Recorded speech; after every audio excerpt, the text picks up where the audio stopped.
I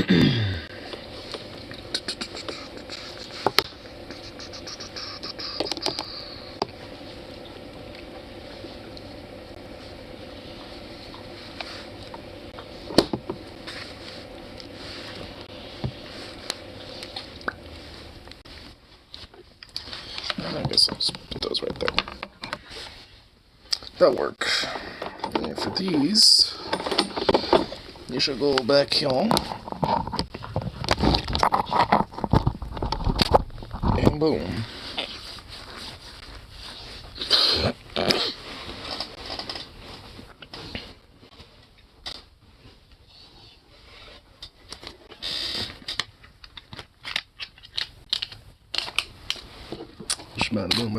Doc of D skipped BNMC. Yep. Fuck mango cart. Found a mango drink I actually like. Portland cider color mango mimosa cider. Sounds pretty good. But mango cart's still good though. I don't give a fuck.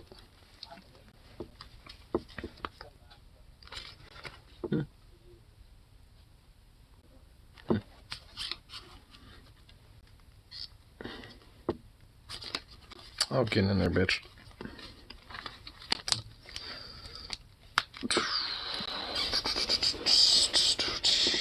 It's like fucking legit and they have it at the Clackman Co. That sounds interesting. I'll have to check it out at some point.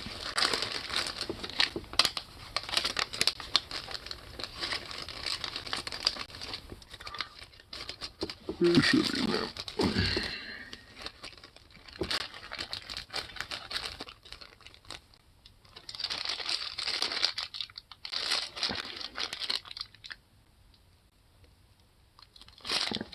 There we go. That's totally sealed. Sweet.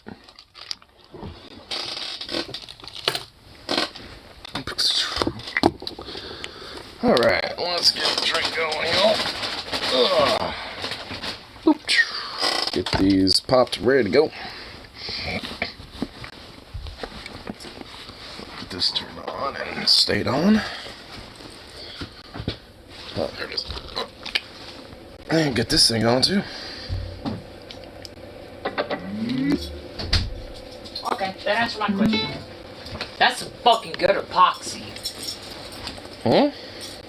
That is some fucking strong ass epoxy. Is that what it's supposed to be? Strong? Yes.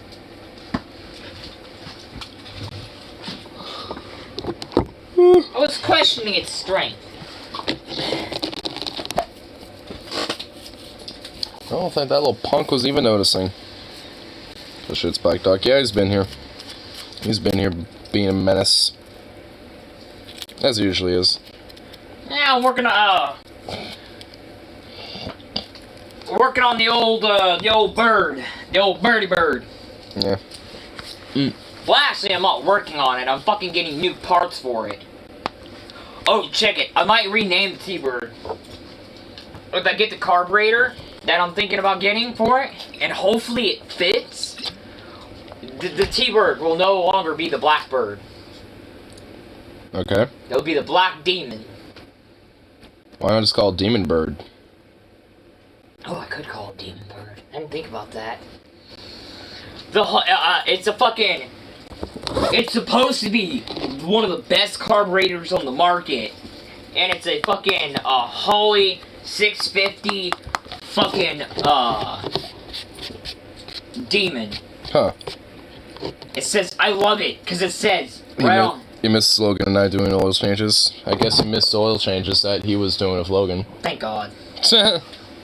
Oil changes are... Well, actually, no, they're actually... No, oil changes... Well, I mean, you wouldn't be dealing with any of it. You just be observing it, yeah, I know. I know you guys are doing oil changes. Logan, told me this morning, and I was pissed because I was like, damn it! I never have fucking Tuesday or Monday off anymore. It's always Thursday and Friday. Yeah. Well, at least our Thursdays line up. Were you actually thinking about going with us on Thursday? I can't. You can't? No. I want to, but I can't. Why not? Because I have to pick up my my Iowa handlebars tomorrow. Thursday. What time? 1. Damn. Yeah, because that's around the time that we're gonna probably head out. Well, probably sooner than that, actually, just because we want to make sure that we, get the shit. Are you sure? Wait a minute. Where are you guys going? Like, you know that, spot that we, went to, when, before I got my, rifle, that when we had the shotguns with, like, me and Logan and you? Yeah. Yeah, it's that same spot. You sure the fucking roads are, I mean... not still fucking fucked up there? I mean, if it's wet and rainy, that ain't a big deal. I don't know, though. I'm just... Because the last time me and my brother were up that way, it fucking... When was that? Oh, Christmas? Yeah, it'll probably be fine now. It's been warmer, I mean, kind of cooled down today a little bit, but it's been kind of warmer.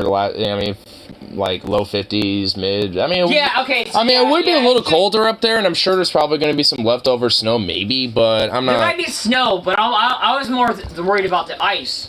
Oh yeah, the ice ain't. I doubt that's going to be really big of an issue. If anything, a lot of the actual ice probably is melted away, and it's probably just, if anything, some slushiness here and there. I'm not really too worried about it, honestly. In the spot that, that I've been going to, over there, it's actually kind of relatively flat and used to be a road. So it's actually more or less gravel and shit. It's not like a super muddy spot. No, I was just thinking, yeah, by now, it should be all melted, but I'm like... I mean, honestly, the reason why I like it is because no one really goes up there. That's why, even though it is, quote, a little sketch, I mean, I guess, with the road conditions, that's why I like it. They took all the fucking gun ranges out of Estacada, fucking assholes. That's partly why I just go out and bumblefuck in the middle of the forest and the mountain hills. That's why I go to the foothills. That's my range. Thank you, fucktards, for fucking burning down the forest and taking all the good gun ranges away. Yeah, with all the open ranges and shit. I mean, honestly... Oh, dude, there's a fucking, Mamaloose.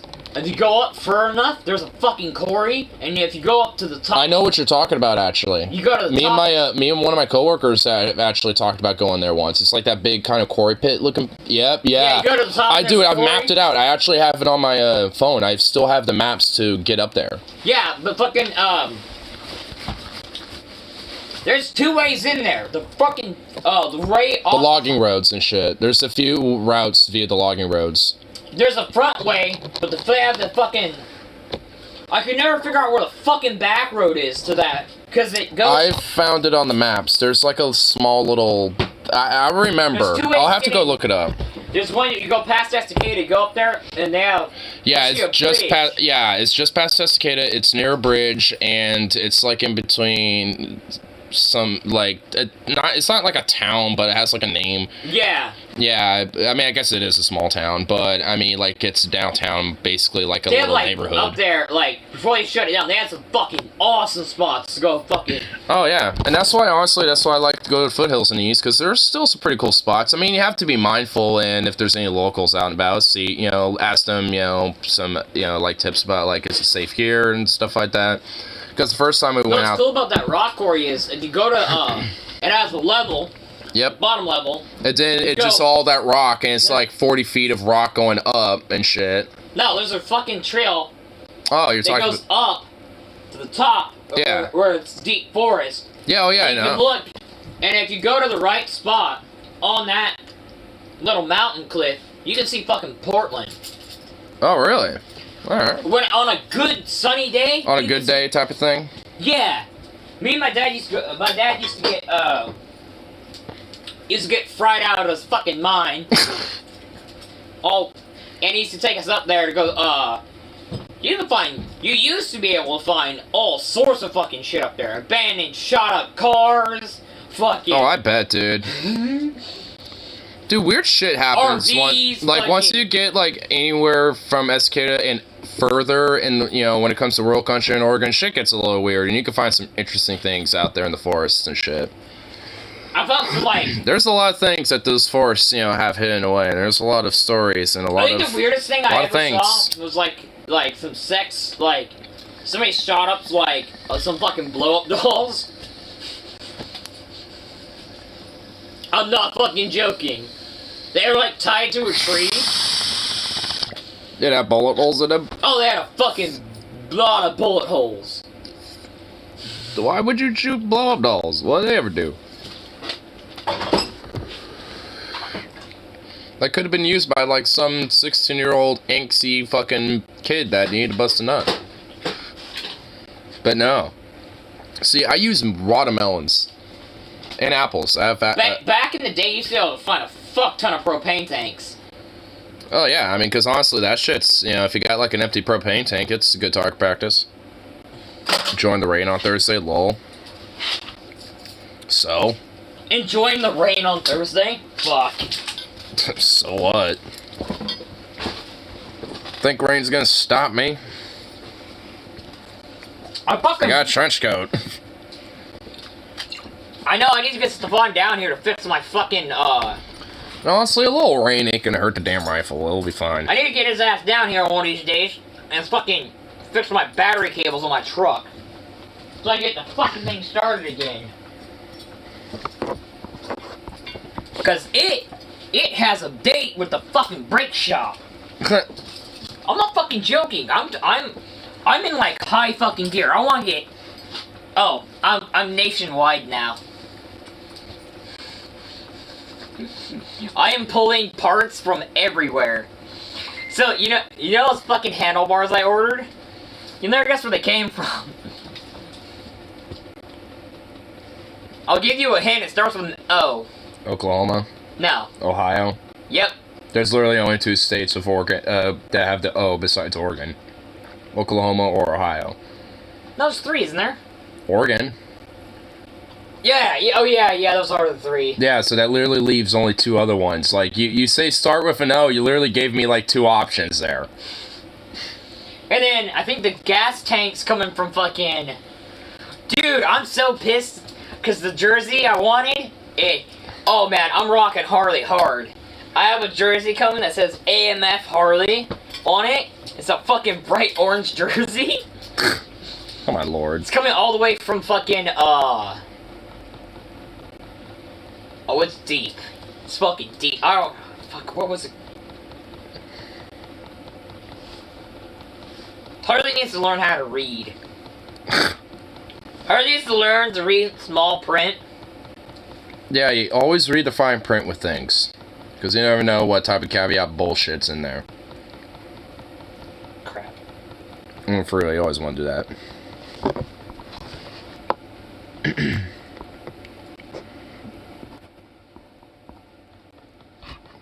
About. But if you Ah! God damn, that's loud. I was looking at a YouTube short before I started this. Oh, the gas tank's coming from fucking, Rockford, fucking Michigan. Oh, Michigan? Oh yeah, I'm getting all these parts from this fucking... I mean, I'm probably, like, more than... Like, I got, like, international stats. Like, I got parts from different things. At least for my shit, from, like, the US, Russia, Romania, Oh, Bulgaria, there you go. Now I remember what... Yugoslavia, The fucking jersey I'm getting... Serbia. The jersey I'm getting is fucking from Indonesia. Well, I got some shit internationally. I got German stuff on my damn gun, for fuck's sake. That's what it looks like. Oh my Shit, it's fucking awesome.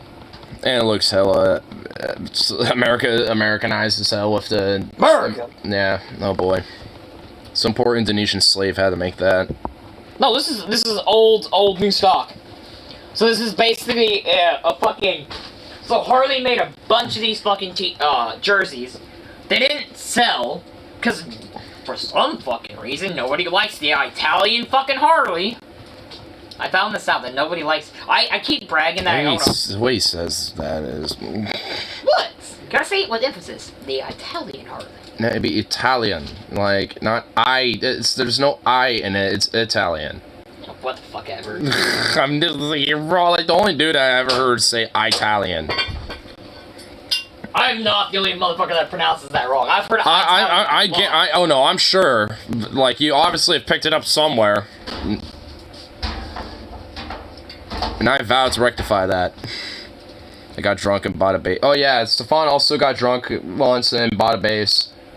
Did he buy it? He bought a jazz bass, yeah. When he was drunk and decided to say fuck and he bought a bass. Well, I know. It was either like Sunday or Monday. Old people definitely say Italian.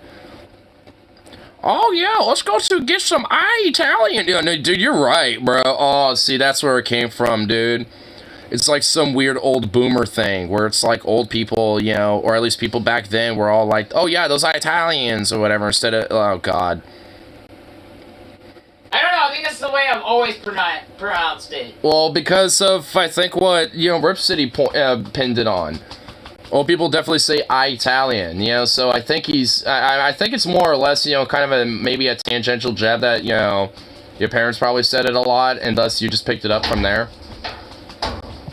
And frankly, honestly, that makes sense. I mean, we all, you know, like, we pick up a lot of behaviors and mannerisms from our parents. I definitely do. I definitely got a few that, you know, are from my parents. But at the same time, I have mannerisms I picked up from other people, too. More old men than women, but I've heard old women saying it also. I think from my experience, it's the other way around, but yeah. I need to get that fucking pickup running so I can do a scrap run.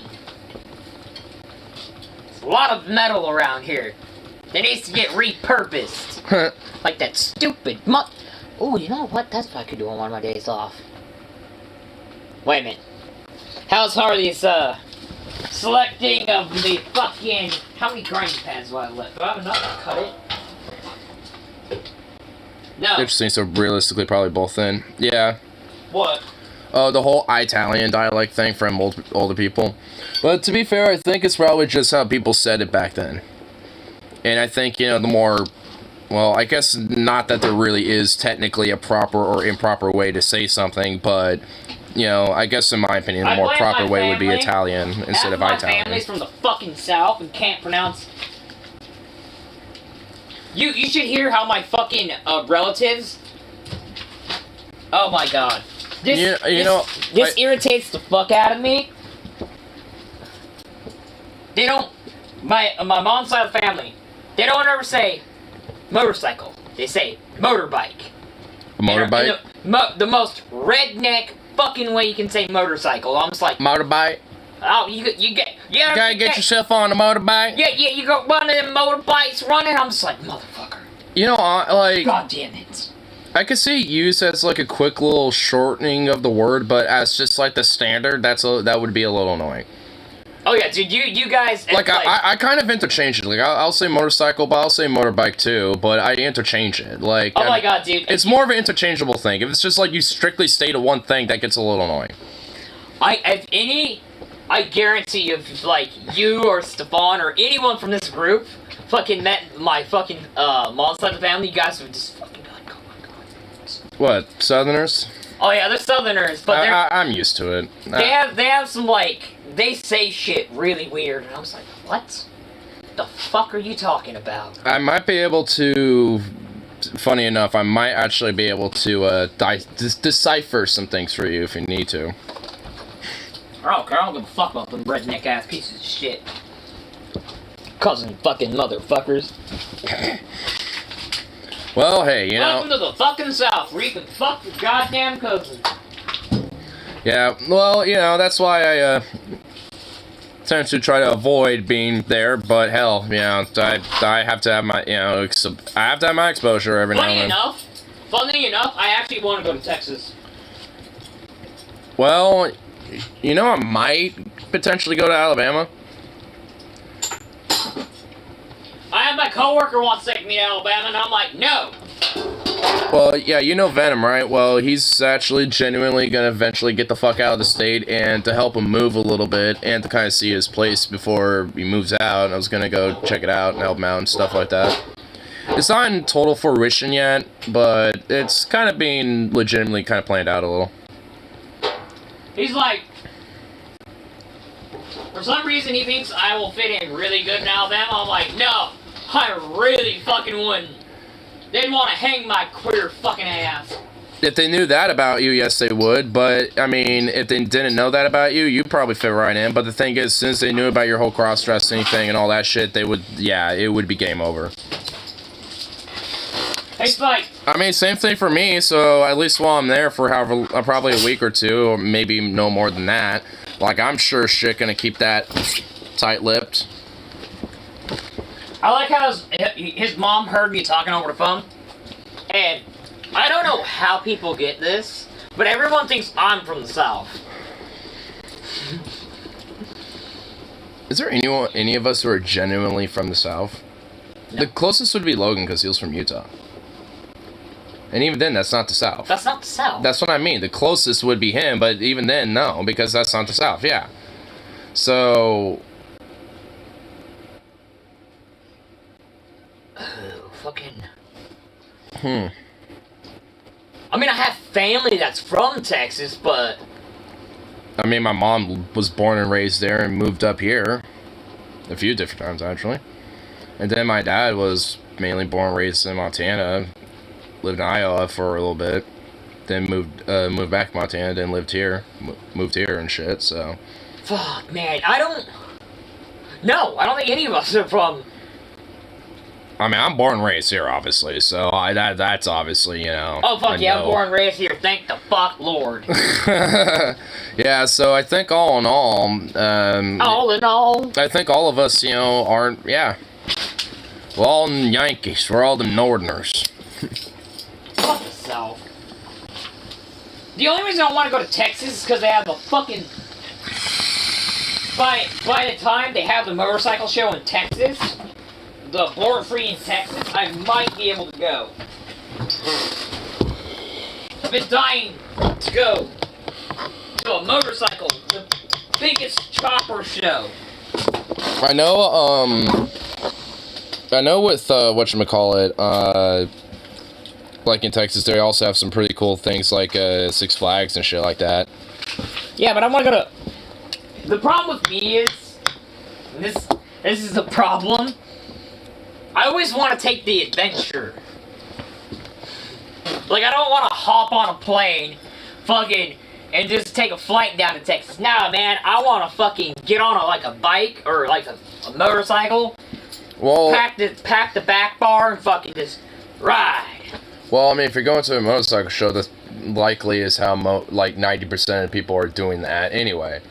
But those shows get fucking. They have one in They have it in California. I always fucking miss it. Every fucking year I miss it, and I get so fucking pissed. Just mark it down like the next time it happens. No, because I want to take one of my fucking bikes. I really want to take one of my bikes. You know the motorcycle show in Portland? The one motorcycle show we have? Yeah. They want me. Last time I was there, they asked me. They're like, you know your shit. You should enter one of your bikes. And I was like, nah. And they're like, no, dude, you should. And I was like, no, they're not. They're not worthy. Not yet. They will. I don't think any of my hunks of crap are worthy to enter. Actually, I want to take the T-Bird to fucking Washington. And enter it in the car. I mean, if those dudes are already saying that you know your shit, I mean, obviously, they see see something in you, obviously. So, fucking, I have ties with the fucking, Mob? No, fucking, so, the Clean and Silver Motorcycle Club. One of the members comes by the gas station all the time, and he's like, and he knows me by my real name, because it doesn't say it on my name tag. He's like, what's up, Harley? He showed me the new design for their fucking, support t-shirts that they're gonna make. Yeah. And I was like, damn, that's fucking sick. And he's like, you're the only one that ever showed this to. And I was like, I feel. No one knows that I've never ridden a fucking motorcycle. I mean, I never, ridden one as, driving it, but I've ridden on them before. Oh yeah, I've been on the back of them. I've been on the gas tank. I've been around them my whole fucking life. Yeah. I've never... Actually, no, that's a lie. Yeah, I have. I've driven one motorcycle. It did not end well. It didn't end well. It didn't end well because I almost T-boned someone's car. Well, oof. That didn't sound good. I accidentally over-throttled it, and I fucking almost hit somebody's car. Damn. And then I was riding it down, this is in Estacada. Thank God there's hardly any fucking police in Estacada. I was riding it down the fucking highway, and I overshifted it on accident, and it fucking died. Damn. I couldn't get it started again. This is why I also hate rednecks, but I love it. Thank God for rednecks. Because a redneck pulled over and he's like, hey, bro. He's like, you need some help getting it back into town? And I don't know how the fuck he knew I was from Portland, but in the inner city. I was like, Probably yeah. because you're like slowly but surely making your way away from Estacada into Portland. I was like, yeah. So he helps me load the fucking bike up, and he brings me back to our old apartment. And I was like, fucking killer. Damn. By the end of this year, man, I really want to learn how to ride a motorcycle. Well, ain't that hard. It's harder than you think. I know. There's two things. I'm sure it is. There's two things I have to learn. And this is the only thing that stops me. I gotta learn to how to shift it, and then I gotta work on turning. Yeah. Because I already do this on a bicycle, but it's harder to do it when you have a fucking engine. But you really gotta lean. Yeah, because you don't want to obviously have it like fall and all that shit. It's more of a balance act. Or at least a lot more of a balance act. Oh yeah. I can't wait to get the fucking Harley running. The more dirt bike. Yeah. I'm not gonna... This is why I'm not buying any brand new fucking parts for the Harley. I'm buying them all used, because I know I'm gonna fucking crash it. Well, hey, that's at least, honestly, that ain't a bad idea to get shit used if that's the case. Because if they're a little worn out or might have a slight issue with it, it ain't even that big of a deal, because then if you crash it, whatever. No harm, no foul. So that actually ain't a bad idea. I see in the future that the Kawasaki's probably give me the bike I learn how to ride. Mm-hmm. And then there's the Harley, and then the Triumph's probably gonna be the last bike I fucking get running. I'm intimidated by that bike. That bike almost fucking killed me. Damn. Because of you!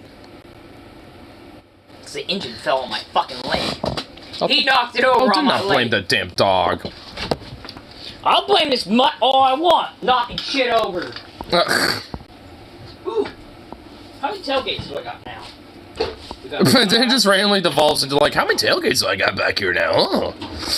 I'm like, what the fuck? Dodge. My lord. Ford. Oh god, goddamn Harley, dude. Whatever will you do with a son of a bitch like that? 2 Fords and 1 Dodge. Holy shit! You know what? I have enough of these. I can make a fucking seat out of them. Make a fucking. Well, why don't you do it? Be kind of a cool custom-made seat. Be so uncomfortable. Put cushions on it. Install them on there.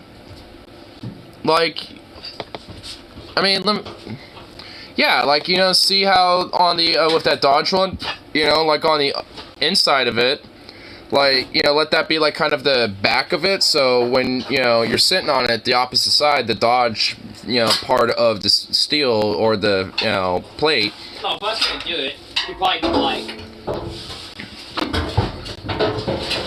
that. Ah, you fucker, don't cut my pants, bitch. Yeah, I have too much shit back here. No shit.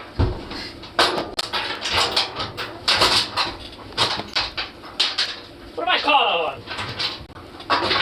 Oh. Remind me why I left the chains on this again? I don't fucking know. Oh, I remember why, never mind. Easier to lift, I guess? No, I was gonna reuse this one, but it didn't. Oh. Well, I guess that would make sense on that. Ah! Are you having fun? Fuck you. Are we having fun out there? I'm making great lawn art. Leave me alone. Wow. And, oops. And we're all now just being exceptionally loud because that's just great. Actually, this one won't work. That's the back. That's too many hooks. You would have to flip it. And then you can add cushioning on the other side.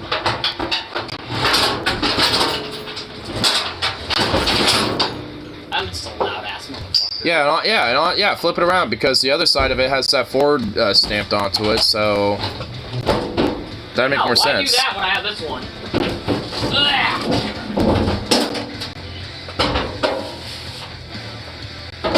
See, that could be the bottom.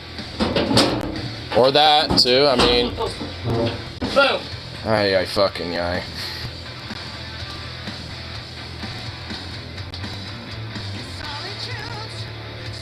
It's actually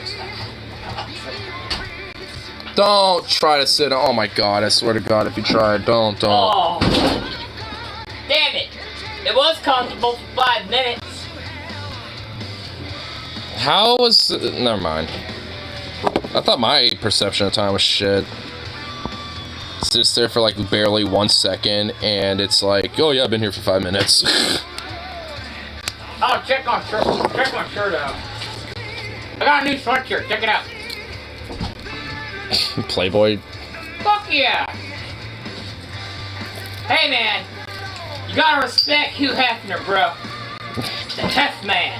Hey, I ain't besmirching, dude, he was like a prodigy when it came to like, you know, fighting. That man is a legend. Yeah, he was the main prodigy when it came to fighting against censorship and shit.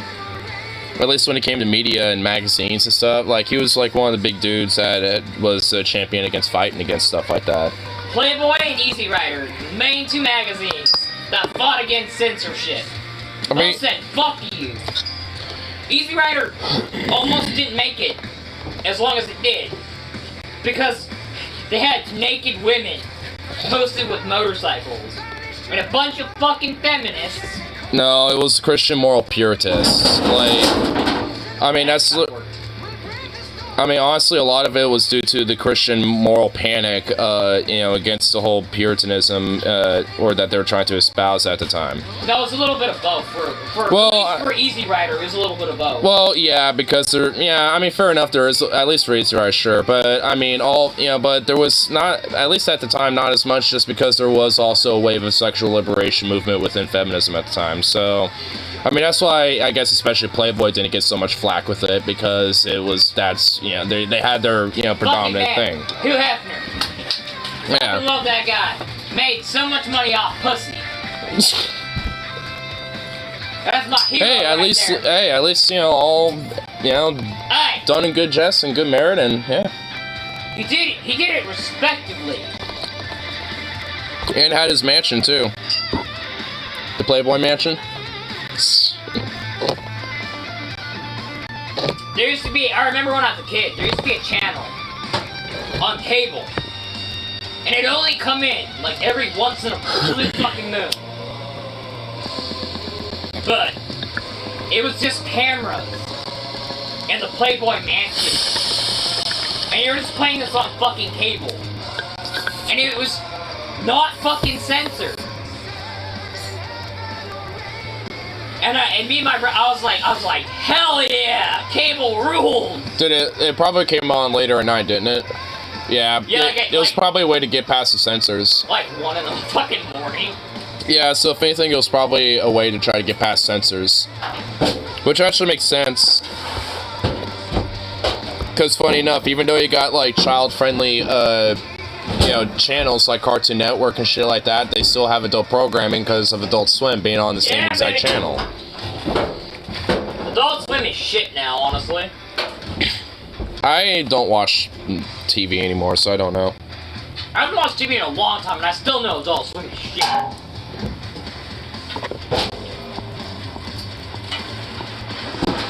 Cartoon Network also is shit too. Well, that I figured.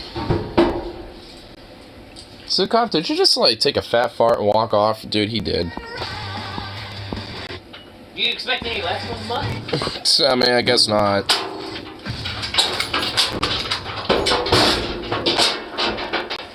You know what? If I keep collecting tailgates, I can open my own tailgate shop. Harley's Tailgates. Buy and sell. We don't buy, we just sell. Well, but okay.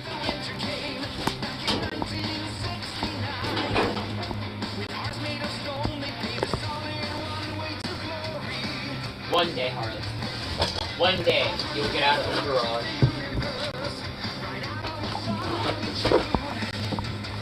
You know what's funny? I was talking to this fucking, just the phone, I was like, what if I just owned my own shop? And he's like, if you had a shop... I mean, we all been kind of low-key been slowly, implicitly trying to, like, tell you to do that someday. Yeah, but I wouldn't have a shop for, like, fucking, the public. Commission-only type of thing? Fuck no, I'd have my own shop. I would just have it for me and me only. Fuck the public. Well, how you gonna, you know, get the income to maintain it? You need I mean, people that have their own shops usually take, you know, commissions on the side every now and then so they can at least help maintain their own shop for their own projects and shit. More than one person to, like... Then you gotta pay them. Because I'm sure they're not just gonna do it for free. I mean, even if you're doing just your own personal shop, I mean, you know, there's a little bit of a business side management to it, too. I'm really surprised they haven't fucking, rented that fucking, place out yet. Oh, actually, I think it is, because during the day, there's, like, a food truck that comes in and parks underneath that, like, little, overhead. I know, I've seen them around, but... Yeah, and then, like, after about 8 or 9, they close up and drive off, you know, so I haven't eaten their food yet, but, you know, they you know, get sales. People go over there. Hell, I've seen some coworkers go over there, and I've actually been meaning to ask them if it's actually any good. But they've been kind of, you know, getting some traction a little bit, so I don't know. Might check them out. If honestly, like, if that place becomes a food cart or a food court, that would be fucking dope, actually. Suzuki would never leave his neighborhood again. I mean, frankly, dude, everything I need would literally be within, like, you know, a short distance, you know. Suzuki, I meant it as a joke. I mean, shit. You're saying it as a joke. I'm taking it seriously. Never get him out of the neighborhood again, guys. So, yeah, literally be just like born, raised, and die, you know, where, you know, I've lived. I'm so fucking mad, bro. So, I asked him, this is sad. None of my coworkers know who Steel Panther is. Well, they're kind of a newer, well, not like newer band as in like they're brand new, but, you know, they haven't been around like they're not like from the 80s, you know, so they're not like a... I'm pretty fucking lame. I'd legitimately be shocked if they came, you know, in... I'm pretty sure they're fucking just as old as fucking Motley Crue. I'm pretty fucking sure. I don't believe so. I think they've been around for... When did Steel Panther come out? I'd say like the 2000s sometime. Or 90s.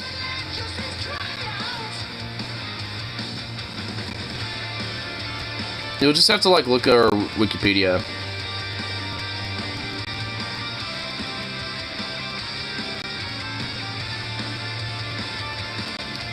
Because I'm really? No, it can't be. Can't be, right? What? What? 1 minute. Oh my fucking... You know, I'm looking it up myself because I know I'm going to have to sit here for 5 hours before I get an actual fucking goddamn answer. Because I can find it here in like less than a minute here. Okay. No, I'm trying to make sure that one was fucking right. Let's go to Wiki. Wikipedia. Oh shit, I guess it is right. Fucking I guess you were right, 2000s.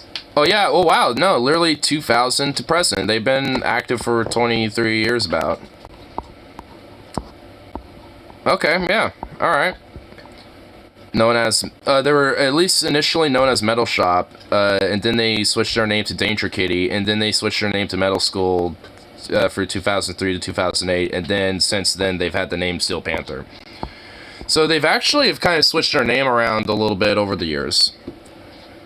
Like during 2000 and 2003, Steel Panther was Metal Shop, and then just during 2003, for a short period of time, they were known as Danger Kitty, and then Metal School from 03 to 2008, and ever since then, been known as Steel Panther. Damn, they could have fucking fooled my ass. Well, that's the point. They're a comedic glam metal band. Like, they're meant to kind of take, like, the literal, like, embodiment and essence of that 80s, like, 70s glam metal, glam rock aesthetic and all that, and just make it, a very humorous, like, metal / hard rock, type of thing. And do it really well, too.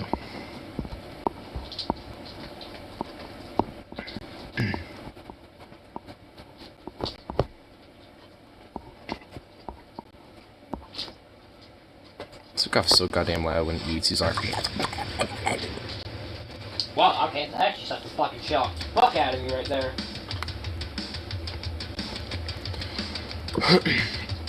Yeah, I thought you knew they've been at least more of a, younger band. No, I thought they were older. Well, I guess they're more... They have that Motley fucking Crue vibe. I mean, that's part of the point. Like, I know they're definitely inspired by Motley Crue for sure. And all that, I wouldn't say inspired by Motley Crue. I would just say glam metal in general. Well, yeah, obviously, which Motley Crue is a part of. I'd say Motley Crue's probably like the leader of the fucking. Well, actually, probably I wouldn't call them the leader, but they're like one of the bigger, well-known glam metal bands. Who would be the fucking like the biggest glam? I don't know. That brings the question: who is the king of fucking glam metal? What band is at the peak of glam? I don't know. I don't know that many fucking glam metal bands, honestly. Actually, no, I probably do, and I probably don't consider them glam metal. I mean, there's some, like, elements of, like, glam that have, like, overlapped with other genres, too. I really want to see Motley Crue, honestly. I think so. Because I'd say they're the most well-known glam metal band. Twisted Sister, maybe? Well, Twisted Sister's not that popular. Well, I mean, for the people that love, like, that 70s, 80s, like, hard rock and stuff. I'm one to talk. I fucking love Twisted Sister. Yeah, I mean, maybe Kiss? And the only reason why I'm saying maybe those bands just because... Yeah, I guess, yeah, Kiss would be the fucking... They would be the king of glam metal. Yeah, I think you're right. I totally forgot Kiss is glam metal. Well, more like glam rock, but yeah. I mean, but nonetheless. No, that's it, Kiss. Because Kiss, their fucking face is on everything. Yeah. I mean, because No, literally everything. Yeah, because they're basically a corporate brand at this point. Not just a band, they're like a full-on brand. So, yeah. Because they didn't... When they really formed fucking Kiss, they weren't fucking like... Gene Simmons' goal was to put... He's like... He didn't think the band was actually gonna make it big, so he fucking was like, I'm gonna put well, now he acts like a big everything. Now he acts like a big shot. Now he acts, I mean... He was also against Kiss fucking, for a while back in the day, they were doing concerts without makeup, and he was solely against that.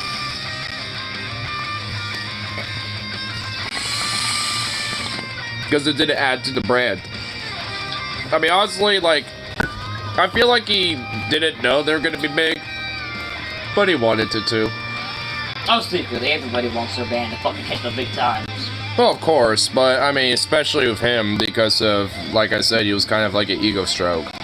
Like, he was definitely somebody that kind of, liked, making himself kind of be the big guy. Or, like, the top shot. Bro, get out of the bag. You know you're not gonna get what's in the bag. Actually, there is something in that bag. Shredded chicken. You're right in your tail, but you know he's not gonna give you what's in the bag. Not right now.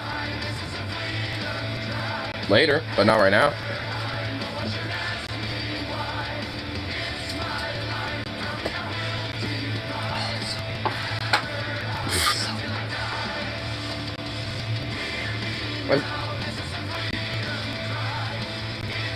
I still don't get how just getting like some blank template board or some shit is more expensive than just getting some designer one.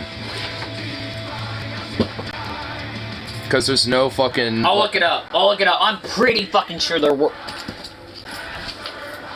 Because the one that has a design on it would have had an artist that put it on there, essentially. Or at least had... Well, whoever designed the bottom of that board was a fucking idiot, because it looks terrible. That's why I sanded it off. I mean, it looked fine. I mean, it's just not one that you liked. Skateboard blanks.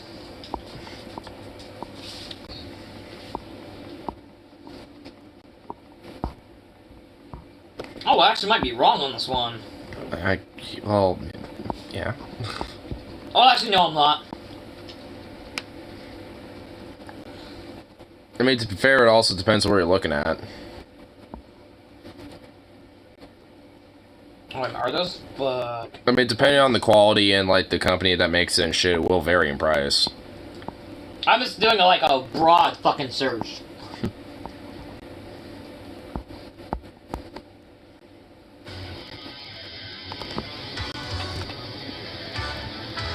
Fuck you, Amazon, we don't care. Fuck Amazon.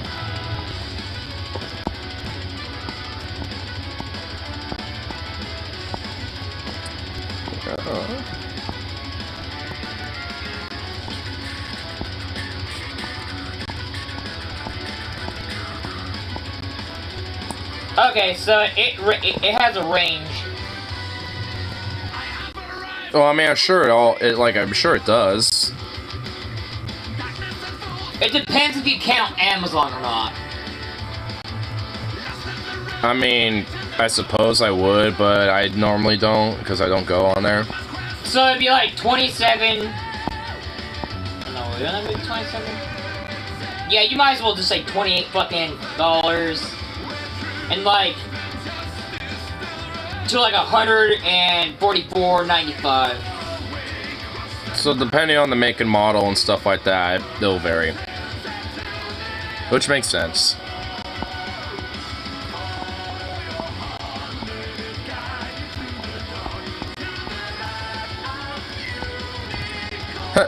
A dream job alert.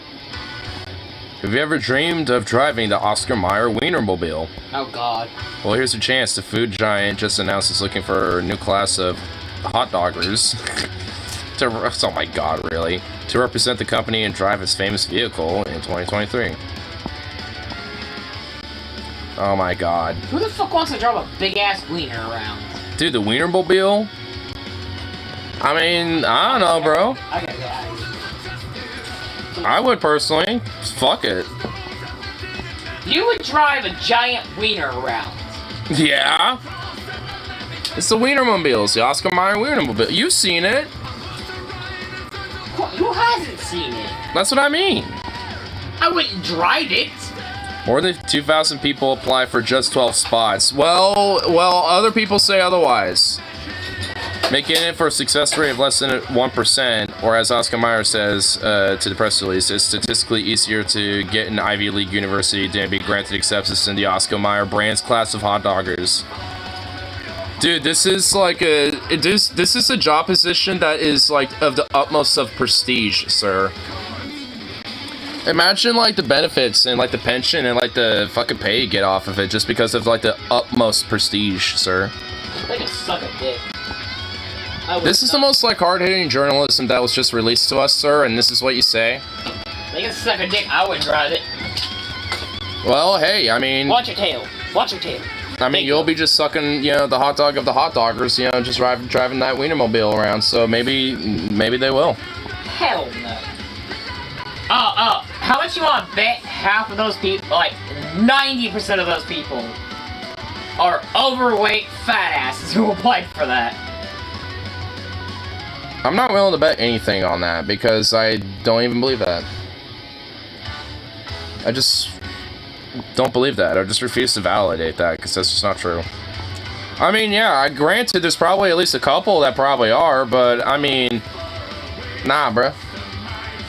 I mean, there's definitely... Okay. We'll put it in nicer terms. I guarantee you, anyone who would want to drive that is a foodie. I'm a foodie.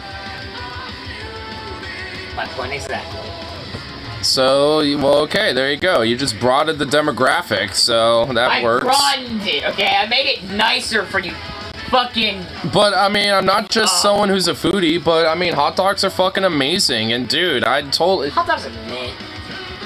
I mean... I'm more of a burger guy, honestly. I mean, I'm not really gonna disagree with that, but, I mean, if you get, like, a good quality brat, and, like, a nice rotisserie bun, I'm not and then just, like, you know, and then you just, like, get some nice, good caramelized onions, get a little, you know, minced garlic in there, some other shit, and... No, you gotta get some relish up in that bitch. Oh, hell yeah, relish, too, you know, we get all the good fixes on there. Horseradish you can go fuck yourself on.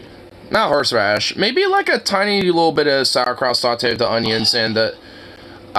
when it gets caramelized with the onions and the garlic, it actually is good. All that souriness that kind of goes away, and it actually kind of adds a little, you know, tanginess. That's actually kind of good. Like sauerkraut, I don't understand you guys. I don't really normally like sauerkraut, but if you put a little bit mixed with onions and garlic, you know, on a brat with a little bit of, you know, some amazing quality mustard, oh, dude, that is fucking fire. Bro, right you know there. what I regret right now? I regret not buying that book at Lovers. At Loves, I mean. A book? Yeah, it was a book. It was a coloring book. It was something tits, and it was just a book of like big titty women that you can color.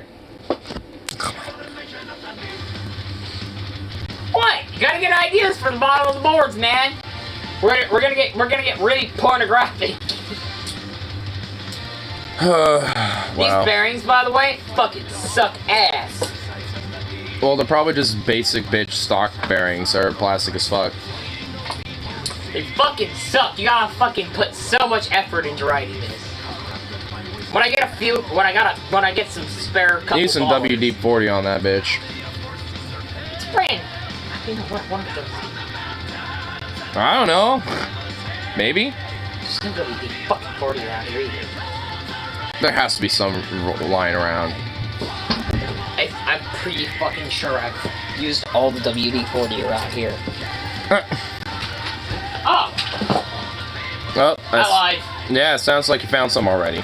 See? Told you. I forgot the last time I was here, I fucking brought over WD-40. Ah! Bye. Wasn't the tail that time. You're just smooshing them. You poor baby. He's the one who lays in the way. He knew I was coming.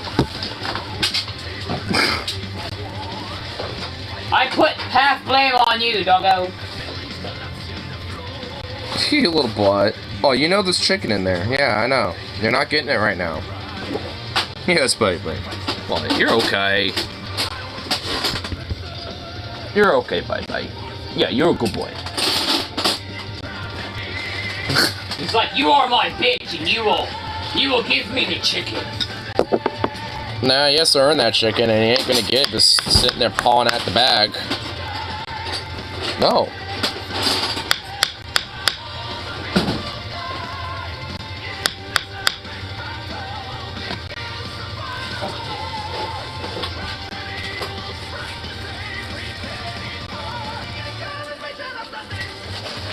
Hey.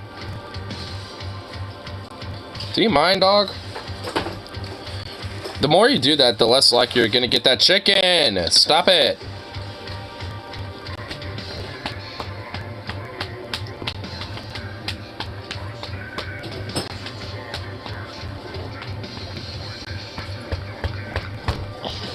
Yeah, no, yeah, that's what you get.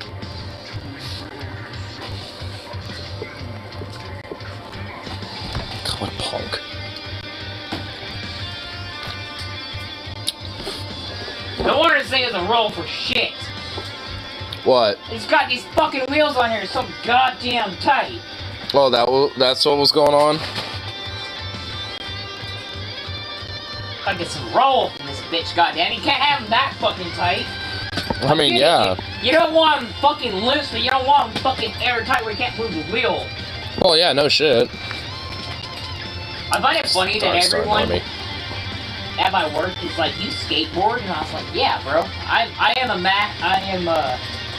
a jack of all trades. I like skateboarding, bicycles, Yeah. cars, motorcycles. Yeah, I mean, you've Yeah, you are pretty much legit jack of all trades of it. Oh my god, that is so much fucking better.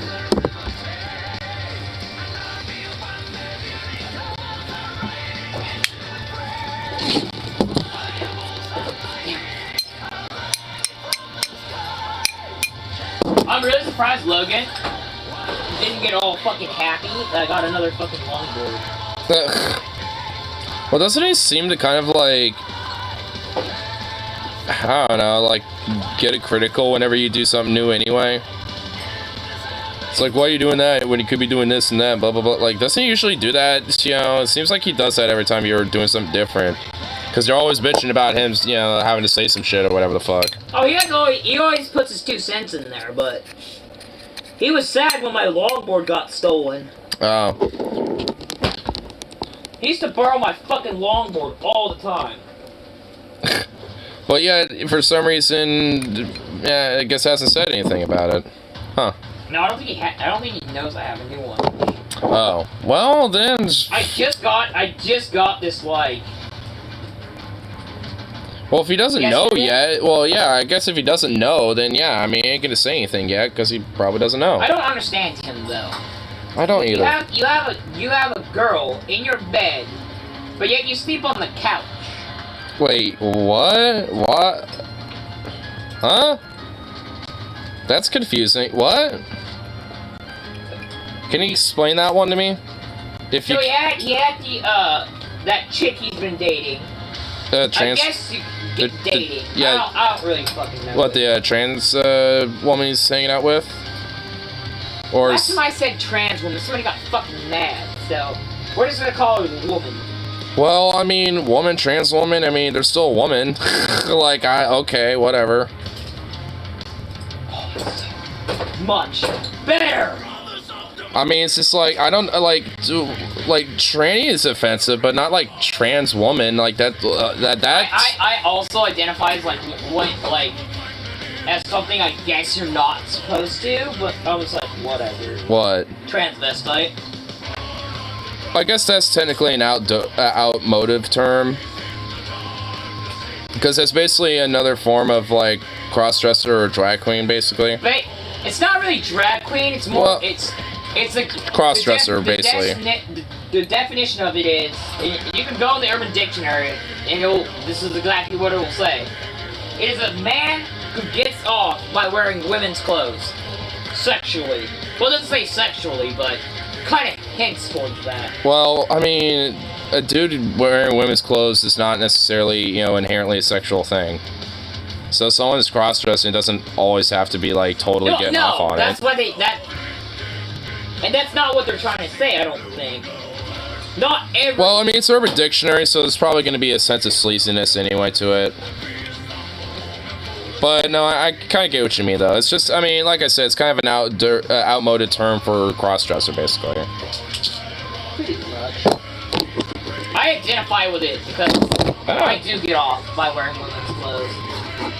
I also think... Well, I mean, some people cross-dress do. I mean, that ain't the problem. I also think fucking women's clothes are fucking more comfortable than men's. That's actually kind of true. Why do they get all the silkiness, god damn it? Why because men are supposed to be rough and rugged and just handle bullshit and just, like, you know, tough it out and be all... Fuck that! give me some silky boxers, god damn it. That shit feels good on the skin. Well, hey, I mean... You guys can call me fag all you want in the chat. I don't really give a fuck. I mean, who would? I mean, that's not, like, who cares? I mean, there's nothing inherently, like, faggy about it. I mean, shit. So I guess in his fucking, his reasoning, I think it's stupid. It's because she snores, and he couldn't fucking sleep. That would actually be kind of an understandable thing, I guess. Yeah, if someone's snoring and you can't sleep, yeah, I'm gonna go somewhere where I can sleep. You know, move, you know, to a quieter spot. Well, I guess he also has insomnia and shit like that, so... Well, that's also, I guess, you know, more so on him. But so, I mean, if there's something that she's doing, like snoring and shit, that could be understandable.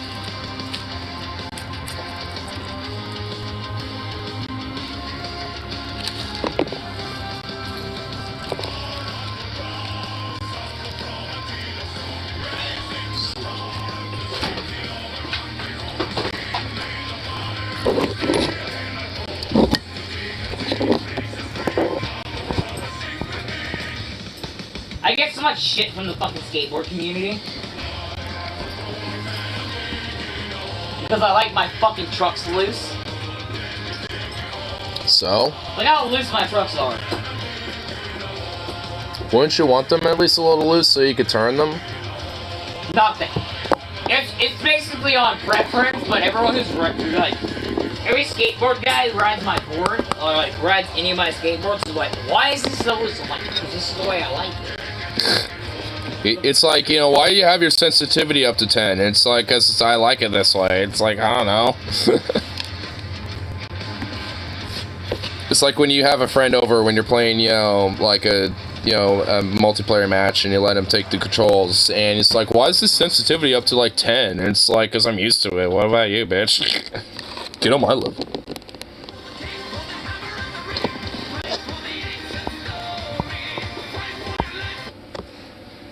You know, I want to WD thing. Yo, we're not going down that route tonight, Harley. What? Well, yeah, I shouldn't put him down that route, actually. I'm curious, but I'm not that fucking curious to find out. What? Now I'm also kind of curious. What? It's dumb. Remember what happened last time? What, burning your face? Oh, what? Use the double D40 and lighten it and see if it burns? I'm curious. I want WD-40 smell with it. It will say on the can.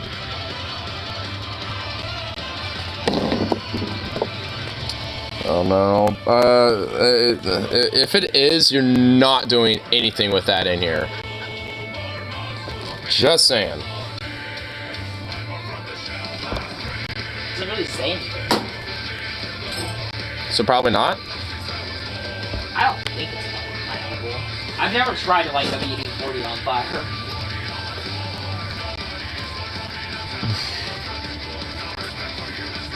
I mean, there is like a part of me that is actually curious now too, but I'm not going to incite those urges. I'll just keep those in my head for now. You can just notice about all the times I was done stupid shit with fucking fire.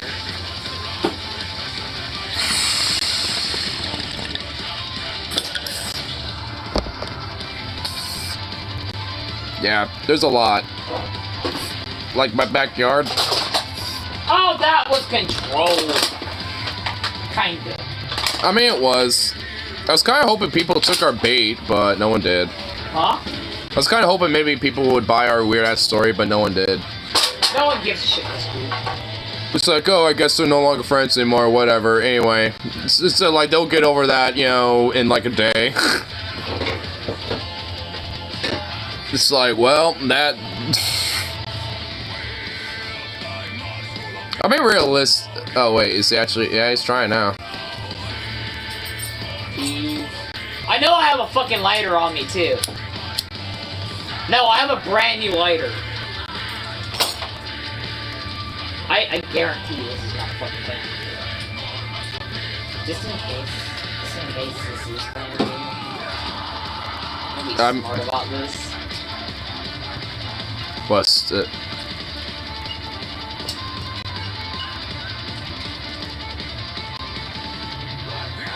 No, it's not flammable. Okay, well, there you go.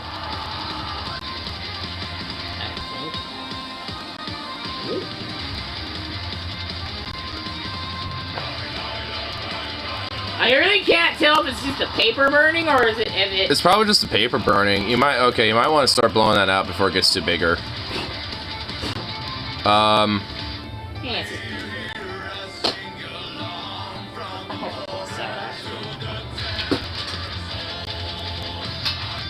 Are you really gonna start smacking? Oh my god, he's... Wow. Just start beating a fire, that works. And when out, didn't it? I mean, I guess it did. What, bitch? It went out. Take it out in the most primal way possible. Just beat it. Beat it, bitch. Beat it and then it won't listen.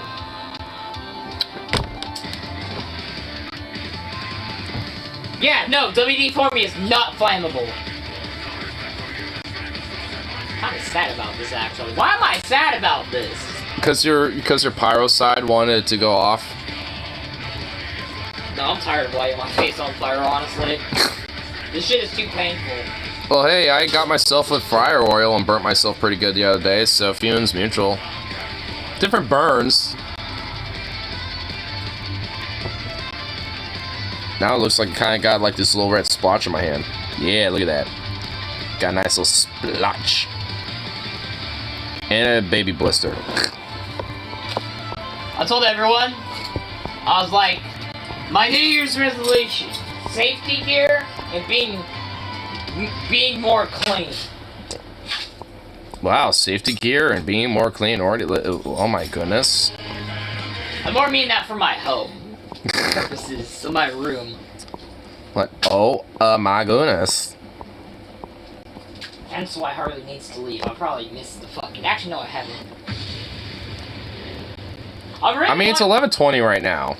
I'm wondering if they'll even let me on the bus with a fucking full fucking bumper.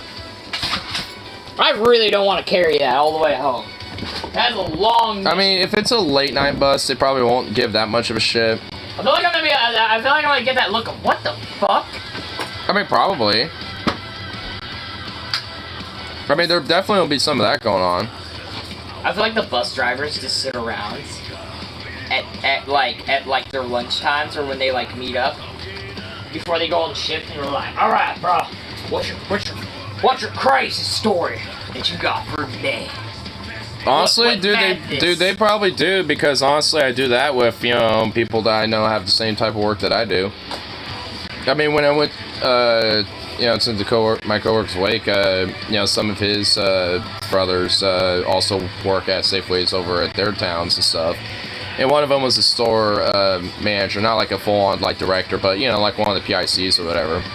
And I mean, basically for like an hour or so, like me and me and us at our store, and him, you know, talking about his stories from his store. I mean, it can be kind of fun, but all, you know, and kind of a sense of like kind of camaraderie in a lot of ways. To the bus. All right, my man. I feel like I'm forgetting something. A fist bump. No, not that. Fist bump. Bump. It's got like a fist bump full of rings. Oh no, I'm still missing one too. I've looked around that backyard off and on. Oh, thanks for taking the keys out of my ignition. Oh, I totally fucking sick. Well, now I feel like a dick. I wasn't gonna say anything, but then I was like, no. We gotta make him feel bad. Thank God that no one realized the keys were in it. It doesn't matter anyway. You can't fucking start it. I guess there's that. But, I mean, now the fucking battery cable is fucking completely off. Oh, so yeah. So unless you want to fucking tweaker rig it really fast and then jump it. Yeah, I mean. You ain't fucking going anywhere. Well, I mean, at least there's that, but oops. I actually do kind of feel bad. I didn't even notice I was putting the fucking adhesive on the fucking Hey. Every time he does that, you should just make him wait longer. I am. I do. And now he's following you. Took off. Now stay here. He's going to maybe hopefully catch a bus. Shush! Don't say maybe. Hopefully I jinx it, and that means that you actually do. I jinx it in a good way. Positive jinx. The good high jinx. Why did I tell this guy I'd meet him at my fucking work?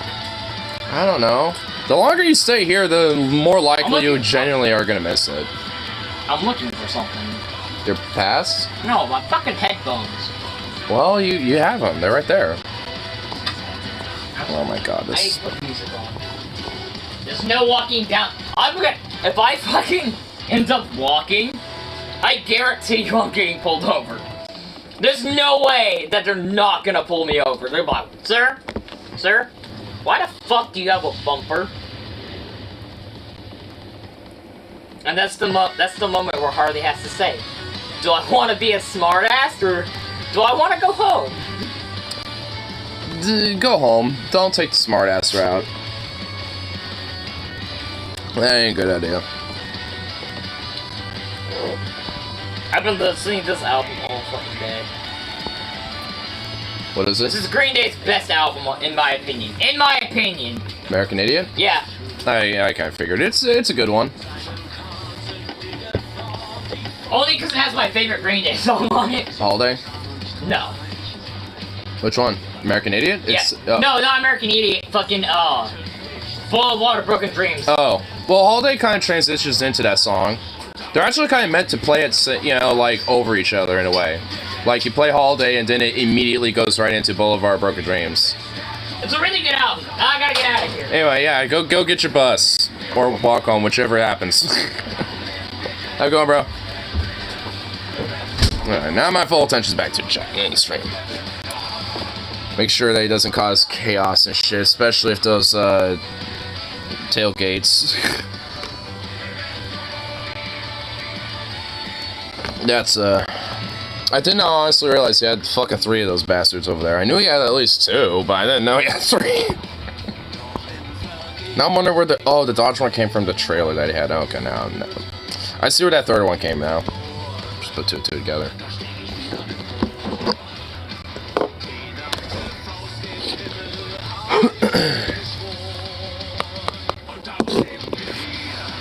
Oh, little Zooks. What? I'm putting this bag closer to me. You're not, like, the longer you start poking at that bag, oh no, don't you dare, stop. The longer you do this, so the longer you're gonna get that chicken. Just sit in your chair, bro. My God. Just be on the chair. Yeah, chair, see? That, yeah, just hang out there. There you go. See? Oh, this dog.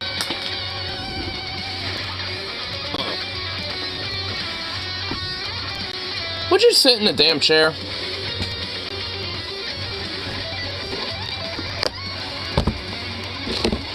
You try this Mega Man must have cider from Portland cider. Well, Harley already left.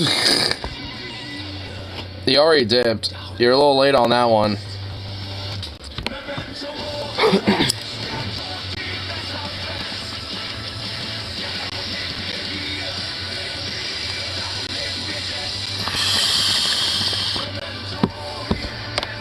Ooh.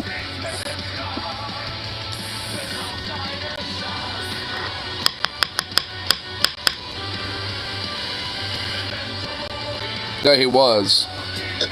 But then he just went to go catch the bus.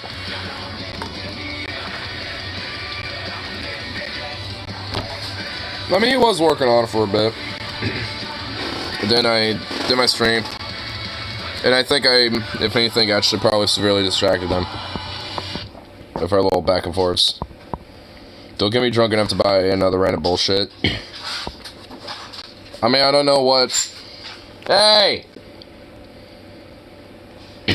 I don't know what what? I actually just got $100, so technically I could buy something dumb on eBay if I wanted to. I actually been meaning to... Oh, you know what? I should fucking, hit up Mornax about the fucking harmonicas, actually. He needs to, like, get on Discord more. Or if he has a Telegram, hit me up there or something. Now you have a Truly. Hey.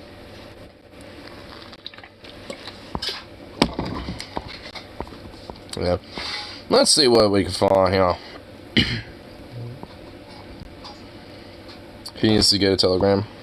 Yeah, next time he's on there, let's do that.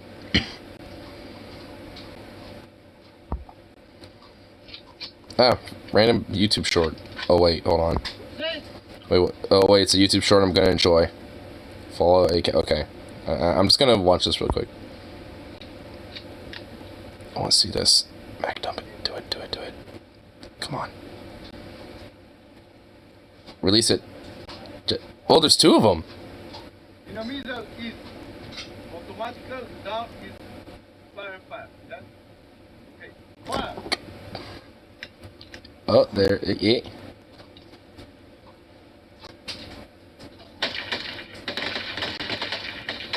That's it. That's not full. That's not a full. Okay. It deceived me. Clickbait. I hate clickbait. Boo! I was deceived. What the fuck are you doing?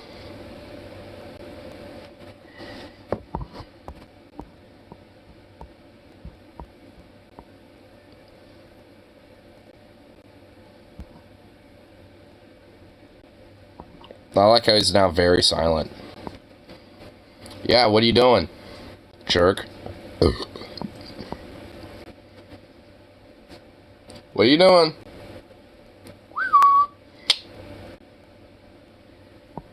Okay, now he's not coming over here. Hey! Come here.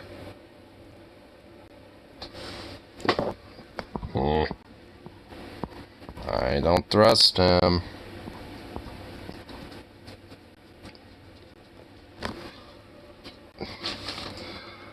What'd I say? The more you poke at this bag, the longer it's gonna take for you to get. Sit in the damn chair. Just sit in the chair. Sit in the chair. You'll get your chicken when you quit poking the bag. You already have food, okay? Goddamn. Man. You found a hella cheap champagne at Winco, $6. Not the biggest fan of like champagne specifically. More of just kind of like a red wine or like a fruit wine type of guy. I mean, well, champagne could be good. It's not like it's bad, but, you know, it's not my big thing. Honestly, I haven't gotten wine in a while. I don't know. Now thinking about it, I don't know. Now I kind of want to buy a bottle at some point. I like fruit wine. I don't like red wine. I mean, wine, I mean, they always say wine's an acquired taste, and honestly, it can be. Like, some red wines, you know, when I first, you know, pop one open, I start drinking it, I'm like, yeah, I'm like a little, you know, it's a little, like, kind of like bitterish in a way. It's like, But once I kind of, you know, drink a little bit and, you know, kind of, you know, get some of the aftertaste and absorb some of the other flavors and stuff, you know, like some of the grapeiness and all that shit, then it actually kind of starts getting good. It's like one of those things where it's acquired taste and it kind of gets better as you drink it type of thing. I mean, that's kind of how I gotten into wine over time. It's just that, you know, I would try a little bit here and there and I'd be like, eh. But then I'll probably be like maybe have a slight buzz and then a little later try some wine and be like, oh, this ain't actually bad. And then actually get decently drunk off of it and be like, this is actually kind of good. And then get that later and realize that, you know, initially it's like, not as good as I thought, but as I get back into the whole buzz and start getting a little drunk, I'm like, oh, this is actually good. So, also now thinking about it, I wonder if there's ever been, like, research if, like, taste buds slightly alter or change if you get, like, drunk or buzzed. Because, I don't know, like, I feel like, you know, sometimes there is, like, a difference in taste occasionally if you're a little drunk. Kind of like how you're high and you get the munchies and things are just like, oh my god, it's so good, ugh. I feel like there's at least a little bit of a similar thing, I think, that goes on, you know, at the same, you know, like when you get a little buzzed or drunk, too. I don't know, maybe I'm just a foodie and I like food, but I feel like I get that a little bit. Because if some that at least tastes alright, even if there's some other flavor or taste in there that's a little off or kind of off-putting in some way, like, I could usually get into it a little more as either high or drunk, you know, as I get a little further into that. Obviously, there's a cutoff point, but at least, you know, but at least once you get into that, like, that metric, it actually ends up being kind of good. But again, I think that's just kind of me, maybe, just because, again, I'm kind of a foodie. I like food. Food is good.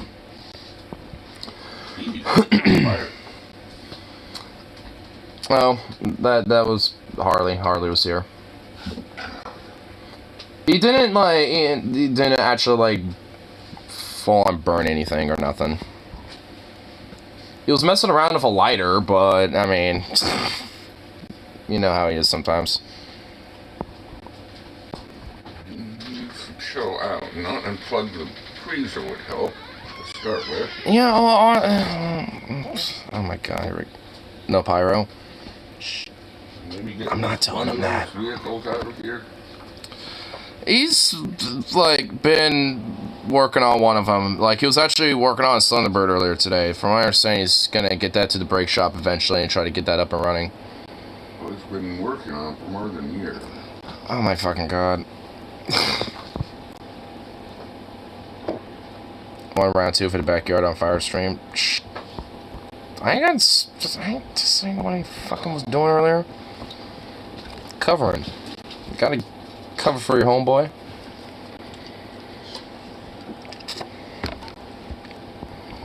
Can't just fucking, you know, be a rat. Just saying this is very... Aw, he missed the bus.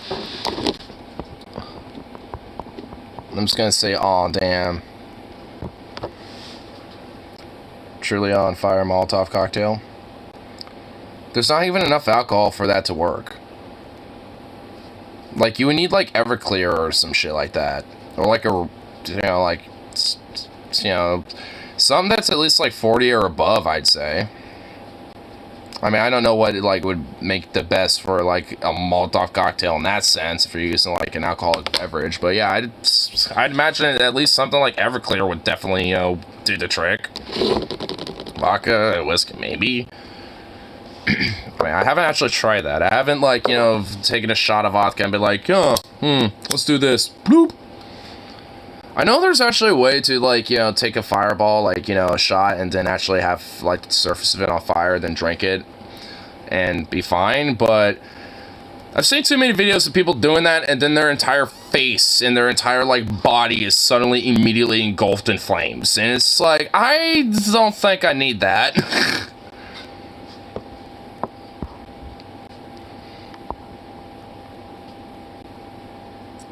Aw, he didn't miss the last bus, but he doesn't want to sit there for over 30 minutes, which I do not blame him.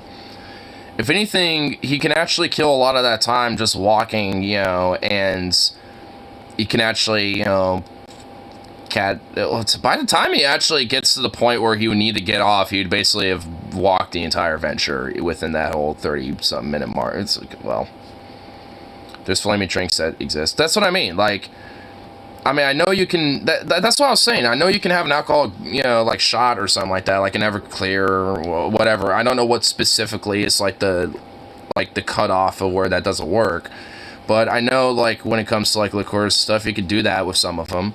And there's a way to take a shot and not have it obviously backfire where, you know, some of that spills off to the side of your face or something like that. Or, you know, that flame is now, like, in you and burning or whatever the fuck. I mean, there's a way, there's a chemistry to it from what I understand. And obviously you have to know what you're doing. Like, you don't want to do it when you're already drunk. It's like something that you start, you know, to start drinking with. It's like, hey, let me start this party off with something cool, you know, and then kind of start the party, you know. It's like, that's not really something you do when you're already drunk. Because that's where a lot of those videos of people getting, like, immediately engulfed in flames happen, because they're already, like, 8 shots in. It's like, yeah, that's when you don't do that. It's like, that's when you start it. It's like, have, like, the first or second shot when you do that, not, like, your 8th one in.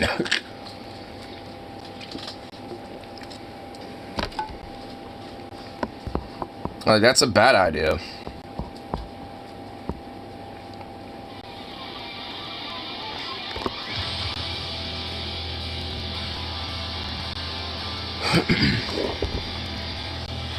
I mean, I guess unless someone can handle their shit, like has a very high tolerance, like kind of a big beefy guy or some shit, like 8 shots and they're about, like, maybe equivalent to me right now, just a little buzz, like, maybe that can, that guy might be the exception, but beyond that, I doubt it.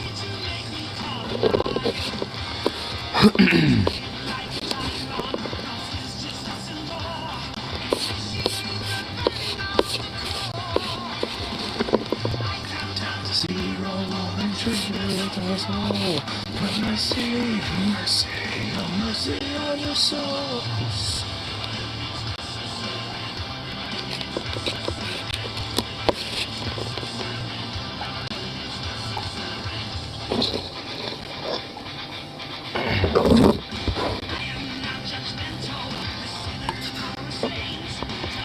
Yeah, I'm trying to think. I wonder what other type of like interesting, like, you know, like cocktails that use fire, you know, are there that exist. Because obviously there's just like regular shots and stuff for that little party trick.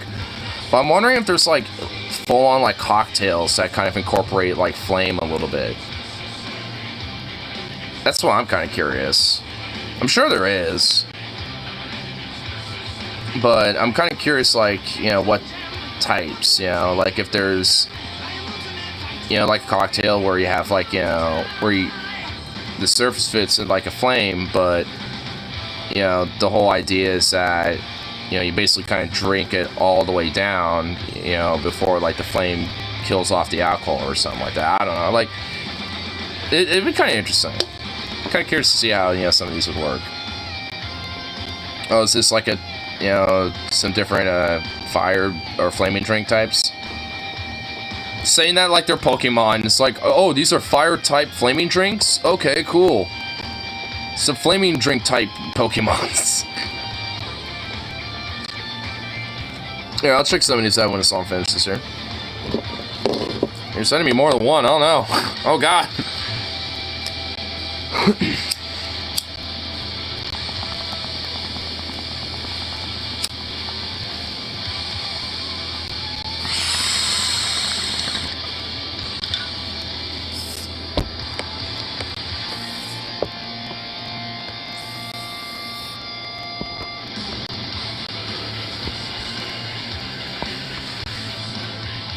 Critical should do a flaming drink review video. We did a review video of that crazy Waffle House fucking fight. With that lady that grabbed the chair and fucking like Mortal Kombat that shit out of her way and parried it. Both of them are hella short. But it takes the song away.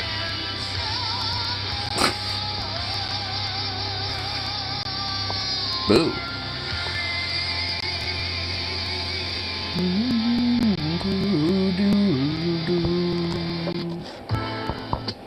Five easy fire tricks for cocktails in 2 minutes, huh?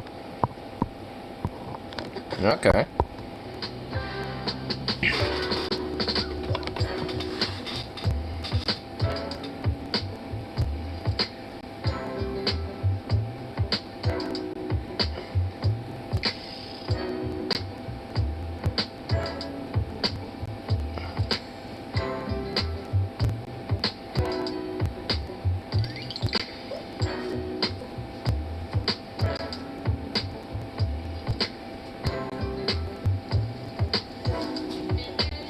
Huh.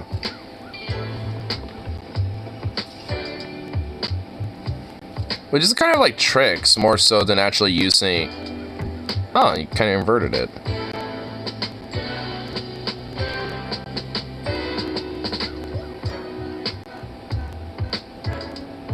Huh.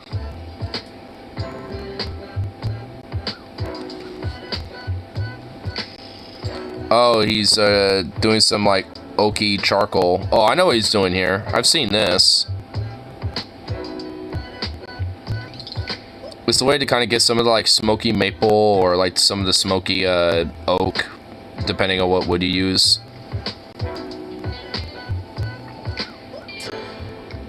Optional dance.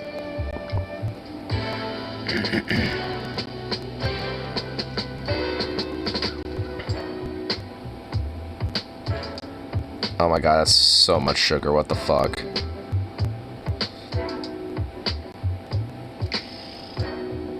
Ooh. Okay.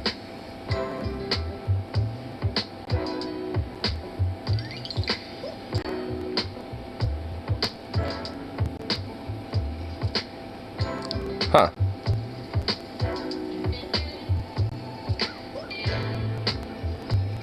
The fuck? What, you shoot perfume at it?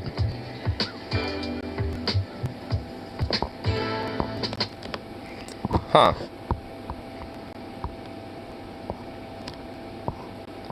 Interesting. Oh, wait, hold on. All flaming drinks. Check this out. Okay, so we're starting off with one of my. Oh, I already know this guy. 52. Tipsy bartender knew it. 52s, it's coffee liqueur, but I've never seen them actually flaming. Irish cream. Next. And then you come behind it with some Grand Marnier. Right there, if we stop, that's a B52. But to make it flaming, you lay on a proof of, you put on a layer of overproof rum. Bacardi 151 would have done the job, but they don't make that anymore, so you gotta find another brand, okay? This here is the Flaming Dr. Pepper, where you drop a shot in beer. The beer we use is Corona, okay? Put that down, then come behind it with some Amaretto. Now to get it to flame up, we break out the 151 again. Lay that bad boy on, beautiful. Hit it with a match, and then drop it in, and you off to the races. Beautiful, okay? Looks delicious. Okay, this here's the flaming mouthwash. All right, ice. Come behind it with some blue curacao, one of my favorites. Some creme de menthe, yes sir. Okay, that's minty fresh right there. Okay, that's really minty fresh. And then we followed it up with some Everclear. You thought some 151 was coming again, right? No, it's Everclear's time. Okay, we got to get everyone involved. We're all about diversity here on this show. This right here is the Bailey's Comet. This is one of the earliest drinks we've ever made on the show, way back in the day. Okay, Coach Lager, butterscotch snaps. Followed up with some Irish cream. You see everything in there, lots of cinnamon. All this really goes together, even though it looks kind of crazy. Pour that on, and then you come behind with some Bacardi. Listen to me, 151. I keep going to say Bacardi. I think he's already a little tipsy. Light that bad boy up, and we are good to go. And there you have it, Dr. Pepper, Flaming B52, Flaming Mouthwash, Bailey's Comet. All right, blow them out. Sheena's gonna go with the Dr. Pepper, Flaming Dr. Pepper. I'm gonna try this little Bailey's Comet right here. Give it a little stir, okay? But you gotta remember, guys, don't let it burn too long because it could crack the glass or make the drink exceedingly hot, which is what we got going on here, okay? So this is actually burning my lips, okay? Thank you, Sheena. Thank you for just jumping in. So creative, all right? So smart. Later. I wonder if I can get any of these at the local pub I go to. The first one sounds so good, dude. Honestly, like, that first one definitely does. That minty one, that like Flaming Mouthwash, or like the Flaming Dr. Pepper one. I mean, honestly, they all kind of sound pretty good. We need the old Greg version of the Flaming Shoe. The Flaming Shoe. What the fuck? Think it's a do-yourself kind of thing. Well, I mean, if we show it to, like, a bartender, maybe they might do it. Flame Mouthwash sounds nasty. I mean, I don't know. I'm a fruity fuck. I'm a fruity bastard. I'm one of those dudes who don't give a shit. Dude, tipsy bartender's honestly pretty fucking absurd at times. Oops. You could try, but they'll probably all like, the fuck? Yeah, I mean, yeah, for real. But I've been there long enough. Maybe they'll attempt it.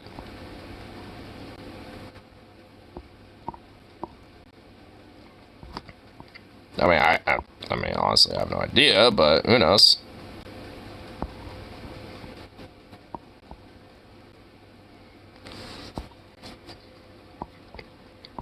Wait, what the fuck is this? Wait, what the hell? Ben Shapiro goes insane over female eminent. Wait.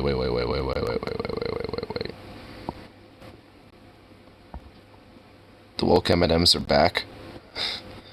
Wait. No. This can't be real. Wait, the first thing they're gonna freak out about being woke this year is they're bringing the M&Ms back. Are we actually? Are we actually fucking serious? Oh no. Oh no, it is. Oh no. I thought this was a one-off. Oh god. Oh my god, no. I thought this was a one. I feel like I'm having deja vu. What the? I shit you not. This is. There's a Fox News segment on this now. Oh no. Oh my god. Got like faux news out here. Like, yep, Eminem's like pure woke now. I guess Ben Shapiro's like, it's woke. I'm having deja vu, dude. They already did this. They're rehashing this again? Didn't they go over this back in like June or something? Dude, they're starting the year off going about woke, and the first thing they pick is goddamn fucking M&Ms, dude.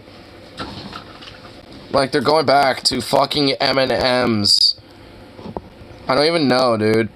So let's have a little talk, but I mean, honestly, it must be like a slow news week so far. So I guess so. Fact of the matter at hand, okay? Like, important stuff that we need to talk about. Conservatives talking about woke candy. That's right. M&Ms have decided to support women and flip the status quo. How are they doing this? By releasing an all-women M&Ms. Tucker Carlson especially very... So basically just the... It's basically just the brown, purple, and green M&Ms. So... Basically, they're just doing them... Okay, so I already know what's going on. So M&M's is doing a marketing ploy where... You know, like the M&M anthropomorphic, like M&M characters or whatever the fuck, are like, you know, some of them are dudes and some of them are chicks. Well, they're basically releasing, you know, some M&Ms, which are still M&Ms. There's nothing different about them. It's just that the colors are different, because the colors are meant to represent the characters of the M&M characters that it... Why is anybody actually this butthurt about this? Are we actually fucking kidding me, dude? Like, I mean, I can't be this shocked, but I really am, because I thought this is a one-off.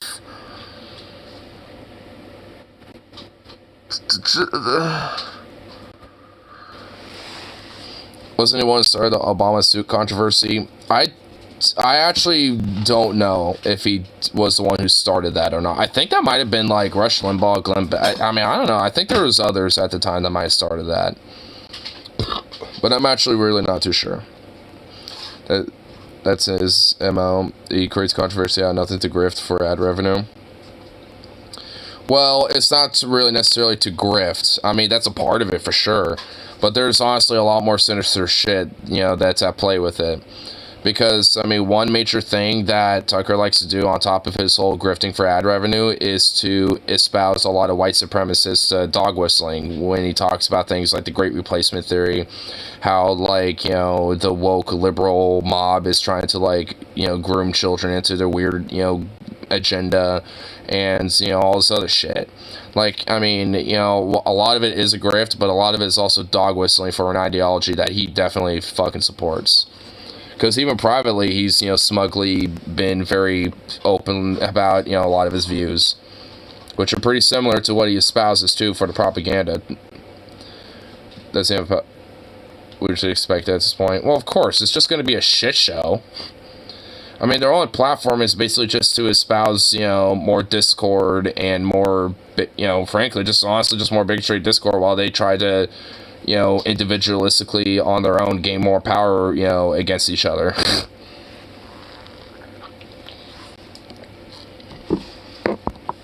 Man, we're not even, like, we haven't even started this at all. Because I already know what we're, like, I mean, to be frank, I mean, I don't even know if this is Tucker Carlson's show here.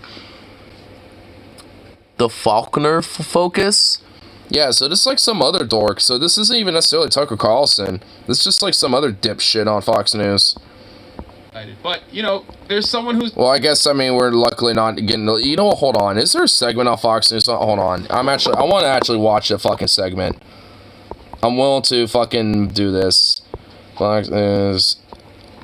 I like how the first thing is Mexico. Oh my god, yeah, Eminem. Let's do that. Oh, is it all from a year ago? Wait, they don't have a recent one? There isn't? Seriously? Really? Was this honestly really this long ago? A year ago? Oh my god. Dude, they're gonna do this like his fucking anniversary thing. And yeah, I guess it is. Like, no, hold on, let me just click this, I guess. In here, maybe?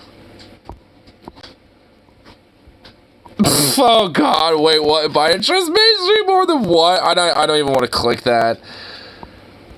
But I already know what's going on, dude. You know what, man? We need to go in here more often.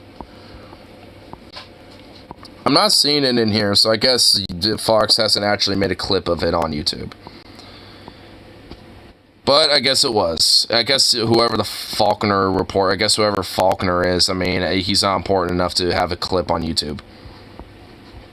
Judge Janine Pirro, fucking the 5, Jesse Waters. Dude, honestly, he's got the top most punchable face in the fucking history of punchable faces. I am willing to defend that. Not, dude, oh man, see, even with Tucker Carlson right there, right above him, dude. And there's a good smug fucking face with Tucker right there as well. Like, that's actually not the most smug. Jesse Waters' face is not really the most smuggest face right now. In that thumbnail, that's not even the most smug face that he can make. But that's a really smug face of Tucker. Not the most smuggest, but that's a pretty smug one. But, man, even then, dude, he's still got more of a punchable face.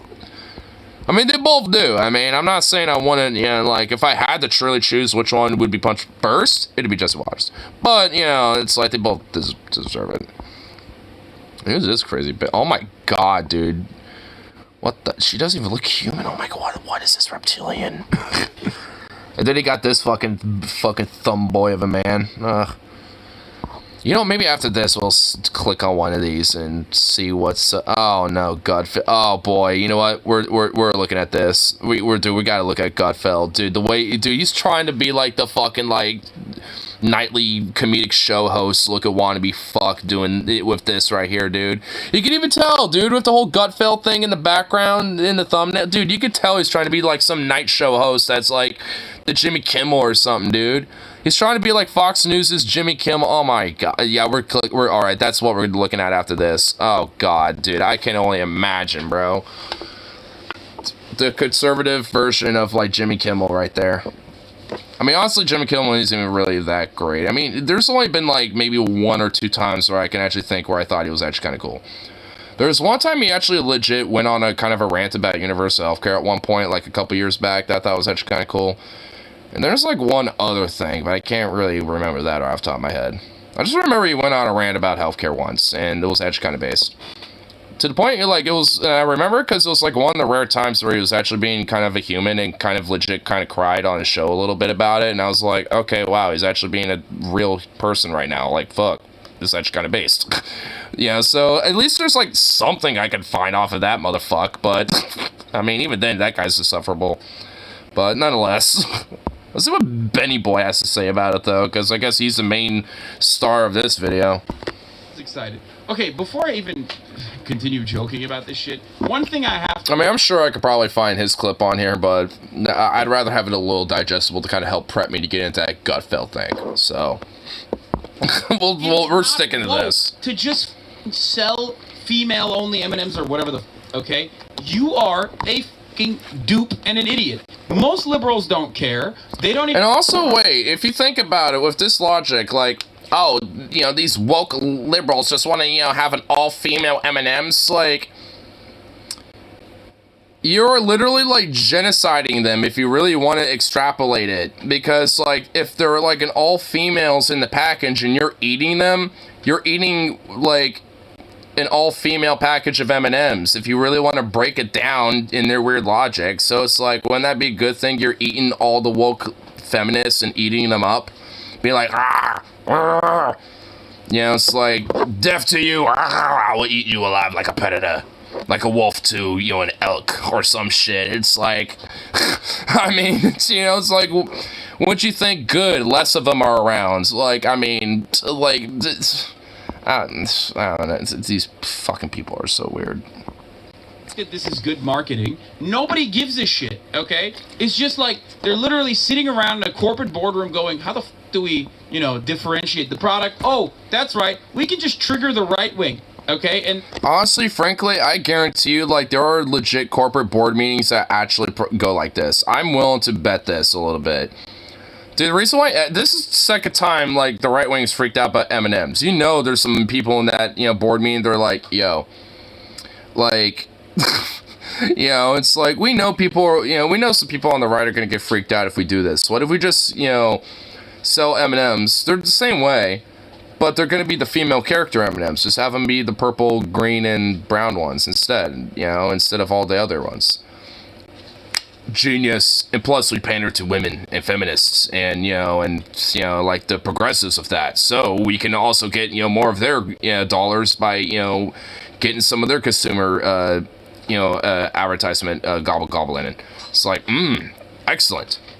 And then there'll be an uproar about, you know, that on the news from the right, and that would, you know, spread our brand name even further and thus increase our ad revenue. Excellent. Like, they're thinking about it from a profit motive. Like, they're breaking all this shit down via how to maximize profit. So, of course, they're going to look at how to, like, you know, take advantage and exploit social issues. Like, when it comes to, like, what's woke and what isn't and all this other garbage that the right wants to freak out about. They're going to exploit that. They're corporations. They're capitalists. They exploit everything to maximize profit. That's in the nature of capitalism. Like, what the... that's what they do.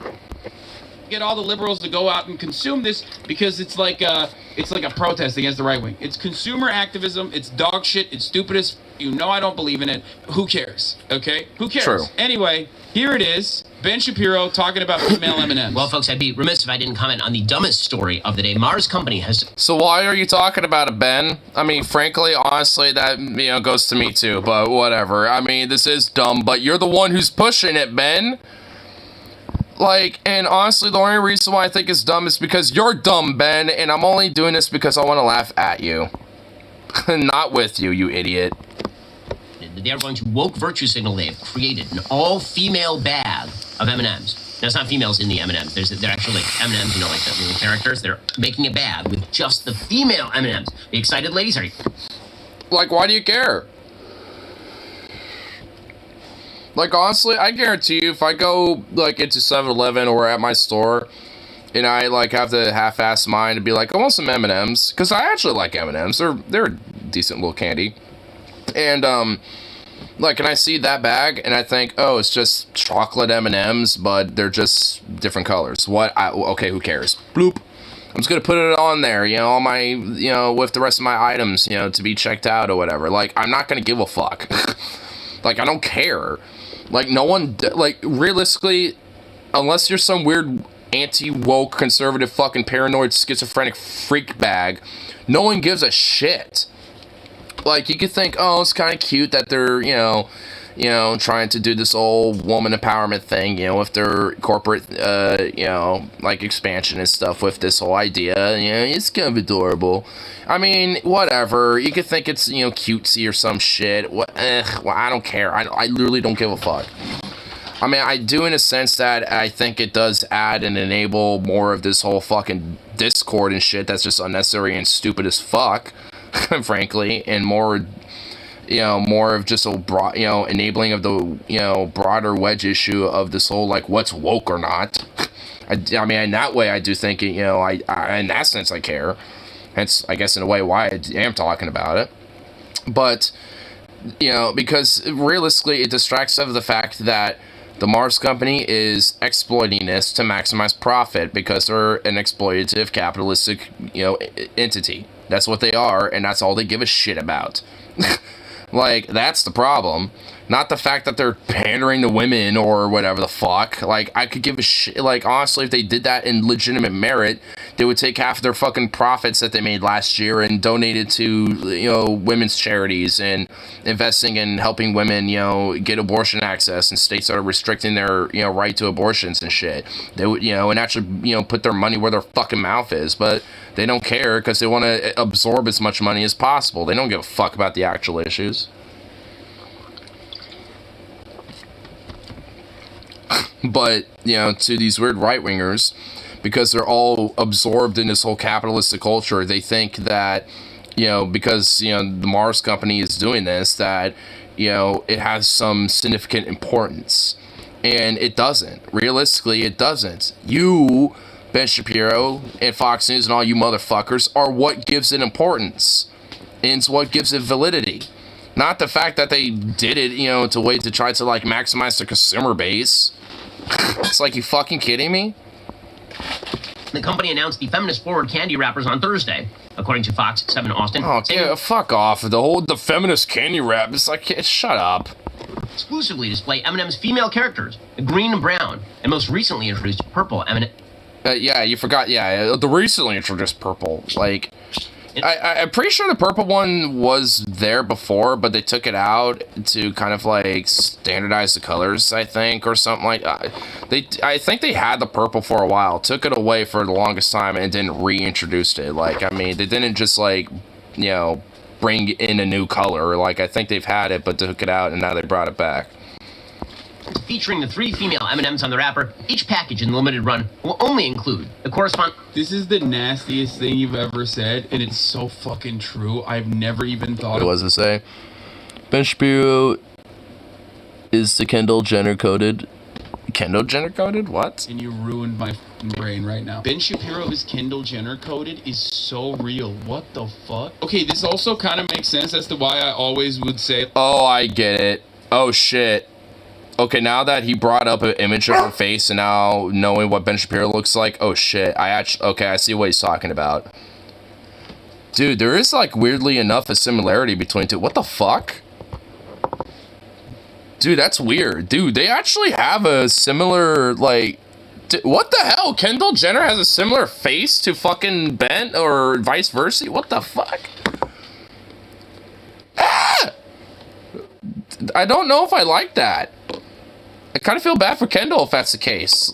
Because, oh no. Because now there's going to be a part of my brain that's always going to remember this moment and think, you look kind of like Ben Shapiro. And I'm going to be like, ah! Oh no. Man, these lips are such cucks, getting offended by everything, sees a bag of M&M's with a trans flag, cries and shit self. Well, what's funny is that M&M's, at least when Pride Month happens, you want to know what they do? Or, no, it's not M&M's, actually. Never mind. It's Skittles. You want to know what Skittles does? What they do, because you know how their thing is like, you know, taste the rainbow and all that and shit. During Pride Month, they package their Skittles to be gray, and all their Skittles are just gray. And it's a way to have the Pride colors stand out versus the rainbow Skittle colors. And it's like, what? Just make the fucking Skittles package just like, you know, these, you know, Skittles. I don't fucking know. Just like package it with like, you know, gay flag on it or some shit. I don't give a fuck. Like add the trans colors in there or something. I don't know. Add colors to it or whatever the fuck. Like making them all gray and bland. Like it actually literally made me not want to get Skittles, you know, during that entire month because it was just like, why did they all look what? I thought they were like some weird ass like mystery thing, and I'm just like, I mean, I got some of it. I'm like, these just taste like regular Skittles, you know. And then I was just like, you know, okay, whatever. So I just never touched them again after that because I thought mystery flavor package, but they're just regular Skittle flavors. Yeah, it's like whatever. I literally didn't give a fuck about it. Isn't that like celebrating Black History Month by making Oreos white? I mean, I guess, but that wouldn't necessarily work because they got like the vanilla Oreo cookies and those are already white. So just have nothing but white Oreos. Just like discontinue, like, hey, don't get into that. Bad boy. Stop, would you stop getting into this bag? The longer you do, the more you do this, the longer it takes for you to get in the bag. Stop it. I mean, those are more cream colored. I mean, fair enough, but but still, I mean, you know, either way. I wish I had the gay Oreo for real. I mean, I wish they did, actually. During Pride Month, they just, like, make, like, you know, rainbow Oreos. Like, each, you know, like, you know, it's like, you know, every row of them has, like, you know, different set of, like, rainbow colors going on. Like, one of them's, like, the gay ones, one of them's, like, the bi ones, and the other ones are, like, the trans ones, or whatever the fuck, you know. And depending, or make him a little, you know, variety, you know. Some of them are like that, but some of them might be, like, you know, the lesbian, you know, pride ones, or the fucking, you know, NB ones, or whatever the fuck, I don't know. Just, like, you know, make it all rainbow, like, all sorts of different colors, you know, because obviously there's all sorts of different colors that represent different shit, so, there you go. Boom. I mean, Oreos actually kind of got it easy because of the cream filling. Because it's always, for the most part, usually just white, unless you got the mint or the chocolate ones, or the peanut butter ones. Those obviously are kind of peanut buttery. So obviously you got all those ones. But for those regular ass Oreos, since they're just a basic ass white cream filling, just put some food coloring in there, and there you go. And you have it, you know, into whatever color you want. No way, make them different flavors. Red could be red velvet, yellow banana, so on. Oh, dude, true. Oh, bro. Dude, fuck yeah. Like during Pride Month or some shit, they have limited edition. Oh, dude, they can't even do that. No, they can't make it limited edition. Dude, they would have to make those permanent, dude. Oh, bruh. Bruh! Excuse me. Shut up. We're having a moment.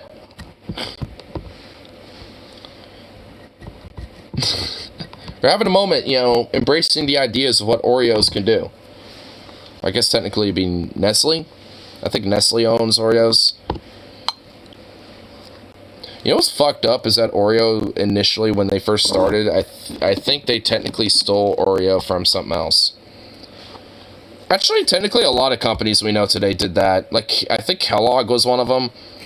Oreo definitely I know was. There's what else? There's another one, I think. There was granola. Granola, like, you know, was another one, I think. You know, so there was, like, a few that legit, like, started after another major company that was kind of making traction. And they basically would do, you know, what, you know, they were doing and steal their shit, basically, but alter it ever so slightly. But people loved it more. So they somehow, you know, ended up being the top dog, basically. And ever since then, just...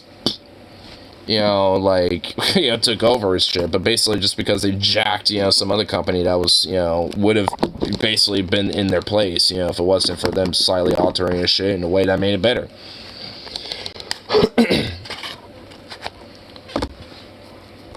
Funny enough, there's also some food items that have been made just by happenstance. Like potato chips. Funny enough, potato chips were made because, from my understanding, at least the origin story of the potato chip, is that there was somebody that wanted, like, scalloped potatoes, basically, right? Like some fried scalloped potatoes or some shit. And the guy kept getting upset because they were too crispy. And the cook in the back was getting pissed off because he had to keep making them over and over and over again. So he said, fuck it, I'm gonna, like, literally shave them to the most thinnest level, salt the fuck out of them, you know, after I fried them up, and then I'll serve it to him and see how he likes it. And then, you know, he brought them back and he's like, what the fuck are these? And tried them anyway, and he thought, holy shit, these are delicious. And from my understanding, that's the origin story of, like, how the potato chip was born. And like the guy was like, yo, dude, I don't know what you did. I know you probably were mad about my, you know, shit earlier, but whatever you just did there was fucking amazing, and you should make that like an actual item to sell, because I know people will love it. And it caught on, I guess, after that.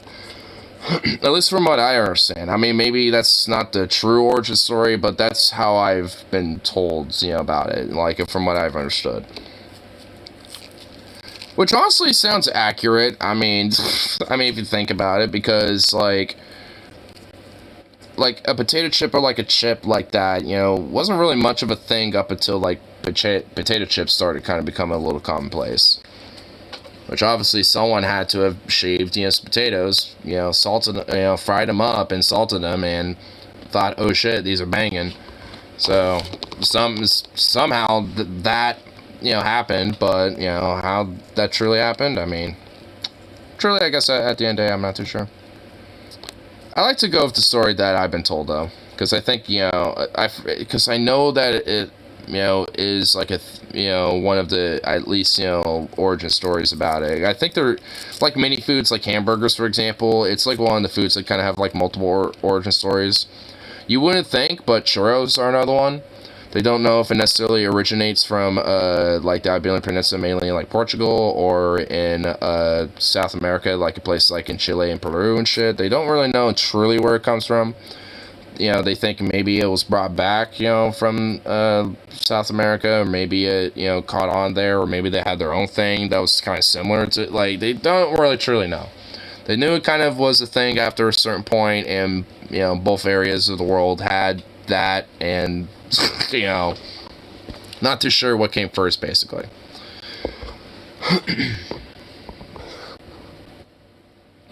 Oh, there's a whole list of varieties of Oreos. Other flavors. Yeah. Android. Huh. Chocolate cream Oreo cookies.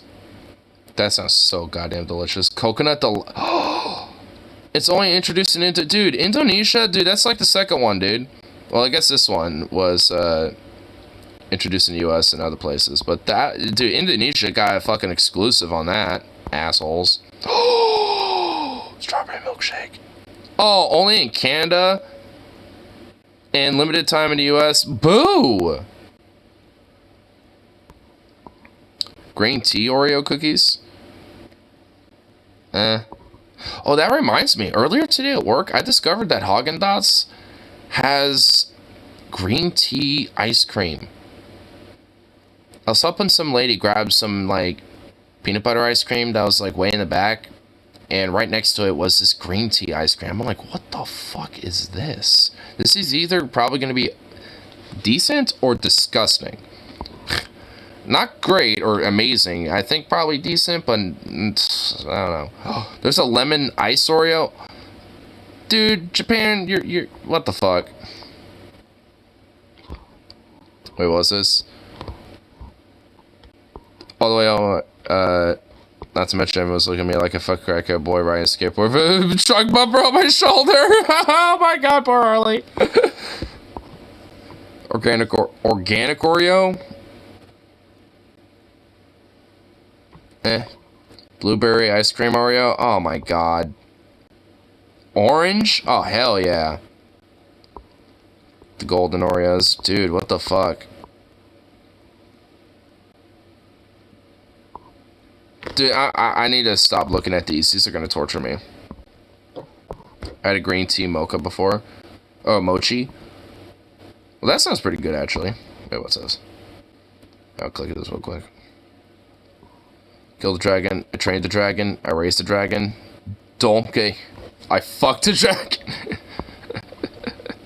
It doesn't say it, but that's all you need. You just need him right there. That's all you need. I mean, dude, like, honestly, did they kind of get away with that dragon giving Donkey a blowjob in the first movie? Because when he, you know, is with that dragon for a while, there's a scene where it looks like she straight up is, like, giving him some suck. You know what I'm saying? I mean, I'm just, I don't know. Maybe I'm a little, like, maybe I'm a, you know, I don't know. Like, I'm pretty sure and I'm pretty confident that there was a scene in that movie where there's some very implicit, like, some, you know, suck going on. You know what I mean? Yeah, I don't know. I'm pretty sure there is. But it takes more than that to make babies. I know that. Hence why there is an implicit suck scene, you know, in the movie to imply that there's some foreplay leading up to some extra things going on. You know, like, the movie ain't gonna show the home, you know, the home run. You know, it's showing, you know, you running up to the base, you know, some of the bases all the way to the home run.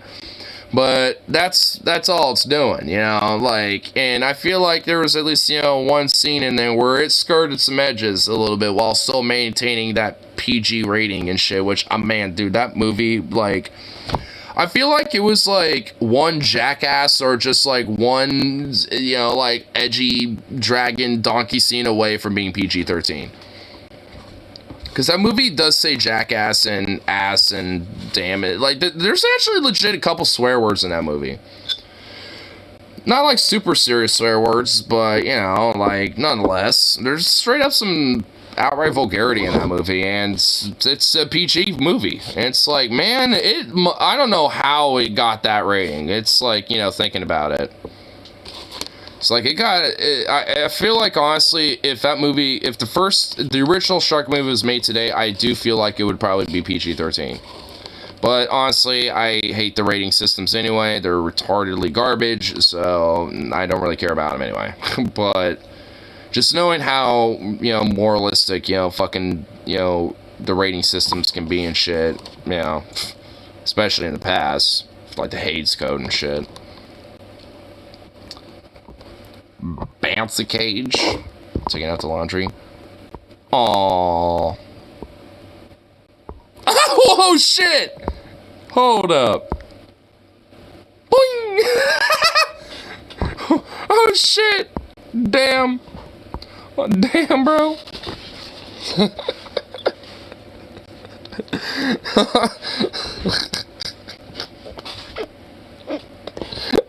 I need to see that one more time.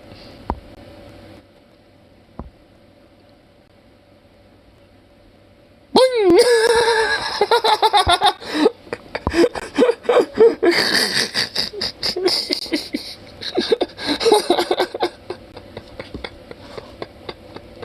Oh my god.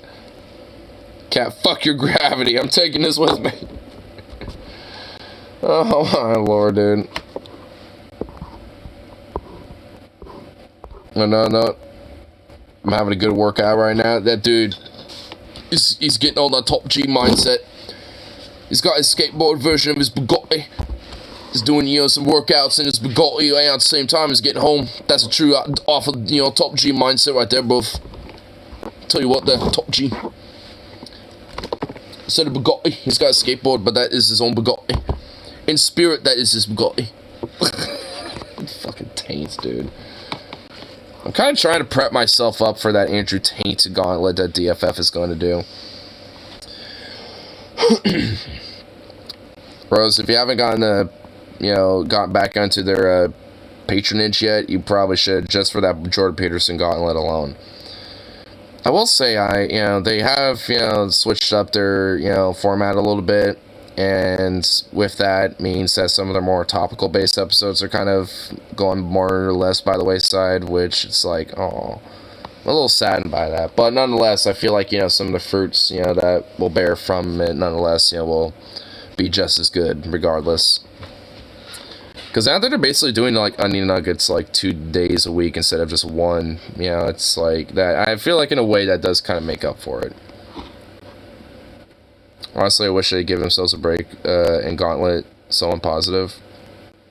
A positive gauntlet? Well, they haven't really done many gauntlets. They did the Tucker Carlson gauntlet, the Ben Shapiro gauntlet. I think that was the first gauntlet. The Ben Shapiro gauntlet, then Tucker Carlson, Jordan Peterson, and now Andrew Tate. And they said, well, see, this is why, being a patronage is kind of, interesting. Probably at least a good, time to do so, I guess. Because they did do a video where they were saying, or a stream, a little bit of Q&A, where they were saying that, like, they're not going to do just, shitty, weird fucks like that. They want to do, like, also maybe a gauntlet of, like, public freakouts, maybe a gauntlet of crazy-ass videos, or, some shit like that, too. They want to expand it more than just, like, individuals. So, with that means, there's probably, going to be a gauntlet of things where it's not necessarily just outright torturous drudgery, So, each one's, like, 6 hours. Yeah. Well, it makes it easier for us as viewers. Individual. Oh, dude. Well, they did say if people, demand it enough, they will do it when it comes to the gauntlets. So, I think if people did demand the individual for like one more hoopla, I think they would not be able to escape. I already know there's a few people that will already be into that. And, I mean, in a way, like, I'm not sure if people are past that by now. Yeah, like, in a way, I'm kind of hoping the same thing. I'm like, I suppose maybe like in a sense of like, where are they now? And hopefully they only do it for like 2 hours as a gauntlet instead. Just kind of see maybe where he is now, which I guarantee you is literally going to be no fucking different than literally 5 years ago. So, honestly, I do truly hope, most people are past that by now.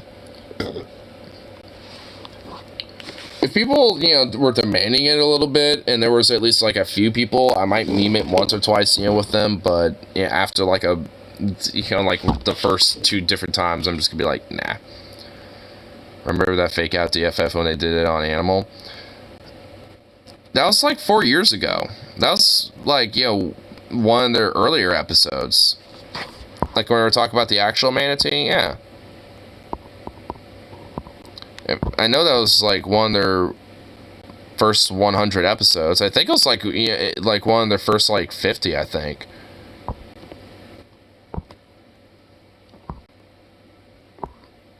Yeah, number 49. Yeah, the mac and cheese background, the glasses, I mean... Yeah, and it was 4 years ago. Yeah, this is one of the early-ass episodes. Dude, they even got me, bro. I honestly thought that, like, the first 20 minutes was fake out.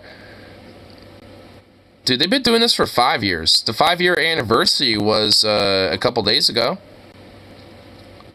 This has been a 5-year podcast. This has been going on for 5 years. Wow. Yeah, dude. Dude, that episode that I just showed, that manatee episode, is going to come up to 5 years here pretty soon. I mean, it's the 49th episode. I mean, that's going to be like... I remember that being during the summer, or maybe early spring. I think that was like May or March or something like that. It was somewhere around that time. So yeah, give it a few months. That'll be, 5 years ago eventually. Give it a couple months. Dude, time flies, man. I honestly didn't realize, like, they've been doing this for 5 fucking years. It's like... Holy shit. Following them for the thick of it, the whole 5 years, going through the whole thick of it, dude. Damn. Holy shit. Because sworn Tim Allen, DFF was in the winter. Yeah, the winter in January. Their first episode was in January. Their anniversary was when they did that episode.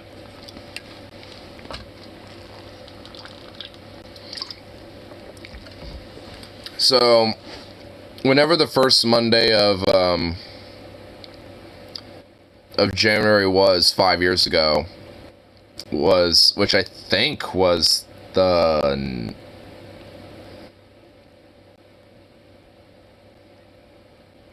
Oh, fuck.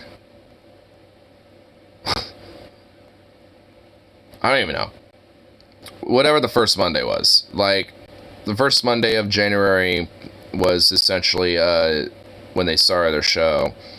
And then, at least for like the first month or so, every episode was essentially public, the Monday and the Friday ones. And then once their first private episode was on Marshall Applewhite with, I think that was his name.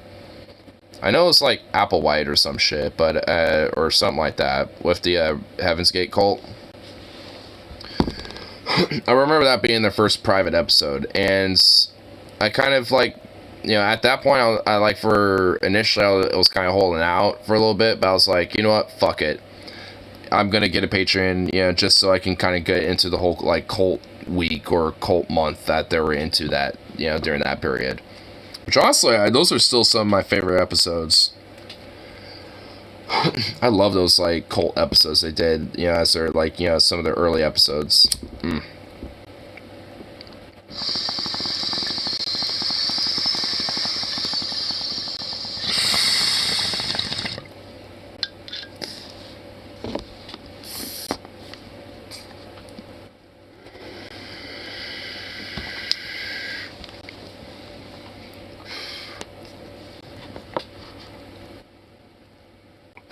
Here.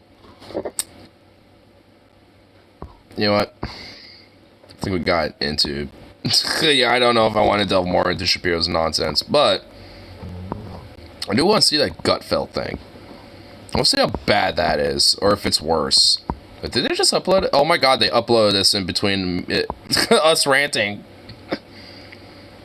28-minute thing. Oh god. It's just... I don't know how far we can get away with this anyway. Oh god, dude, look how he's just presenting himself. Jesus Christ. He's got like, dude, he's got like the whole chair and everything, bro. What the fuck? Happy Tuesday, everybody. It's great to see you. Let's get right to it. Tonight's monologue is all about gender. Is that right, Elvis? Elvis? Is that right? Wait, why is he bringing up Elvis in this?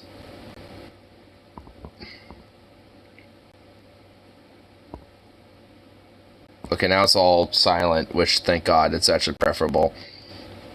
But, why is it? Why is it, though? Alright, hold on, I'm gonna do this real quick. An atomic wedgie? I do, too. I have a strong urge. I also have a strong urge to, like, if I had a glass bottle of alcohol, drink the rest of it, and then whap it over his head. Is that right? Dude, wait, this is like a whole weird theme song for... Dude, what the fuck? Dude, there's a whole theme song for this, bro. Hold on, we gotta absorb this in its totality.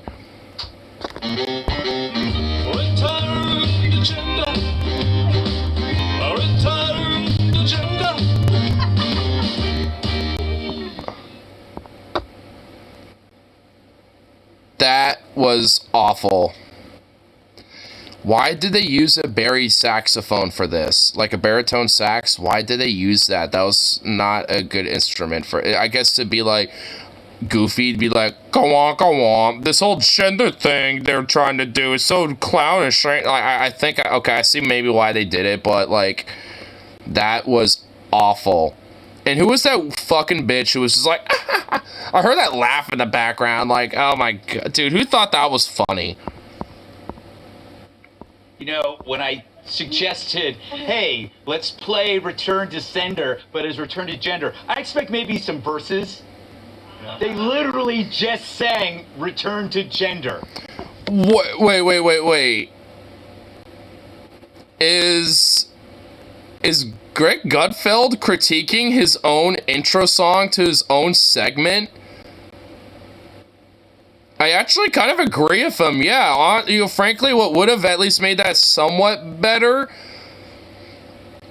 No. Like, the Return to Sender, I think, is an actual song, and the whole idea is the whole Return to Gender thing is a parody of... Oh, you know, I think I see... You know, hold up. Is Return to Sender a song that Elvis did?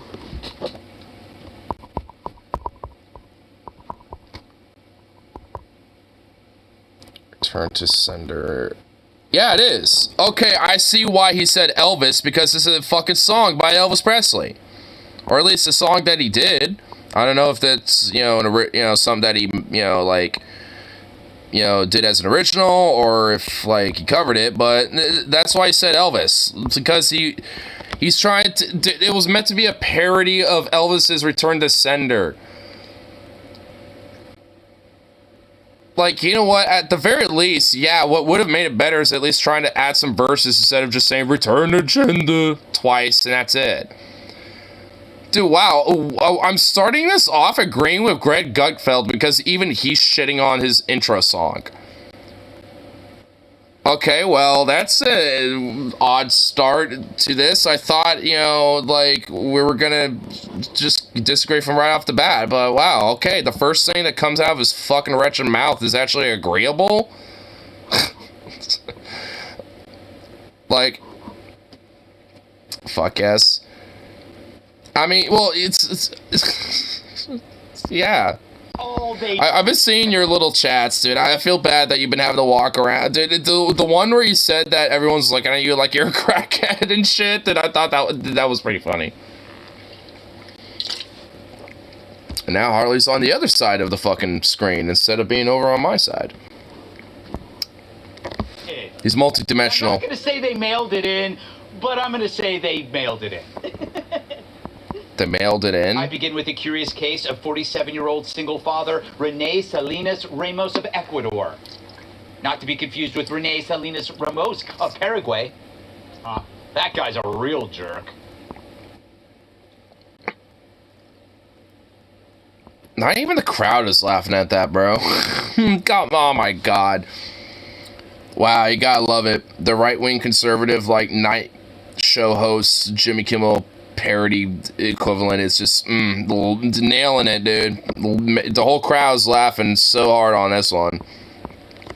To gain the upper hand on his vindictive ex-wife in their bitter child custody battle. So who the fuck is this? A legally changed his gender to female. Smart. Not just to excuse his lousy driving. A sexist would say. Oh my god, what did I get myself into? Oh my god, this is worse than I thought.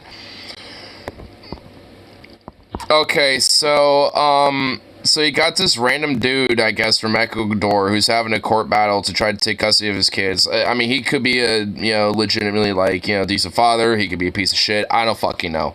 I don't really care, I guess. But, like, because he's having trouble trying to, gain custody of his kids, he decides to say, fuck it. I was away for 2 seconds. What's going on? Dude, you just missed some unadult... Alright, I can't believe I'm playing this back. Alright, I'm just gonna... Alright, we're gonna absorb this. So, alright, so you got this guy, right? Like, this apparently is a dude who's trying to get custody of his kids, and some random guy in Ecuador, right? So, you got this guy. And, I guess he legally changed his gender to try to help gain custody of his children, I suppose. Not in the sense of, like, because he's trans, he's just trying to do it to win a legal battle, gain, legal custody of his children. And, like, here, I'll just, here. He's a real jerk. To gain the upper hand on his vindictive ex-wife in their bitter child custody battle, Rene legally changed his gender to female. Smart. Not just to excuse his lousy driving. A sexist would say. You didn't miss anything there. You missed unadulterated cringe. And they didn't even get a good, like action voice guy for that. They didn't, because it was like, a sexist would say. They didn't get, like, a sexist would say. They didn't even get, like, a cool, deep, like, fucking baritone-ass, like, fucking action voice guy. It was just, like, I think it was just Gutfeld trying to mimic it. And, like... And also, like, I mean... I don't even know, dude. I watched that twice now, and I still don't even know. I think I need more alcohol. Yes. Good. Yes. But hell, why wouldn't Renee do this? He already has a chick's name. You see the Ecuador... What? Yo, Greg, there are men that are named Renee, right?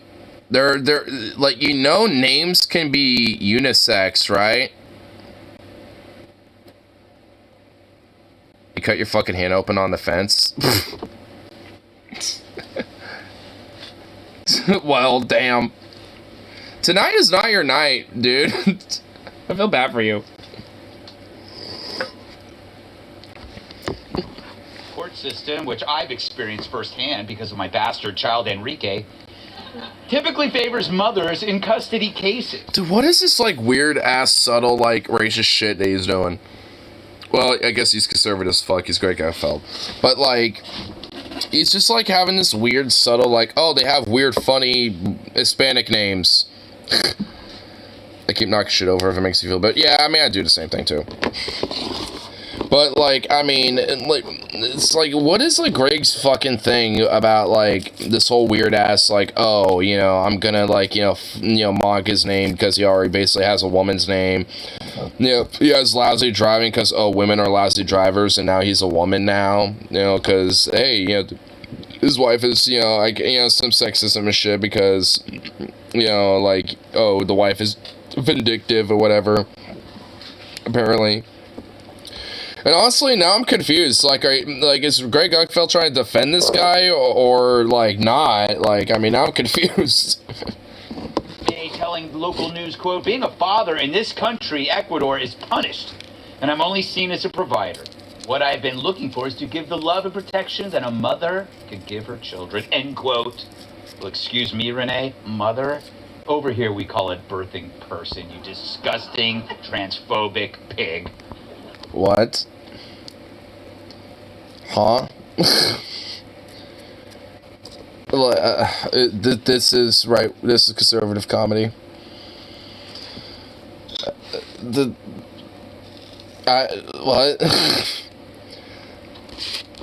I mean, if anything, like, he's just trying to, like, yeah, that's what I mean. Like, no trans person would ever make that argument. That's just, like, ridiculous.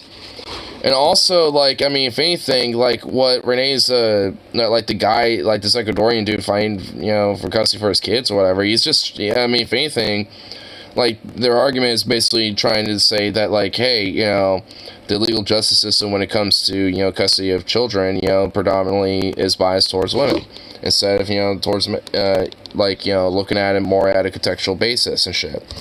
Because honestly, there are a lot of times where women can, you know, legitimately be abusive, neglectful, and not good, you know, child raisers. While, you know, maybe the father is. And in a lot of cases, it's vice versa. You know, it's like, I mean, it's, you know, obviously no parent's goddamn perfect, but I mean, there's definitely a lot that, you know, probably just shouldn't be at all. Men and women included. You know, so it's just like, you know, I mean, or just anybody, really. You know, some people, you know, there are just some people that are just not, you know, cut for it. You know, whether because, you know, they're just going to be neglectful or because it will legitimately be an abusive shitbag that's going to, you know, do more trauma and harm to the child more than raising it properly. So it's just like, that's kind of the broader argument that this guy, you know, is making and shit, Greg. Like, I mean, and honestly, for somebody who, you know, is against this whole weird feminism thing, wouldn't you be, you know, trying to use this as an argument to show, like, how, like, cockamamie, like, the whole, like, judicial system is or whatever? Or talk about, like, you know, how, you know, like, how, you know, transgenderism is ridiculous because, you know, look, you know, the bar that it sets or some shit. I mean, like, you could at least make some, like, little quip about it, but it's literally just like, oh, well, he's a lousy driver because he's woman now, and, you know, and, like, and also, it's just, like, legit kind of, like, racially bent and just sexist bent shit, which, conservative comedy at its finest. But, you know, Renee didn't go out and get a wig or heels like Kill Me does after a bucket full of Zimas. Wow. He didn't hit up the Ecuadorian dress barn, also known as El Granero del Vestidio. That's where I get my... That was such a fake... Dude, these are such fake laughs. Dude, these people are literally forced at gunpoint. Like, they have, like, a .357 Magnum revolver. Like, literally every single one of them has, like, some fucking, like... golden plated, like, .357 that Greg Gutfeld's collected. Like, he has like 50 of them, you know, and he has like like people hired specifically to do this, where they're loaded, you know, fucking like hammer back, and they're just like aiming at these people's heads, just like, you will laugh at this, you will laugh at everything that I say. If not, that trigger will be pulled, and no one will remember your name. I propose AI race kids. We've already fucked up too much. Let a sophisticated intelligence bestow upon future generations of morality that can actually adapt to the ever-changing world. Like, it only takes thinking about history upon humanity for a second to understand the same for us. I mean, I in a way, I actually kind of tend to agree with that. I mean, if any, I guess in a pragmatic sense, I mean, you know, would probably be reserved about, considering, like, the violent backlash, even amongst, you know, like, fellow progressive lefty types, you know, that would come from something like that. So, I mean, I don't disagree, obviously, but I'd be curious to see, you know, the results of something like that being pushed. No, Renee lived his day-to-day life as a man, because he is one, except for the woman's name. And like clockwork, his story has pissed off... Is Renee's, like, not inherently a woman's name? Like, Jesse's not... Like, look at one of your co-hosts, Jesse. Like, that's not just a woman's name, but it's also a man's name. Like, you can't even make that argument, you fucking moron. LGBT activists who call us... But once AI gets to be as sentient as we are, what really will be fundamental difference? Basically, if we had, like, Datas, you know, like, if you had, like, Data walking around, like a, you know, Brett Spiner, you know, just wandering around everywhere as, like, an actual Data. Yeah. Honestly, by that point, I mean, I would definitely agree with it at that rate. It's outlandish, which raises the question, what's inlandish? I don't know. Not you. Not you, Greg. So you're not used inlandish. The law to change his gender in a noble yet desperate attempt to gain custody of his children. I wish I had that much ingenuity to see my children. I just don't have the time to visit the Nike factory. What? Is he trying to say that, like, he has his children at, like Nike sweatshops? Or is he trying to say that his, like, this Ecuadorian guy, Renee,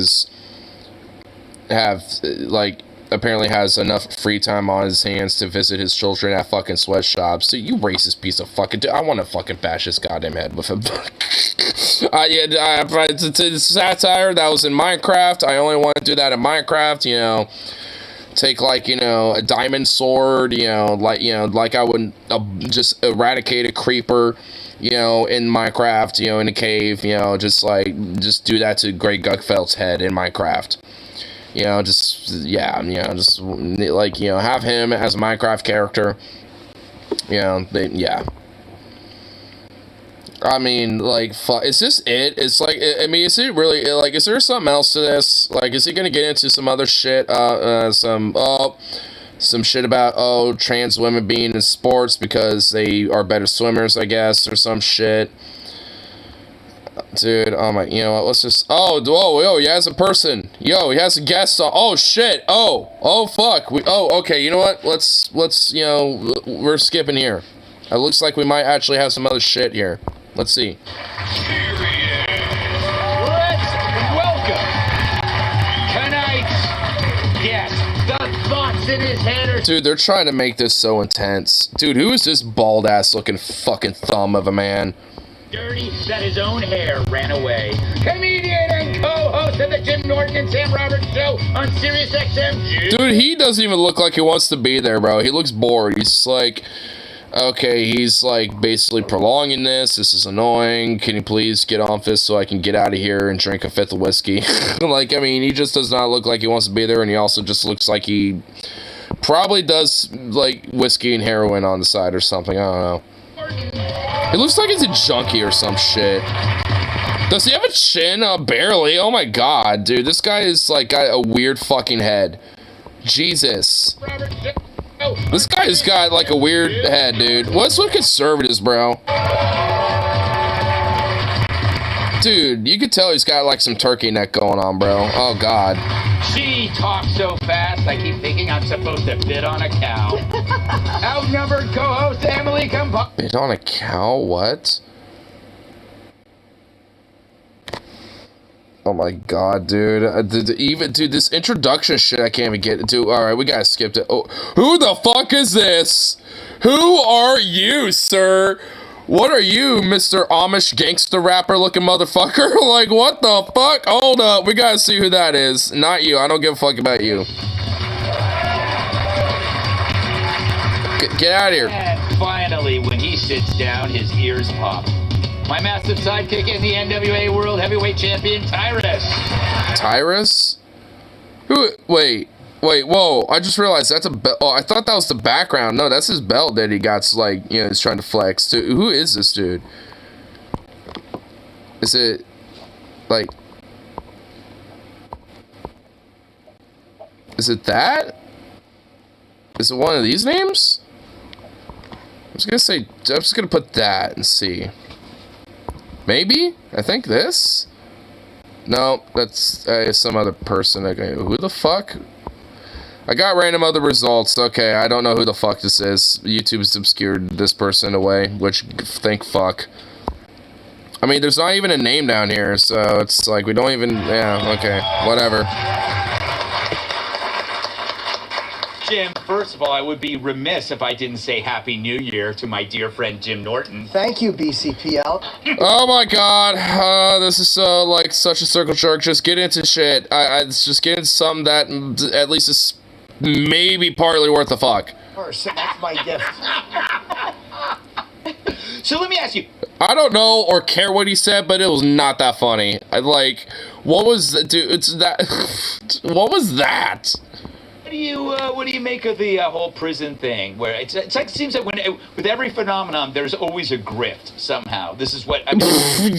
Yeah, we're looking at one right now. It's like, why can't people who are in administrative jobs not see that this is obvious? Well, I understand. Administrative job? What? First of all, Tom Hanks' roommate and bosom buddies. I can kind of understand why this person. I know it's a 1981. What are they talking about? What is going on? But if you watch that, that's a good one. Peter Scolari. Yeah. The late Peter Scolari. I know, R.I.P. Yeah. I get why you... I can't... Okay, you know what? I regret even touching this video. This is like, what this... This fucking... this guy's apparently a comedian. I was hoping at least there'd be something amusing. Dude, he just kind of goes at them one by one. Yeah, I want to hear this guy. I want to hear this Tyrus dude. Then the game, the system. But when a man... Oh shit. Hold on. But they don't want to talk about that, Tyrus. What's your feeling on... Well, they're not alone. They're not alone, Greg. There's a lot of us. I think I speak for everyone in this room that we don't want to talk about this. But since we're going to do this... Since we're going to do this, I might as well break the ice on this, so, yeah. It's funny what they get upset about. It's okay for them to game the system. Yeah. But when a man does it, who's fighting for his children he hasn't seen in months, and the article went on to that there was Oh, I was spelling his name wrong. It's with a U.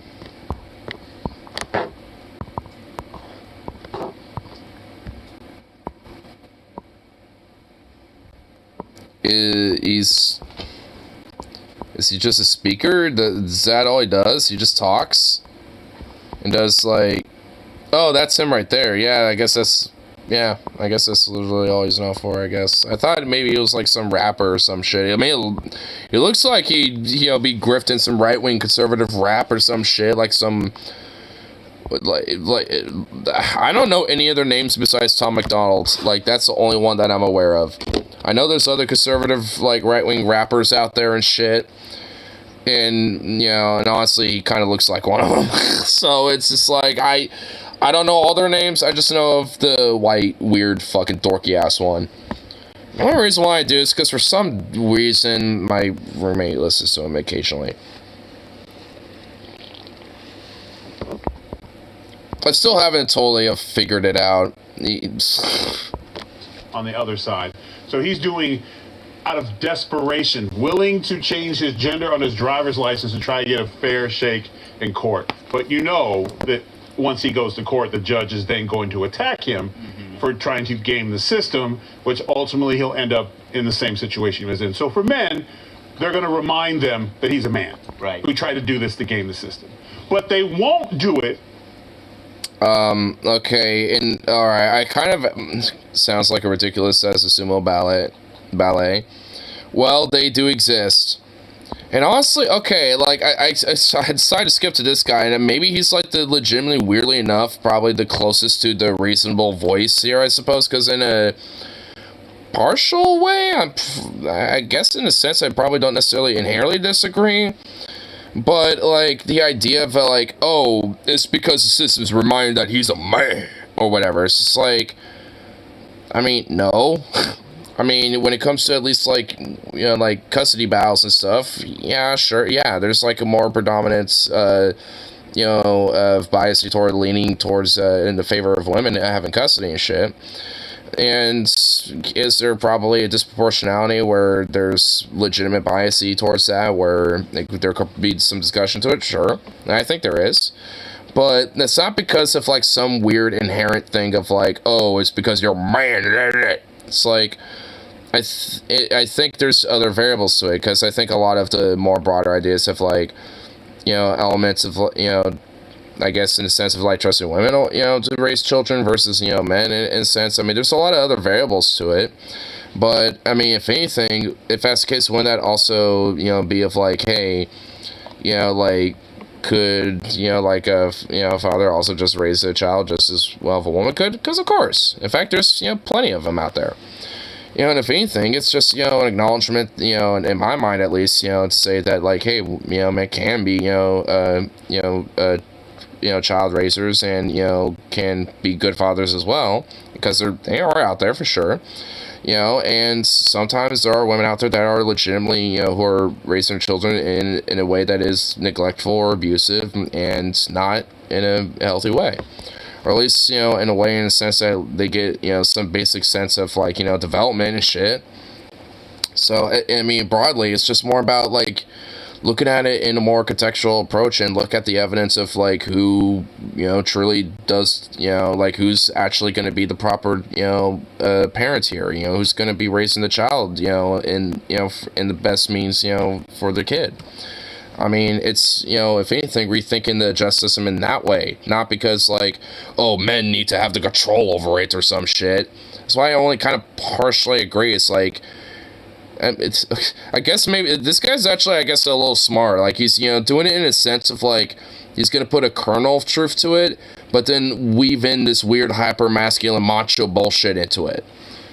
I mean, because, look at him. I mean, he's going to definitely do that. I mean, and it's not the case. I mean, if anything, I mean, not that, like, every hyper macho bro is, not gonna, is gonna be a bad parent, but I wouldn't inherently trust that guy right off the bat. Like, they would have to kind of, prove it a little bit. But, nonetheless, that doesn't mean they're gonna be a bad parent. But still, I mean, it's because of, evidence and context to it. It's like, when it comes to a custody battle, in that sense, it's like, who's, the one who, is going to raise a child in a way that they're not going to be neglected or abused, at the very minimal. For men who commit crimes. Exactly! To game the system. So if I go to jail and I say, well, I actually identify as a woman. Huh? Wait. Why'd you just throw that in there out of nowhere? Like, you started having a little bit of a potential point, and then you just threw in, well, I identify as a woman, though, now. It's like, to this whole point of maybe a guy may be in jail for something. It's like, you could have potentially had maybe a potential weird right-wingy point to that. Because even Greg sounded like he was probably going to, agree with it, hence why he yelled at, exactly! Because, like, like, just because someone inherently has a criminal record, in my mind, doesn't always mean that that person might be a bad person or a bad parent or anything like that. People can have slip-ups in their life and shit, like, that happens. Like, if someone were to, like, for example, be like, yeah, like, when I was 19, when I was at a rough point in my life, I, robbed a liquor store and tried to, steal, like, 3 bottles of whiskey or some shit, and I served some time for that, and I was fucking dumb at that age, and I'm like 28 now, and I just, have like a 3-year-old or some shit, and, doing the best I can with my, like raising as a single father or some shit. I mean, honestly, like, I'd say, yeah, I mean, at least that person is, like, on the right track, especially from, like, the context of that particular hypothetical, at least, which I'm frankly not sure, variable, or at least various different vague, broad, style stories like that exist out there. Whereas, like, you got probably, dudes and chicks too, who are out there who probably got, like, a, past record, and despite that, would still make, for a decent parent. But will the justice system look at that and be, seeing that? Yeah, at least especially for, like, men in this context? I don't know, maybe not. And that's why, you know, there can be at least more of a critical lens at, you know, looking at these type of things. But it's, like I said, it's not because of this weird-ass, like, macho, weird, like, oh, you know, society just needs meant to be this way and this, that. It's because they have this idea that, like, men and women ought to be, like, in these certain, like, boundaries in society, and they cannot verge away from them. And it's just like, and if you do, then suddenly, like, society crumbles into chaos and shit. It's just always, you know, the whole, like, you know, Western civilization degeneracy shit. I mean, I don't think this guy maybe necessarily believes that in total, but he definitely believes at least some values that are tangential to those ideas. And obviously, he's on a fucking platform that does espouse a lot of that shit, especially with people like Tucker Carlson. So it's like it all does kind of, you know, play a role into the whole broader conservative fucking, and frankly, even far-right fascistic propaganda that gets spewed, especially on fucking Fox News. I mean, like I said, maybe this, I feel like this dude at least is probably just like a guy that, you know, is just kind of been making money off of something that seems very easy for him to just kind of like be like, yeah, you know, macho men, bro, masculinity stuff, bruh. And Fox News has been like, ooh, if we give this guy some paychecks here and there, he could be a perfect guest on their show occasionally. And he could come on and, you know, help validate and enable more of our opinions and shit. And, but at the same time, it's just like, where the whole, like, you know, trans woman part come out of nowhere for? It's like, you know, like, it's, I guess because of the whole, like, you know, Ecuadorian dude from earlier, but still, it's just like, what?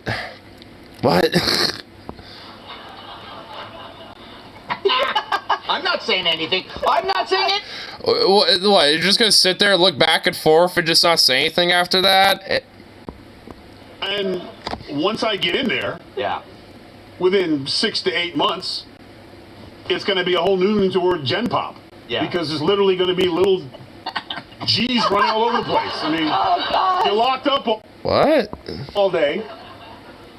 You know? Yeah. What else are you going to do? So, But it's true. but it's like, but You will I not be wouldn't be questioned. gaming the. What? Like, you're locked up, what else are you gonna do? I don't know, like, at least for the American, I don't know about Ecuador, but at least for the American justice system, I mean, as fucked as, like, fucking, like, you know, backwards as it is, I mean, so, at least depending on the state, there are at least, you know, some potential, like, options of, you know, having, like, you know, rehabilitation. Again, it does depend, but, I mean, like, what, wait, you're not just like, oh, what are you gonna do, just stuck here. It's like, I mean, you can at least, I mean, it's like, there's at least, you know, some things that are, you know, possible that you can do. Game the system because I mean, I've been in it at least for a little bit, and I know there's at least, you know, options and shit. You know, even if it comes to just recreational stuff, but still, it's like. Oh, yeah. So here's the silver lining in this.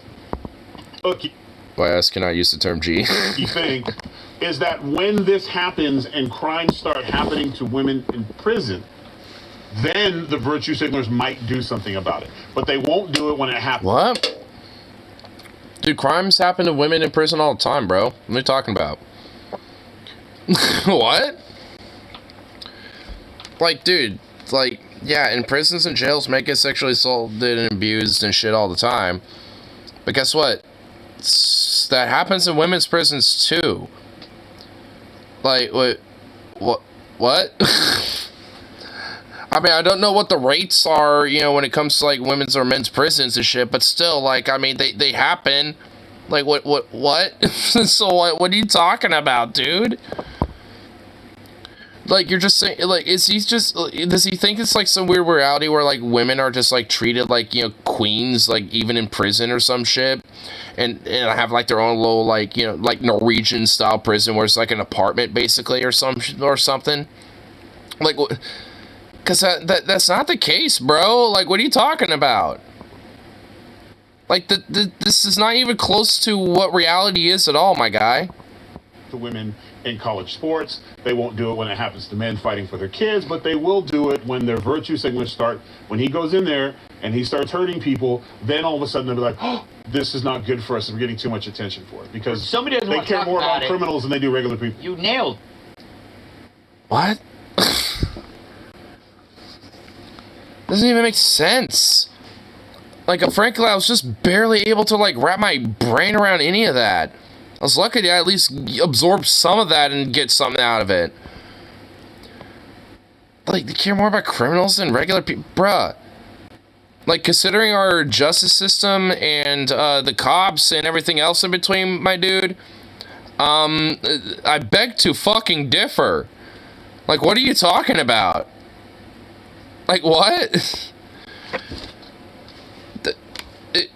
Okay, what? That's not even close to reality, unless you're a rich bastard. Like, if you're a rich person, then yeah, I mean, if you're a criminal and you're rich, then oh yeah, the justice system most certainly cares more about them than a regular person. But like, what? They're also acknowledging crimes happen in prisons, so they admit they know how fucked up it is. At least Tyrus is. Tyrus is saying that. I mean, the rest of them, I skipped a bunch of his shit, so I don't know if the others were talking about it. I'm assuming because he's talking about these things, it got brought up at some point. Maybe he's the one who initially brought up, but I mean, I'm assuming it got brought up, you know, prior to that. And, yeah, I think they are a little bit, and they're okay with it. I mean, in a weird sense, they're actually tacitly alright with it. They just want it on an equal level of, you know, fucked uppery. It's like, oh, women get to be treated with all this privilege in prison, even though that's not true. It's like, well, they need to have, you know, the same fucking shitty conditions that men get in jails and prisons. You know, what the fuck? It's like, nah, what? It's like, I mean, frankly, even if their weird claim was true, it's like, no, like, it should be, you know, like, men should be treated, you know, as an, you know, equal in that case then. If your claim is true. Like, not the other way around. Like, because, like, what the fuck? Why don't we just make... Exactly. I mean, the real argument would be, let's just make prisons better, because women's prisons, you know, are also, you know, just as exploited, you know, well, maybe not just as. Again, I don't know what the rates are in between men's and women's prisons when it comes to abuse, exploitation, shit like that. But when it, you know, it's like, nonetheless, it's like, I mean, it happens, you know, just like it does in men's prisons. I mean, just because there's suddenly, you know, women there and all the womans are all together in one spot, you know, suddenly means that, like, oh, it's all different or some shit. And, you know, it's uniquely like a paradise or something. It's like, give me a break, dude. That's exactly the point of the whole monologue. Thank you. Cat. Thank you. I like seeing a house on fire, then lighting up a house next to it equally. What do people have to say in the comments? Emily is better than a laugh track. What a great what? Ugh, I don't even know. The truth with humor, the best. Where's the humor? Where were the jokes? So he can get custody of his kids is outlandish, but RuPaul's normal.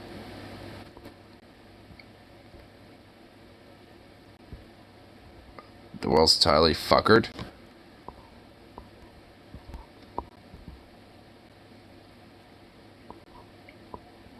Who's Emily? Why? Well, dude, there's like 3 comments that mentioned her. Which one? Which bitch is Emily?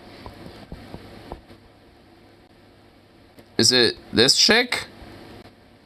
Which one was it? I don't even know. Do I even... I think it is. I think it is this chick. Wait, it says right. I think it said somewhere in here. Right here? Yeah, it is this chick. Wait, she's a co-host of some show called oh god. So, okay, you know, I guess we'll see what the fuck she... a lot of people apparently made a lot of upvotes, you know, for her. Which, frankly, is probably because a bunch of fucking 80-year-olds want to fucking, you know, be in their 30s again and want to fuck her. It's like, oh, I wish I was 50 years younger. I'd be fucking this bitch like nuts more, I tell you what. Goddamn. And I guarantee you anything that she says here is probably going to mean nothing. Ecuador is similar to California in that the Oh my god! Yeah, wow. What? Okay, there's some humor right there. What the fuck did that come from? California is similar to Ecuador? Bitch, do you know that, like, if California was its own country, it would be the 5th largest economy? What are you talking about, you psycho bitch? Oh my god, okay, no, I don't need to hear anything from her. That's all I needed. Oh my god. Are you serious? Emily, you dumb bitch. I invite you to go to California. Not that you want to go there anyway, but you know what, bitch? I guarantee you're in California right now.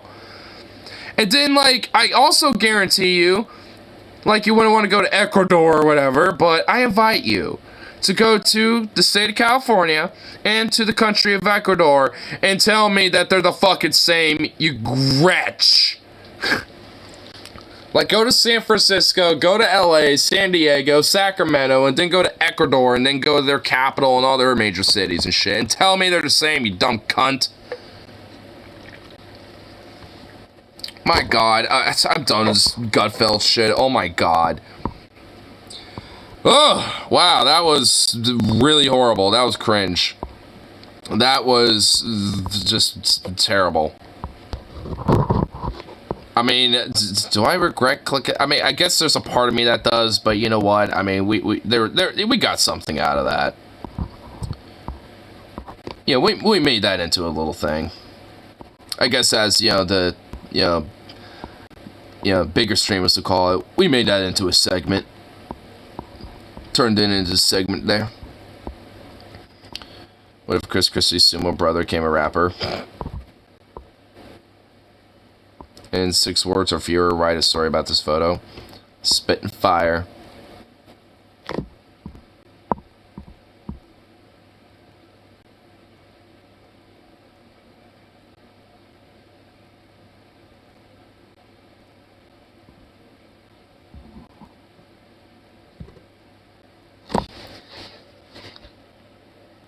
The satanically possessed lamb.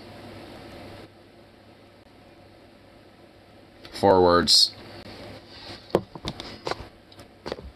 Yo, hold up. What about this guy, dude? This guy's a vibe. Dude, this guy right here. Dude, that right there's my boy. That guy's a vibe.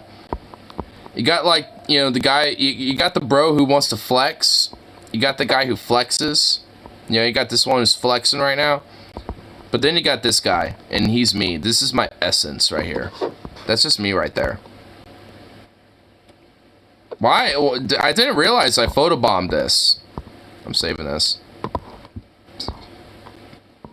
I'm saving it so I can make a copy of the photo of just this guy photoshopped, just vibing.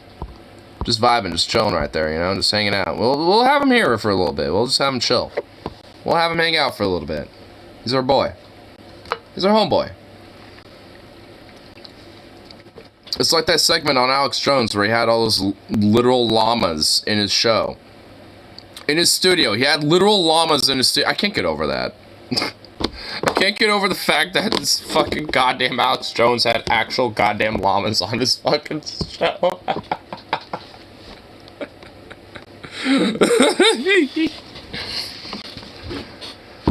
Oh shit, dude. Dude, you're sending me, oh my god, all the links. Oh.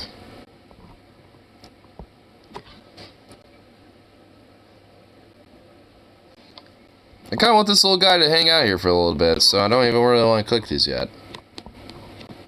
You got linked. I did. But, you know, we got our homeboy. You know, we got our homeboy just chilling out. You know, I don't want to just get rid of him quite yet. Got him hanging out here with us. I mean, you know, we can't just besmirch our friend.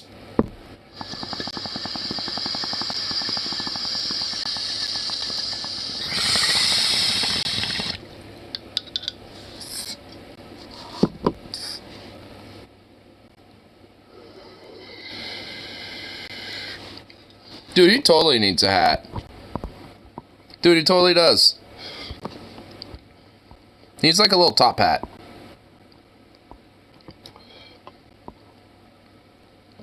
Like a fancy little bowler hat or something.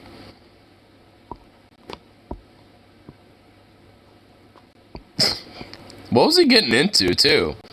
Like, he's got all this, like, hay all over him, dude. Like, what was he getting into?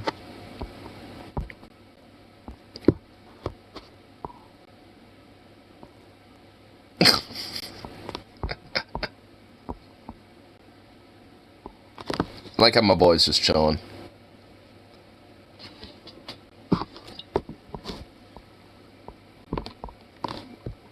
Sorry, I'm late for work. Fucking camels on the road. Camels are fucking on the road again. Well, hey, you know, sometimes you gotta get a dune.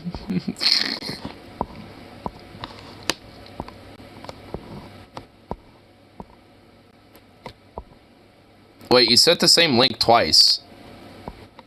They're literally the same link. I'm clicking both of those links and they're quite, yeah, they're like quite literally the same. Yeah, see. I don't want to get like too detailed with those fucking camels because I feel like YouTube would be like age restricted.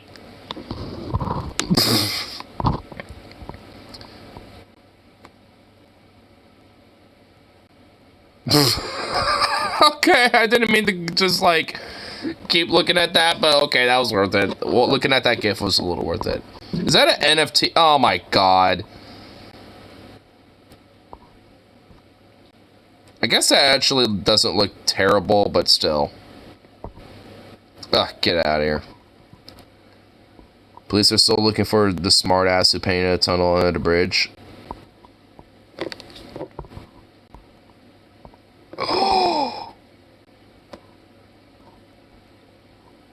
Oh my god. Oh my god. That's straight up some Wile E. Coyote shit, bro. That is straight up some Wile E. Coyote shit, dude. Oh my god. Holy shit. Dude, the Roadrunner's right there too. I didn't even notice that right off the bat. I didn't even think about that. I just saw the car and then the tunnel. Honestly, my brain didn't even register the circle. It didn't even register that, dude. Oh my god, I love it. Wow. Magnifique. Magnifique right there.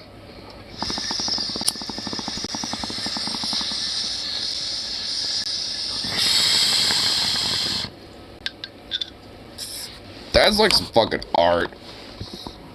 Top tier trolling right there. Despite Portland being known as the city of bridges, all of our bridges don't have, like, you know, a bridge where you can do this with. Is there anywhere in Portland that this can be done to trick people? I can't really think of anywhere, actually. The person who made the report didn't want to come out for it out of embarrassment. Is that still catching people? Yup. And Lamau, it works.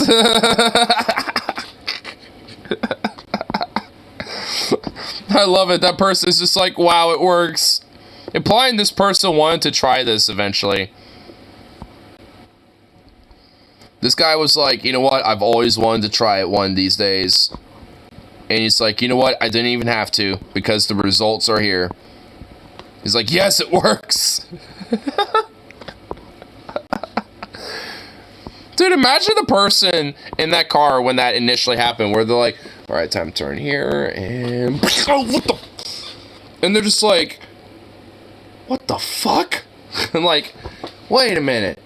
And then he probably went in reverse, put it in drive again, and drove forward slowly to see if their car, like, bonk.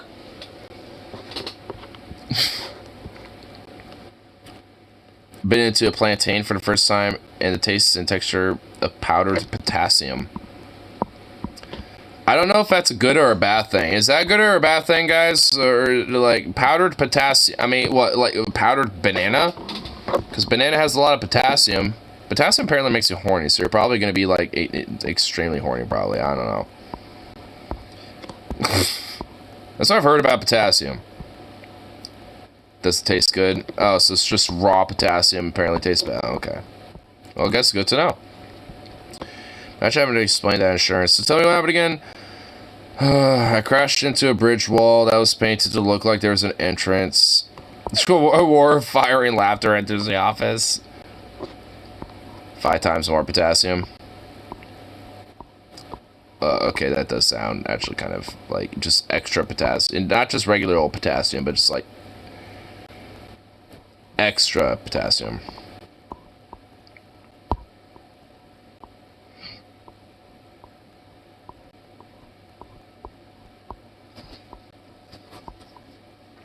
Potassium kills libido. They used to give saltpeter, which is potassium nitrate, to sailors to keep them from being so damn randy at sea.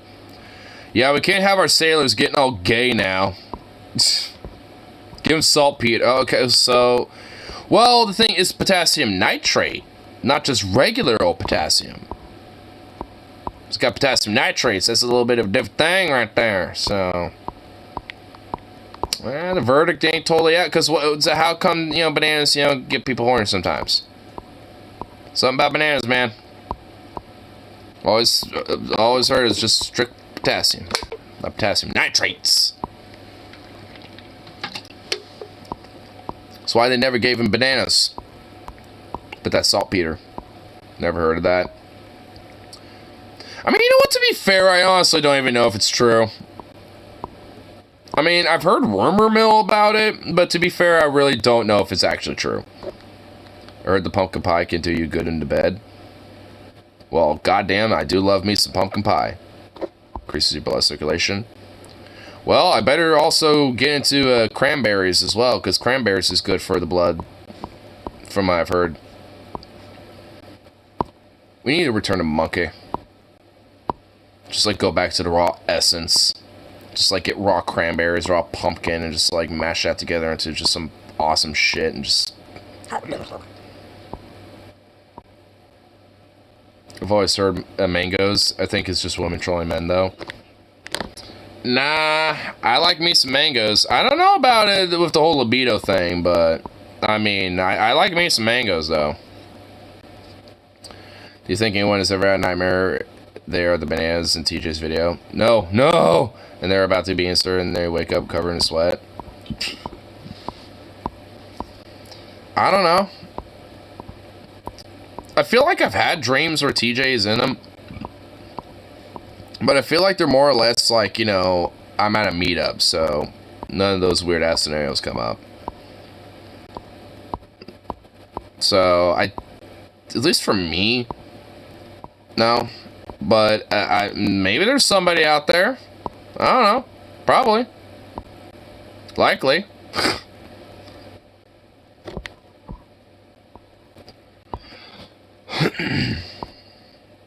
My TJ dreams are lame. One time I dreamt I saw him as Scotty at Kroger. That's usually kind of how it works with dreams. Because honestly, like, there are some dreams where I will literally have, like, a feeling where I, like, will see TJ or Paul or something like that, and it's just like a random, like, oh, hey, random passing. Another, I shopped for Paul. So you went shopping for Paul at a Walmart? Okay, that's kind of funny.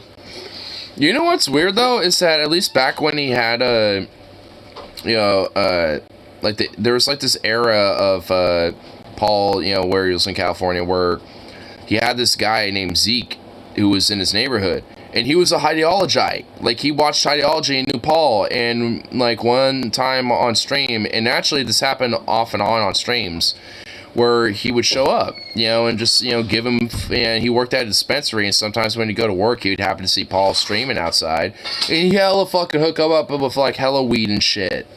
Like, give him a care package, basically. It's like, dude, I can't imagine, dude, like, if I was, like, you know, like, you know, if some reason, like, Paul's in my neighborhood, dude, I would totally be that guy.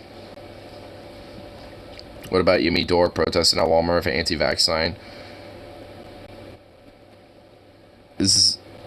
We're talking about dreams. So are you is that a dream thing or what? Because I haven't had a dream about Jimmy Dore like that.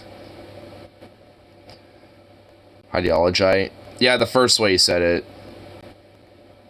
Because like high and then like ideology, but it's high ideology. So like ideology, yeah. Somehow I'll not be surprised if it isn't. Yeah, I mean it's Jimmy Dore, sadly. I mean he's fallen way the fuck off. You know what has been his content lately? What is he? Well, oh, he's doing YouTube shorts? He's doing those too, occasionally.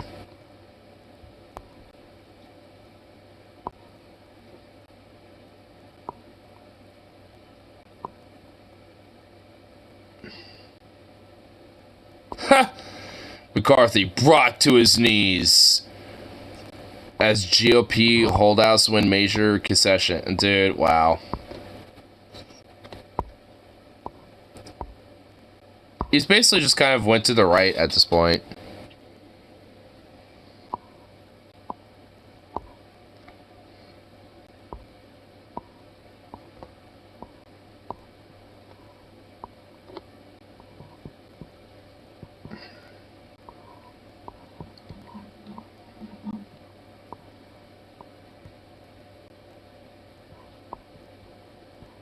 Yeah, I mean, honestly, it just kind of seems like, you know, Jimmy Dore literally just went pretty much, like, to the right at this point. Cringe, lame, gay, boo. John Bolton's mustache would get more votes than John Bolton. Dude, that'd probably be true, dude. But the thing is, I feel like John Bolton's mustache possesses John Bolton, though. What if John Bolton's actual, like, being is actually, like, a decent person, but John Bolton's mustache is what truly possesses him to be the evil piece of shit that he is? Some kind of ping going on in the background. Probably this, or maybe my fucking heater that I have going on in here. Probably that.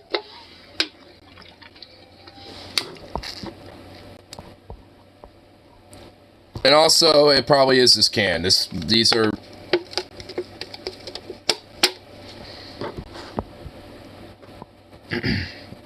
these are very pingy and pippity-poppity and all that shit.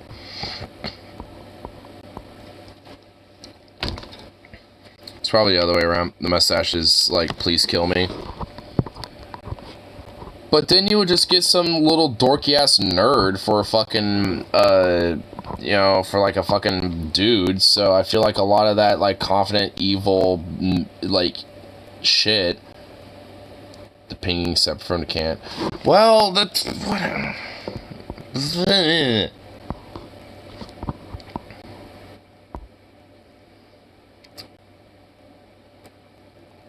Oh shit. Roskaya uploaded a new song. Shapka. Huh. I want to hear it. What's it sound like?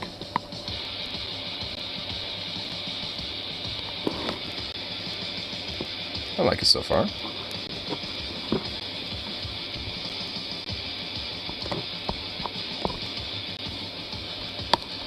Here, I'll just turn it on just a tad. Just a little.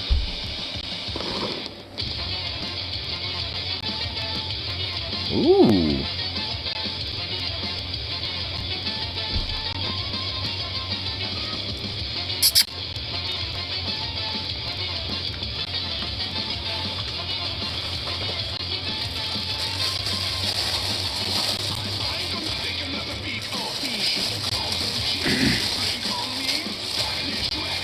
This band has always been a little wacky and interesting to me.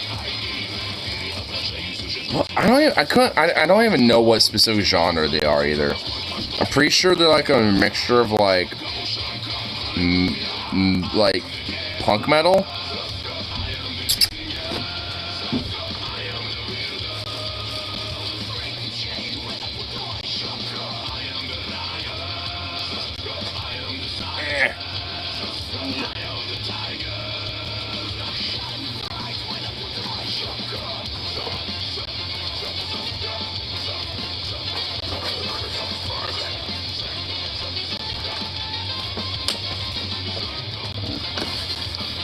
throw this up there at some point in time. Talk to it? Well. I'm gonna need some room for the big balls.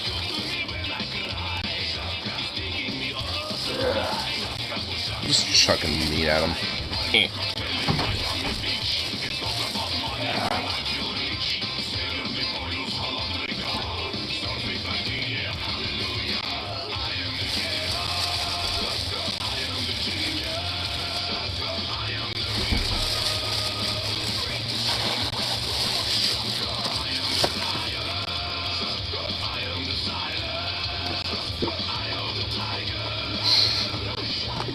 This is expecting more.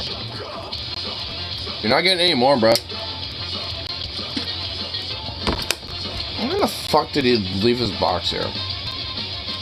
Could this not have waited like literally any other time? Like, get this shit out of my way. I need a fucking pathway here. I don't need no damn wall boxes in my way. Or I guess box in this case.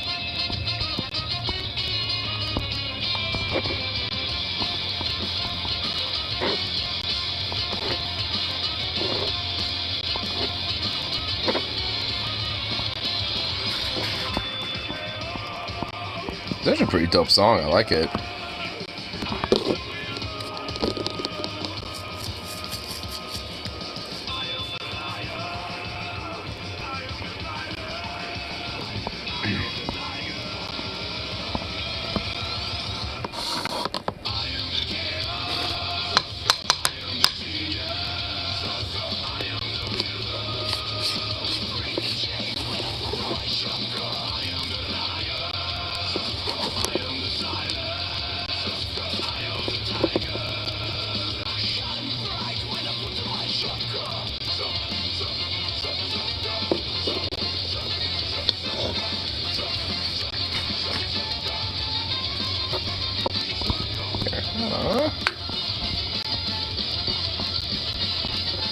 Let's see what other little things going on, yeah. Let's see what other little random little things are for the tube. Oops, yeah. Oh, get back here. Yeah. Let's have a song going on here. There we go.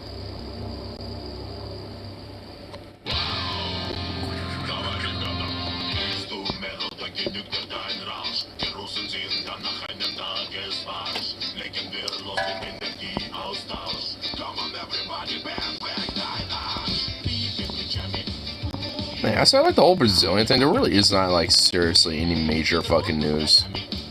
I guess outside of the whole Congress thing, but I don't really count that because I don't give a fuck. Wait, there is... Oh, I guess there is like the next little laughing cow, the lol cow of Congress. George Santos. Is he still trying to dodge reporter? Oh my god! Dude, this guy is such a weird fucking smug bitch, bro. This guy's weird. This old George Santos guy is so fucking weird.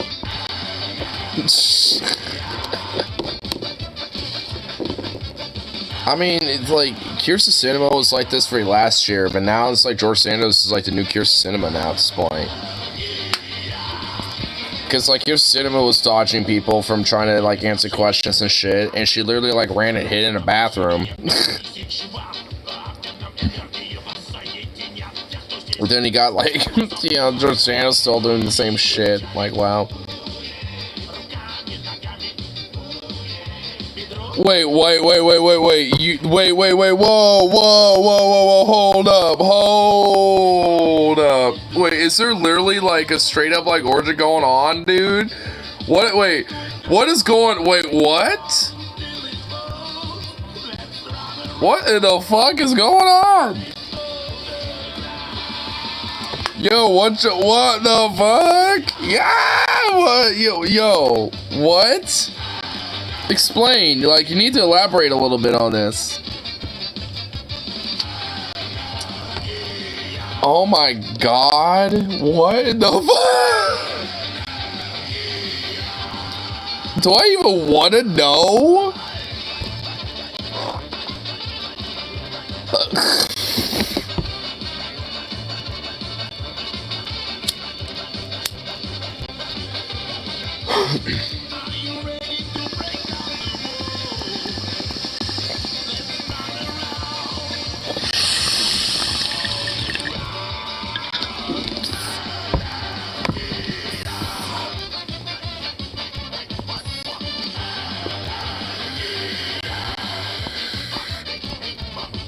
My lord.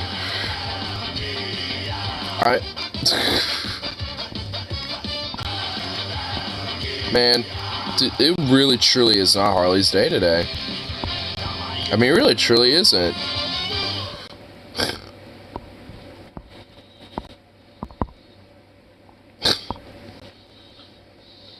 Man, what in this? I'm still gonna wait for something like a little bit of elaboration because I am like genuinely a little curious about this. Like, what the fuck?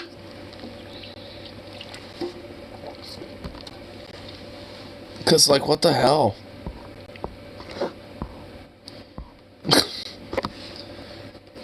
Because now I'm wondering, like, if that's the case, then how in the fuck did, like, where did Logan get all these people?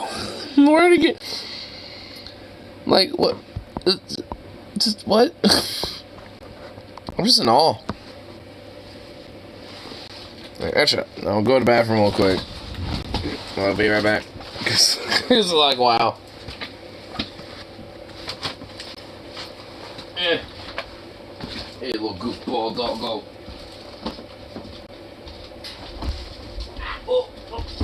Dog.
Good for the little butt. Ugh. Super butt.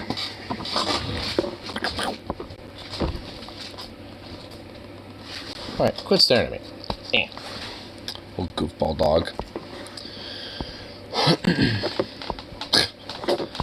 Really, Arlo just like leave me hanging with that shit. Man, even in like chats, he will leave me hanging. God damn it, that bastard.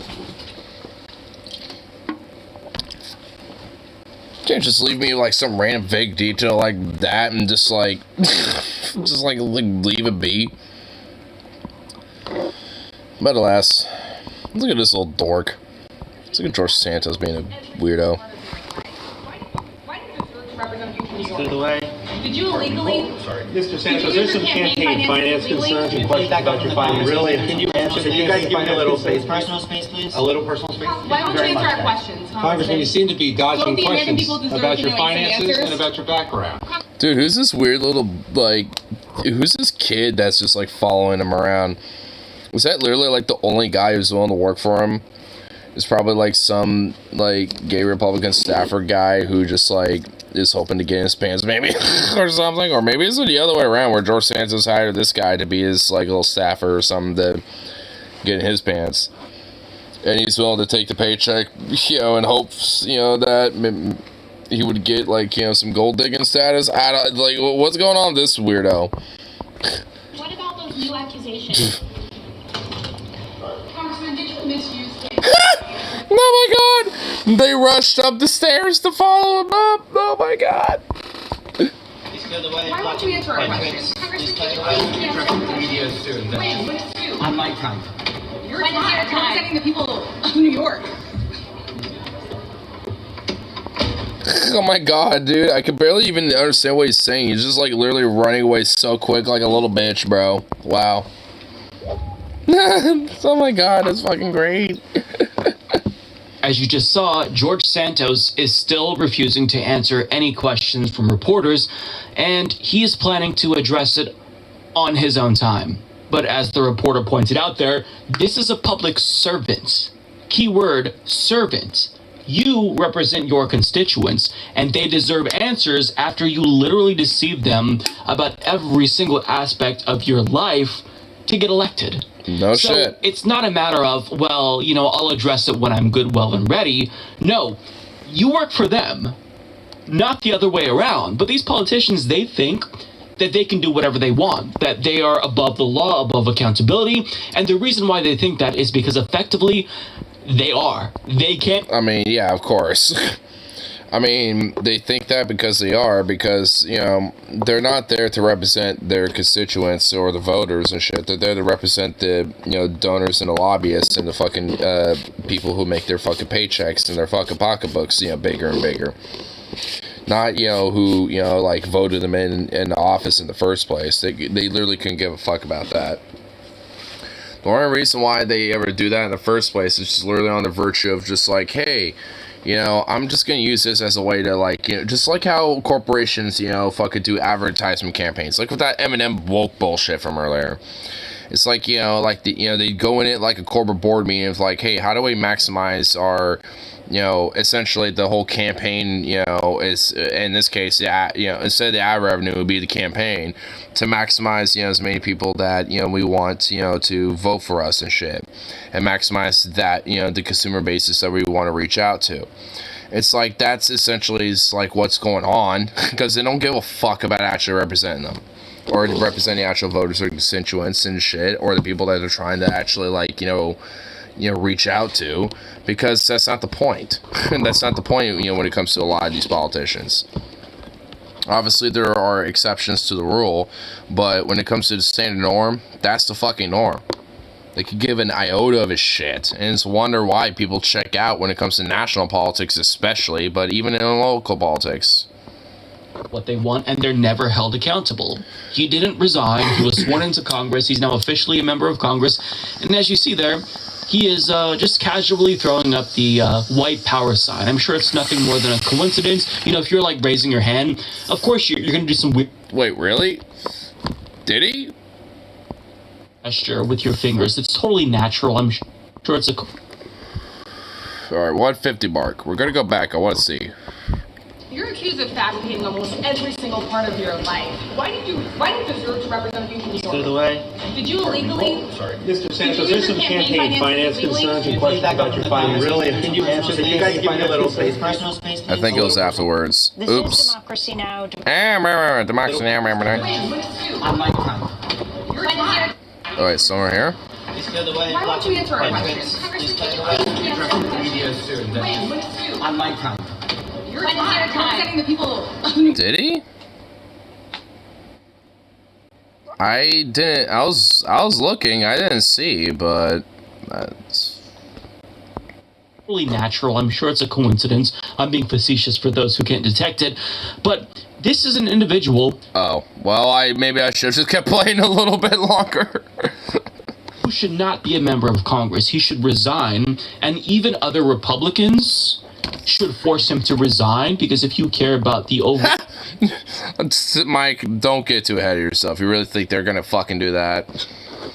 I mean, they're all about the fucking game. They don't give a shit.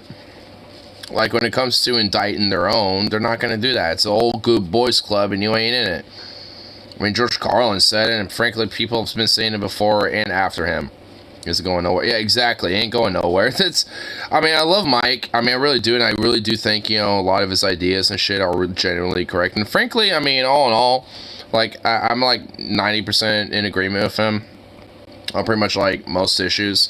Also, like, I mean, if anything, I actually kind of, admire the fact that he's willing to admit where we might have to take certain approaches at this point, considering the dire situations and everything. He's, if anything, Mike Figueroa is actually kind of radicalized even more so in the recent years, or just in his past year, really.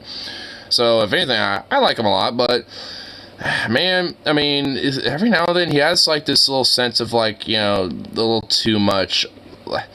I guess I don't really want to necessarily say optimism, but like this sense of like, oh, I guess the benefit of doubt. Like, he has too much of a sense of a benefit of doubt about things sometimes. And it's like, man, you're asking for a lot, honestly, It's like, I mean, you really think Republicans are going to, like, ask that? Because, yeah, they want him. They love it. That's the reason why Lone Bulber, Marcia Taylor Greene, Matt Gaetz, and all these other fucking psycho freaks, still exist and are still there and being relevant, unfortunately. Because, I mean, they love that type of shit. I mean, they're all about this type of stuff. I mean, and there's honestly, like, even, I mean, it's like not to do the Godwin's law, but if you look at, like, the Nazi regime, like, there was all sorts of fucking infighting left and right through, the very fucking beginning, basically. I mean, it's like, honestly, they can't help themselves. They love this type of shit. I mean, it's like, they can't, help but crave, competition and trying to get the one-up on, with their lessers in their mind. Perception of your party, not that they do because they're all crazy, but if you do at least a little bit, you think that somebody lying to get elected to Congress and lying about every single aspect of their lives might make all of you look bad. But no, they're kind of getting buddy-buddy with George Santos, as Marjorie Taylor Greene is. But I don't necessarily care too much. What's that? Hold on. You look bad, but no, they're kind of getting buddy-buddy with George Santos as... What is this? What's this weird shit, Marjorie? Like, you're trying to obscure yourself, from whispering into his little ear, saying sweet nothings and shit. Like, I mean, you're in a fucking hall. Like, no one's gonna, outside of that weird dork in the glasses who's, like, feigning the interest of even wanting to exist, let alone be there. Like, I mean, you really think he's paying attention? Like, what is this weird, like, espionageal, like, oh, I'm gonna be, like, a secret, like, I'm gonna be, like, a giddy middle schooler being like, ooh, let me tell you a secret and make it super obvious in front of everybody, and thus some photographer who has, like, some fucking eagle eyes and be like, what's Marjorie doing over there? Zoom. Click. It's like, yeah, you could have just been, like, doing this just casually, and you would have gotten the same result and not as nearly enough attention to where you get this stupid fucking photo. You dumb cunt. Oh my god, I hate her. But you know what? I love her for being a moron, at least. So there's at least that. But I don't necessarily care too much about what the rank and file Republicans are doing. The real question is, what is leadership doing to hold this individual accountable? This compulsive liar. Well, Steve Scalise was asked about this, and he basically brushed aside the reporter's concerns here. Let's watch. So, yeah, nothing. Wow, my random little, like, thing, you know, as a summary guess was correct. Go figure. Brush it aside. It's nothing. Don't worry about it. It's just like, yeah, wow, go figure. Not surprised. You know now about what Congressman Santos lied about his resume, the various inquiries into him at the federal and local level. Do you think that he should be a member of Congress? Well, you saw him seated last week. There were no challenges to that. This is something that's being handled internally. Obviously, there were concerns about what we had heard, and so we're going to have to sit down and talk to him about it, and that's something that we're going to deal with.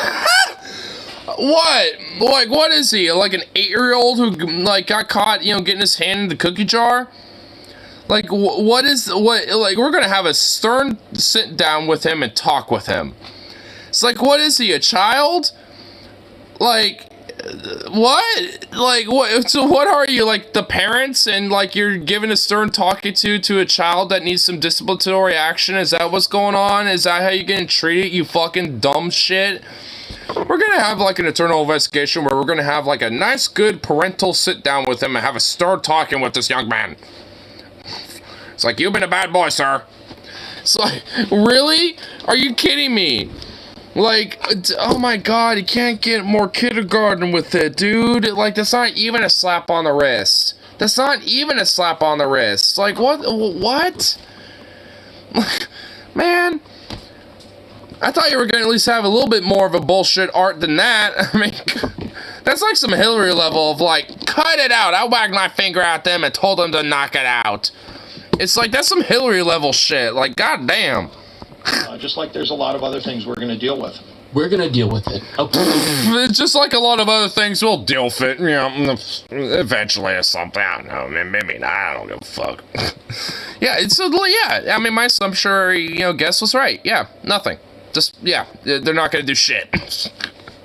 How are you going to deal with it? Because it seems like you're not going to do anything. Dude, man, the Republicans, as much as they're fucking Machiavellian and dystopianly fucking fascistically just horrible and subhuman. Like, I mean, goddamn, they're a fucking clown show, bro. I mean, holy god, man, wow. It's just wow. This man lied about every single aspect of his life. His race, his heritage, his career, his education, his own mother's death, perhaps. And even his sexuality, for as far as I'm concerned. Like, the dude literally lied. Like, the guy is basically, like, a false identity. Like, the dude's basically lived an entire like, he's, like, literally sold a false identity of himself. Like, I don't even believe he's gay. I really don't. Because, like, you literally lied about every fucking thing about you. Like, literally everything, basically. Like, I'm surprised you didn't lie about your goddamn date of birth, for fuck's sake. Like, I mean, it's just like, I guess you really can't legally get away with that. But, I mean, shit. Like, you were able to, like, lie about literally pretty much fuck all everything else. So why should I believe you're gay, bro? It's like, and honestly, my gaydar ain't totally going off. Like, a little bit, like, maybe he got some bi, you know, because apparently he has had boyfriends in the past. But, like, I mean, like, even then, I kind of put that into question, dude. It's just like, I don't know. Like, I mean, when you literally lie so much, like A Boy Who Cried Wolf, and the few times where you know, the boy's actually crying wolf and shit, it's like, why should I believe you? I'm gonna be skeptical. I'm just gonna be like, is that kid actually crying and actually screaming terror and death, you know, is about to die from being mauled to death by a wolf? That sounds like it, but he's been pretty accurate about the whole screams and stuff in the past. You know, it sounds like the last time he did it. He suddenly stopped. He hasn't ran over here yet. Maybe I should check it out. It's like, that's about as far as I get with you, motherfucker. Like, that's literally about as far as I get. Like, maybe I could probably investigate that. But as far as I'm concerned, I don't believe your ass. You're a bullshitter. You're a con artist. I mean, the rest, I mean, most, like I said, like 90%, like 90, like it's an exception to the rule where politicians aren't a fucking con artist, but you're like the creme de la creme, dude. You're like the, like, top tier fucking, like, you know, top shelf shit. Like, George Santos, my guy, like, are you that much, like, is it, what is it? Like, honestly, at this point, you know, it's what I wonder now. Is it like insecurity? Is it a grift? Is it just so he can try to garner power from? Well, what is it? Like, I mean, that's what I wonder now. Like, because obviously you're selling a lie about, like, well, everything about you basically. So, you know, why? You know, what's the motive, you know, at this point? I mean, obviously, there's a grift, you know, if obviously want to gain some power and shit, but I strongly suspect maybe it's more rooted in insecurity, but maybe not. It's like, so what the fuck is the motive for it, really, now, at this point? It's really what I wonder. Because he's con artist like the rest, but I mean, he's again that damn creme de la creme, dude, like the top shelf shit. Because I like, not even Kirsten Sinema is this much of a lie manipulative bitch. Like, even she's not this much of a liar. I mean, and that's really saying something.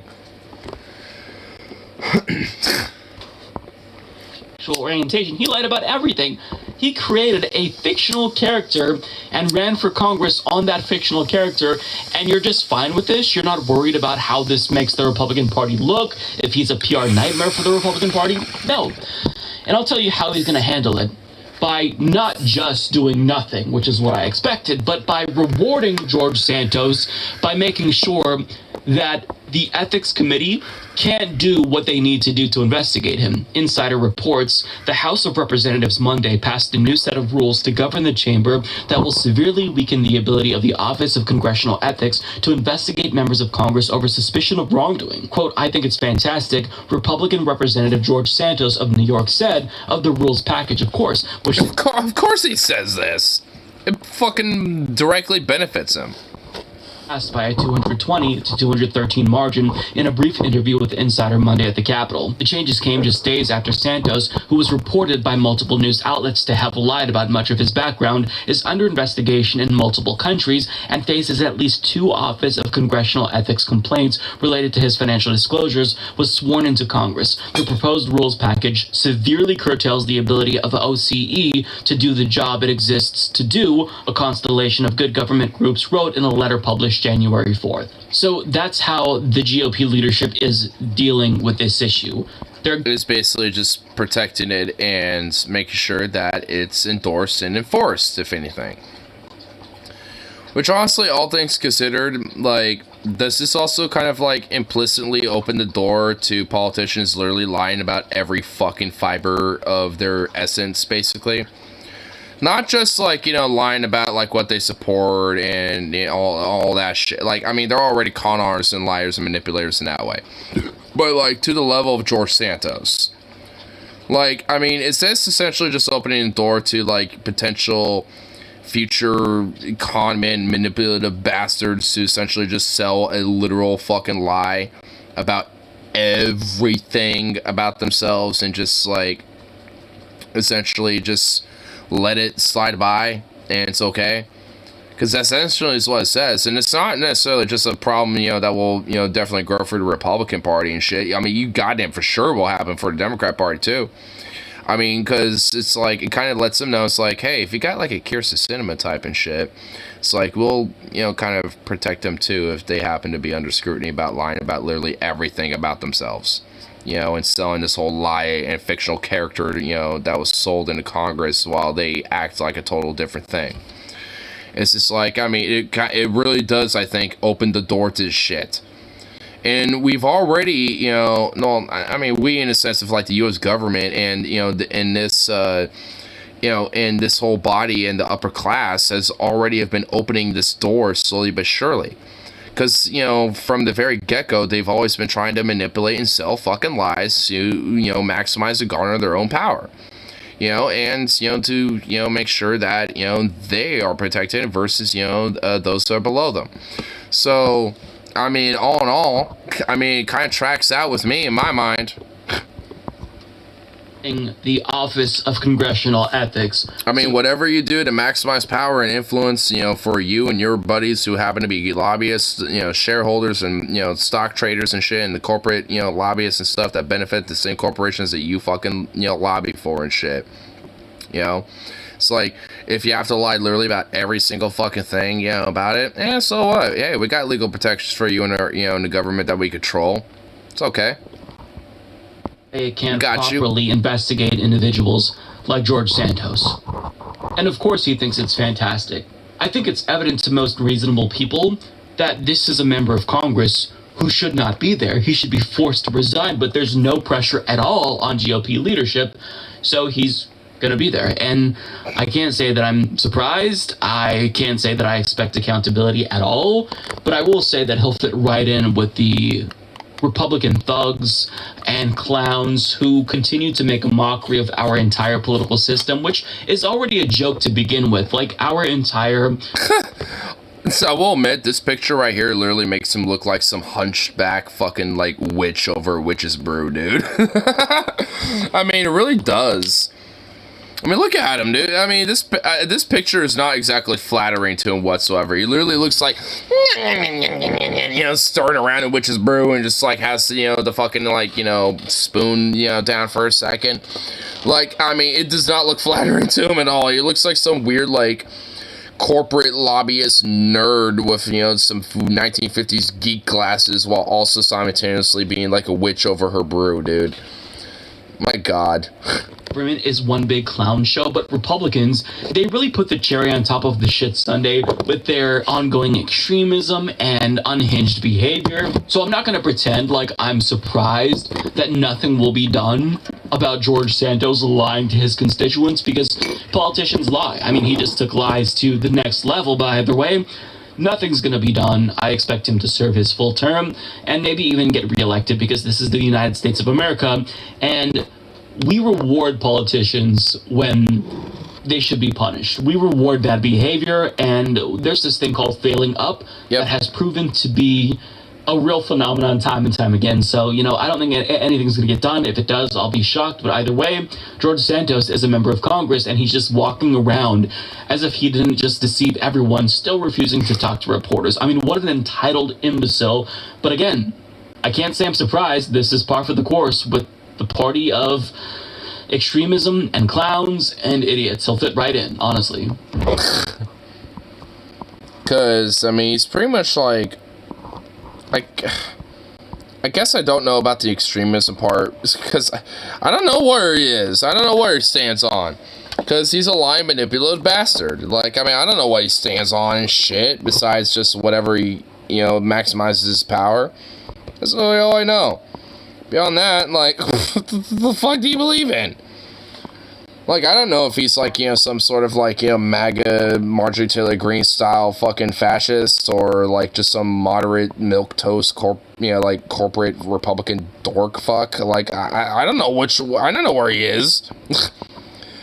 I mean, he lies literally about everything outside of just, like, how do I make more money and more power for myself? I mean, that's about all I know about him. Like, I mean, just so he's just, like, basically a run-of-the-mill, typical corporate shitbag, as far as I'm concerned. Which honestly makes it even more sinister, because that means he's the most malleable and most manipulable of them all. You know, at least when it comes to the, you know, archetype, so to speak, when it comes to corrupt politician, because that just means that they'll just fall in line with whatever gives them the most amount, you know, of money in their pocketbook. So, yeah, what a great individual. What a great guy that George Santos is. What a great person.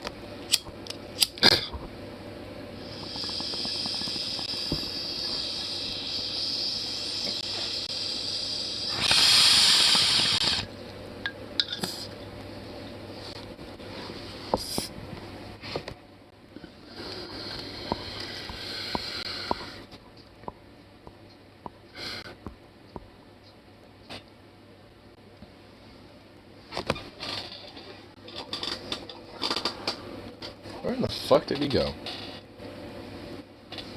Oh, he's over there. Damn weird dog.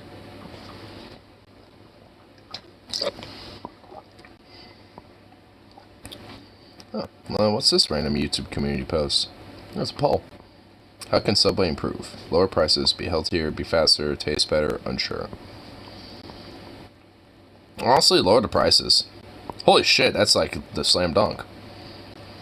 24% say taste better. Yeah, honestly, if they had better price, like the $5 footlong, I literally went for like a year or two with not knowing that the $5 footlong was gone. Like they should have kept that. Even now, that was like the main selling point. Like honestly, when they had the whole $5 footlong thing, I legit was like going to Subway like all the time. But as soon as I started realizing it dawned on me that was gone, I was like, nah, fuck that. I was done with that shit. But tastes better, honestly, at least in America. Because I had Subway in Iceland once, and oh my god, dude, the quality of the Subway there was legitimately just superior to any Subway I've had in America. Like, hands down. So, frankly, when it comes to, I guess, the quality / taste, like, they can do better. Because, like, I mean, the Icelandic Subway had, pretty much the same shit, but it's had better quality control. I mean, so the shit was better. I mean, honestly, the prices were not different. I mean, they were pretty much the equivalent of what they would be here in the U.S., I guess. So, I mean, like, all in all, like, at least in Iceland, the Subway there, fucking legit. But, all in all, yeah, lower prices. At least the poll results is 54% say lower prices, 12% say be healthier, 3% be faster, which Subways are pretty fast as it is. Like, they don't need to be faster. 24% say taste better, and 7% say unsure. Which, if it wasn't for the lower prices, I would say taste better. But yeah, I mean, they need to lower the prices. Like, our sandwich bar is literally like cheaper fundamentally, and better quality too, a little bit, when it comes to the meats and stuff too, and and lower price. So like, hell, even our sandwich bar is better than Subway. The goddamn grocery store's got him beat. It's like, come on, dude.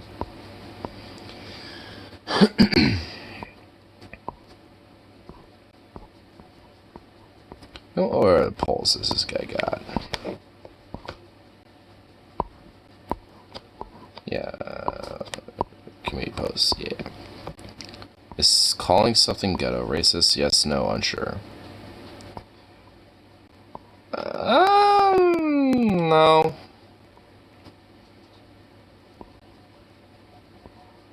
I mean, it's like segregated like communities in like Poland in World War II, for example, were called ghettos and shit. I mean, it's like that, and obviously that wasn't used in like a derogatory form inherently. That's just what they're called. I mean, I guess I don't know. I guess that's a pretty easy to pull to answer, I guess.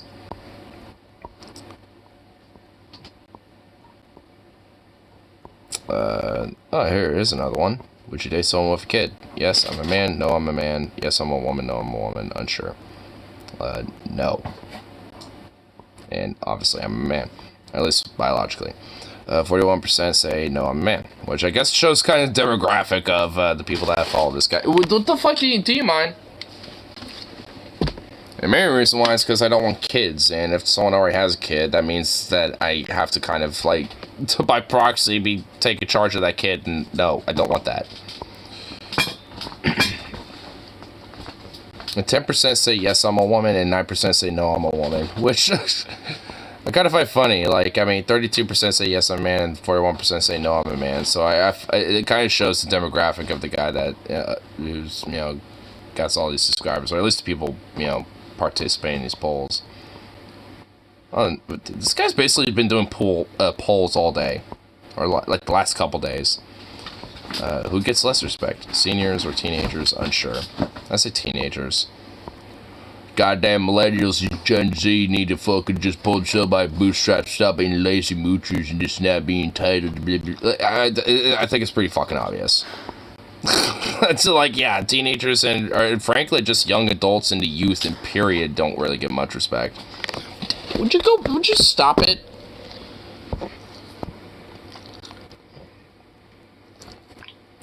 Well, if you come across a smoking hot MILF you can't resist. Well, I mean, obviously I give her some respect and shit, but that's the thing. Like, there's also the whole narrative of respect your elders and shit. Like, I mean, yeah, like, when it comes to the whole idea of who gets less respect, like, yeah, it's gonna be young people. I mean, just by the virtue of your question, like, I mean, it also answers the poll. At least where it leans. There's 28% say seniors and 65% say teenagers and 7% unsure. Does the royal family make Britain look good? That's another poll. That's right after this. Here, you know what? Here, let me click this one. No. I also might have done a couple of polls this guy's done in the past. But here, here we go. But it's, yes, no, yes, I'm British, no, I'm British, or unsure. Oh, God. I said no, obviously. 70% of people say no! No shit. 11% say yes. Who the fuck are those weird bastards? 2% say yes, I'm British. And 5% say no, I'm British. Well, hey, based. And 12% say unsure. Well, I feel bad for the people who are unsure. Because, like, I mean, just look at the history of the royal family, even contemporary. It's like, really, dude?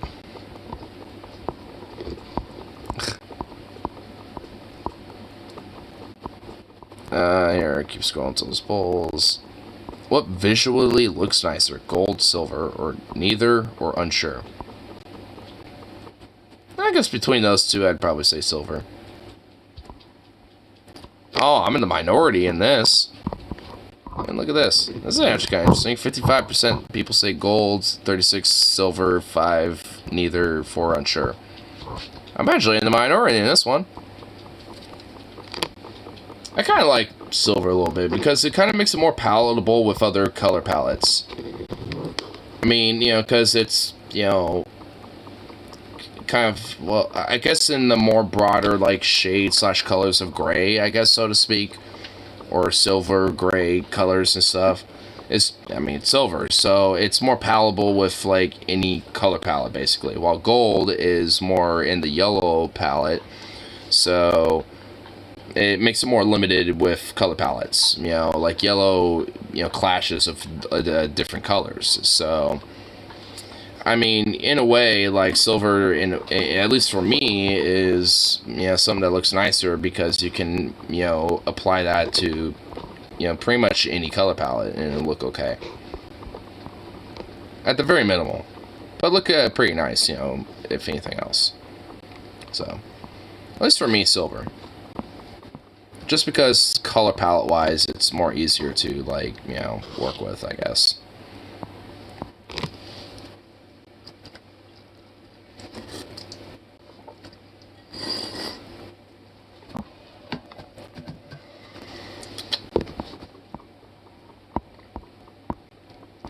Honestly, either way, I'm actually kind of surprised I'm in the minority in that one. I guess it's just because of the, like, cultural, like, value we put on gold, I guess. I'd assume that's probably why. Like, gold has, like, more of a value, so to speak, than silver. So I think that probably is why, people think it's more appealing in a way. Because they look at the value of it. Even though it's not really, like, as valuable as people think it really is. I mean, same thing for silver, I guess, but either way. Oh, this interesting poll. Would you work a job between 7 to 4 a.m.? It depends on the job, so I say unsure. But it says, yes, no, I do, it's bad, I do, it's fine. 3% say I do, it's bad. 4% say I do, it's fine. 37% no, and 48% yes. Huh. And 8% unsure. So I'm also in the minority in this one. A lot of people say yes. Nearly half, actually. I probably would, but it depends on the job. If it's like some warehousing stuff, probably not. But if it's some other stuff, you know, maybe doing some other shit, I mean, I don't know. I'm open to it, at least. Depends on what's, you know, being offered, or, you know, what it is, you know, and all that shit.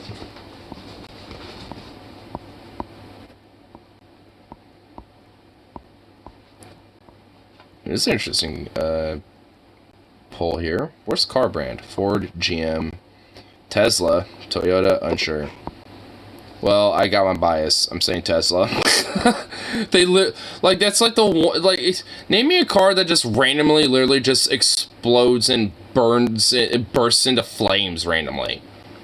And it takes way more water and fucking way more time to put out when it comes to the fire and shit. Like, name me a car that, you know, is worse with this shit. I mean, honestly.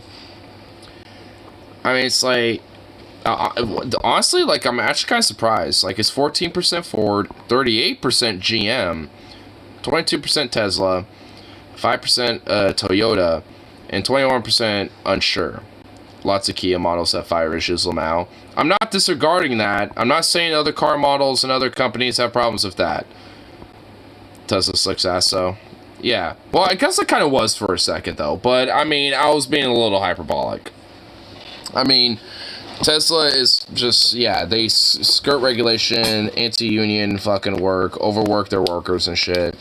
Fucking legit, like, pretty much like every Tesla they put out always has fucking problems, you know, in some way, shape, or form, even if, like, not every single fucking car has problems.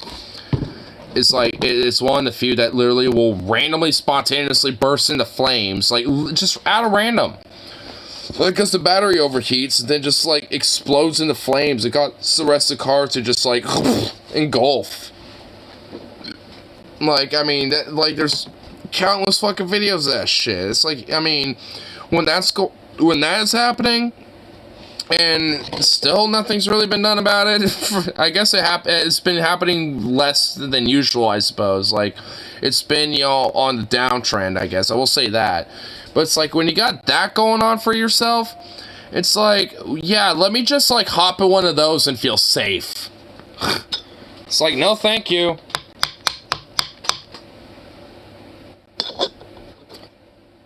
Like, literally give Tesla to just anyone else and give it like a year or two. Once, you know, whoever's in charge of Tesla then starts getting, you know, their touch, you know, on the cars and everything, you know, and rolling them out and shit. Once that happens, then I might have a different opinion. But, and as long as, like, Elon's in charge of that shit, I ain't trusting that shit. I don't even want to I don't even want to be inside of one of those things. I don't trust that shit. I don't want to be in a Tesla. God, like, that shit is just, like, sketch in my mind. Like, there's been a lot of times where even the whole automated driving shit doesn't even work properly.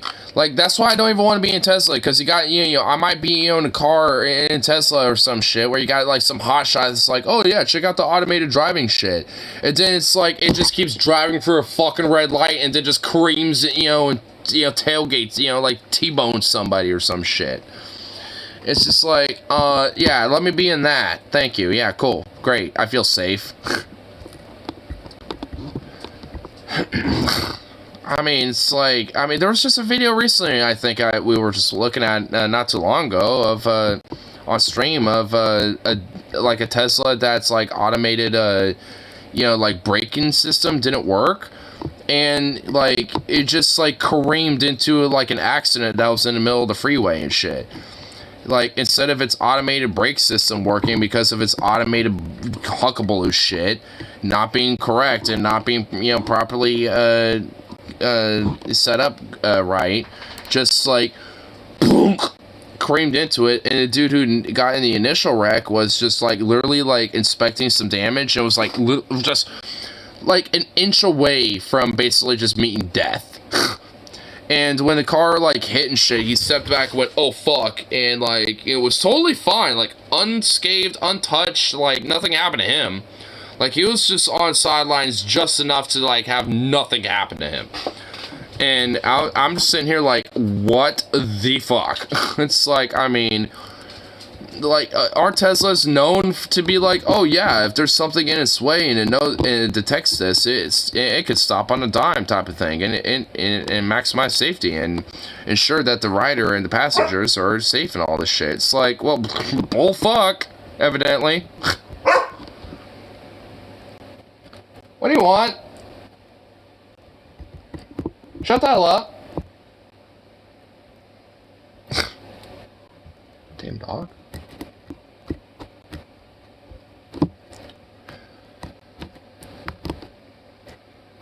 I mean, fundamentally, moral story is that you need to shut up, for one, and for two, is that anything that Elon Musk touches, just avoid.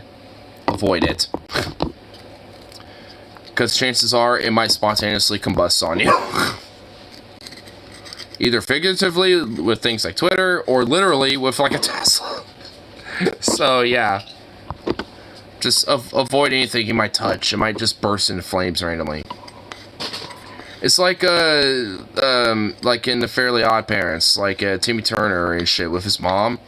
Like, everything when it comes to, like, there was an episode where it's actually like a reoccurring thing throughout the show, but like, Timmy Turner's like mom, basically, like, when she's trying to grow things and start a garden or like grow a plant, like, every time she literally touches it, it just immediately dies. Immediately. I mean, that basically might as well be Elon Musk. It's like, everything I touch dies. Because she can't grow anything. And it's like, that might as well be Elon Musk. It's like, everything he touches bursts into flames just as much as Tina Turner's mom and shit. Like, kills every plant she touches.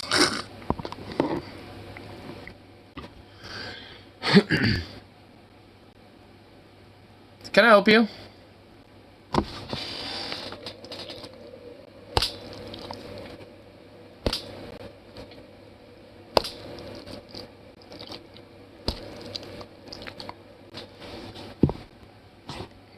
Needs more bootstraps.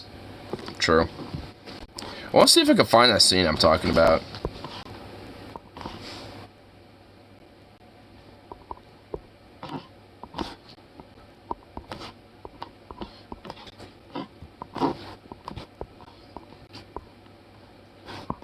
I think it is. It is! The scene I'm talking about is. Priceless Jupiter tulip. Everything I touch dies!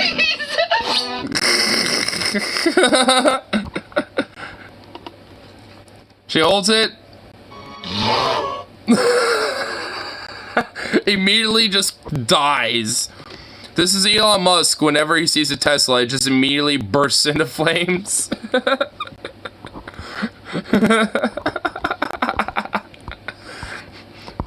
Everything I touch dies. Ugh.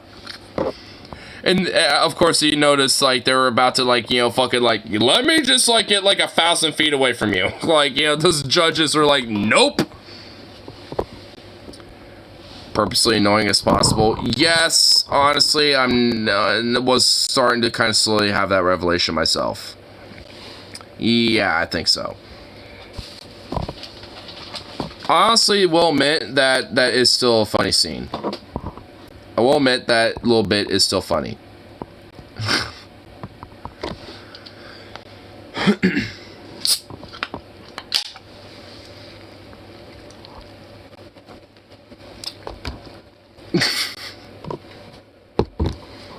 I mean, you have to be really a special somebody to either look at a Tesla or hold a plant and just have it either immediately burst into flames or just die. So, I mean, you see my analogy, though. The analogy is the point, so it's like, the quality of the show isn't the scene itself and the analogy that, I wish to extrapolate from such, is what I'm looking for.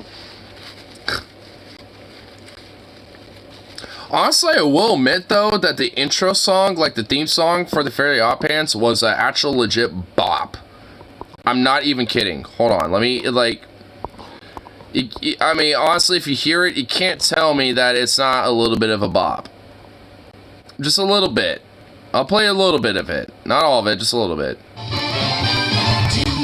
is an average kid that no one understands. Mom and Dad and Vicky always giving him commands. I mean, honestly, like, I mean, it's a kind of like a funky little jazz beat. It's kind of a bop. I mean, a lot of the voice acting and shit, yeah, now that you kind of pointed out, is a little eh. But the theme song's kind of a bop. I remember the theme song being like one of my more favorite things about the show, because it was legitimately kind of a bop. I mean, for me, at least as a kid growing up, sometimes the theme, you know, like the intro to a show was either a make or breaker. Like, it was either a make or break. And sometimes, like, theme song will just get me hooked enough, you know, to check out the rest of the show. And honestly, like, for me personally, like, at least for Fairy Opens, like, the show itself wasn't, like, the greatest. It had a couple good episodes, I will admit. But, like, the theme song itself was, like, what really kind of got me into it a little bit. Because it's kind of a fucking bop. Like, the soundtrack for the show is actually not bad. It was, like, one of the rare times where, like, during the 2000s and, like, moving forward, where, like, a show actually had an original soundtrack and, like, an actual, like, band and shit that would, like, you know, play for them and stuff, you know, for making original, you know, music. It's like one of the few shows, you know, left outside of, you know, some like SpongeBob and a couple other ones here and there, like Ed and Eddie and shit. Like, it was like pretty much like the last era of originality when it came to soundtracks and even theme songs and stuff. And I mean, it's kind of giving me a nostalgia wave a little bit. Just a little bit. Just because, I mean, it kind of brings back some good memories, you know, and like hearing the theme song of one of the shows to be like, oh shit, better tune in. Especially just to kind of like, you know, maximize my, you know, listening in to, you know, to the theme song and shit. It's like I said, sometimes that was the make or break.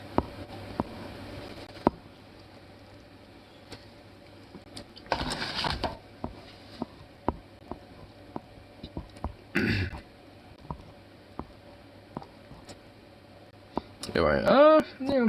Let's see. Is there like one more thing or any other random little shit on the tube potentially to look at? Let's see here. Let's see here.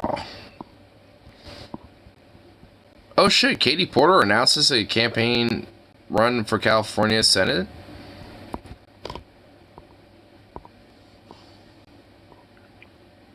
Was represented in Orange County Battleground District since 2019, has become a rising star because she is, and she's base as fuck. In times like these, California needs a warrior. Washington, I don't need a Senate video announcing her Senate bid. I don't do Congress like the way others often do. Whenever the press I have to speak hard, truths to the powers that be. California's current senators are Dianne Feinstein and Alex Padilla, neither of whom have announced they plan to leave their posts. However, many expect Feinstein to retire as the 89-year-old. Dude, Feinstein will not retire. She will literally die in the Senate, dude. Her old fucking, like, I'm gonna support Confederate flags flying in goddamn San Francisco, corporate fucking wretched, mummified, racist bitch ass ain't leaving that Senate, dude. She will literally, like, she was, like, born in the Senate. She was raised as a child in the Senate. Like, she was literally a senator in the fucking womb, dude. Like, in 1643, when she was, like, fucking first gestated. You know, that's when, you know, she was put into the American, like, fucking National Senate. You're wondering, wait, how does that work? America wasn't even a thing yet. Well, like, magic, okay? Like, ethereal, like, reptilian Anunnaki magic, okay? I don't know. Fuck you. Like, so, like, I mean, look how old she is, goddammit. All racist. Mummified. I mean, she is a mummy. I mean, look how old she is. Like, she's a... I mean, and also, yeah, she literally was, like, defending, like, you know, like, way back in her youth and shit. I mean, you know, with, well, not... youth, quote unquote, when she was at least 523 years old versus 896 years old. Like, I mean, during that era, like, yeah, like, I think it was during, like, the 80s or some shit, or, like, the 90s, where there was, like, I think where there's, like, straight up, like, you know, like, those Confederate battle flags or whatever the fuck that was, like, flying on some, like, public buildings in California, and she, like, defended, you know, those being up there. Her track record ain't exactly great. And also, yeah, she pretty much at this point, especially, is literally, like, forgetting that she exists half the time. I mean, she's definitely got, like, you know, some positions that aren't exactly, you know, great when it comes to, like, laws of averages. Yeah, I suppose the law of averages, yeah. She's been around so long, she's bound to fuck some up along the way. Yeah, I mean, she's just, she's just like, she's basically been in Senate since I've been alive and longer. Like, I mean, you know Paul Ziegler from Ideology, sometimes from DFF and stuff. I listen to him occasionally and shit. Like, she's been a senator since he's been a boy. Like, since he's been alive. I think it was 19. When did she first become in Senate? Was it in the 80s? I'm pretty sure it was in the 80s. And Paul Ziegler was born in 1980. I can't believe I'm looking up her goddamn age.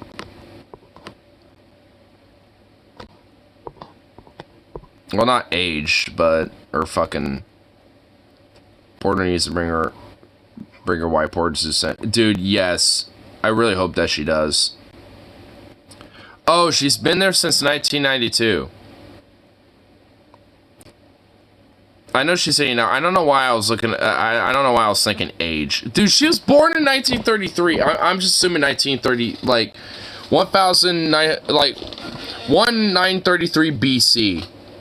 Like I'm not believing that is AD. I'm believing that's BC, dude. 1933 BC.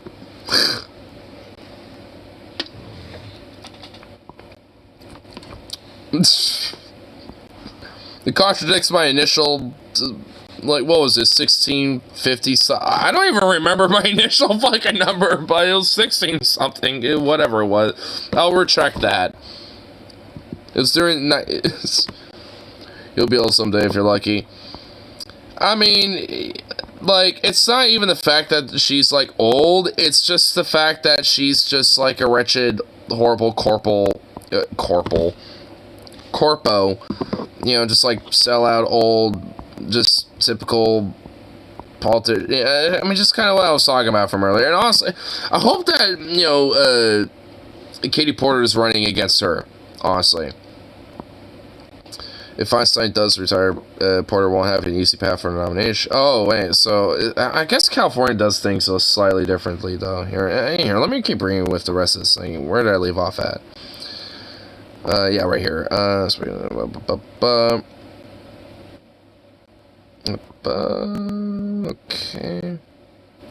Loves her, but no one's giving her a good run for her money, but Porter can. Oh, yeah. And frankly, honestly, I bet she'll, like unleash the fucking skeletons, dude. And the skeletons go back, you know, to the Renaissance era, I bet. I'm just pinballing around in different, like, eras of human history, just because... I mean, it's like, cause, like, why do we have, like, you know, these arcane, like, people in office? It's like, what the hell? It's like, maybe, like, a few of them here and there is fine, but, like, holy shit. It's like, almost, like, most of them are. It's like, why? Why do we have, like, these, I'm not saying we need to have him, like, you know, at, like, 16 years old or some shit, but, like, good lord. You see those two in debate, she'd get her dusty ass standard her. Oh, dude. There ain't no way in hell Dianne Feinstein would last in a debate. I mean, she can barely speak as it is now at this point.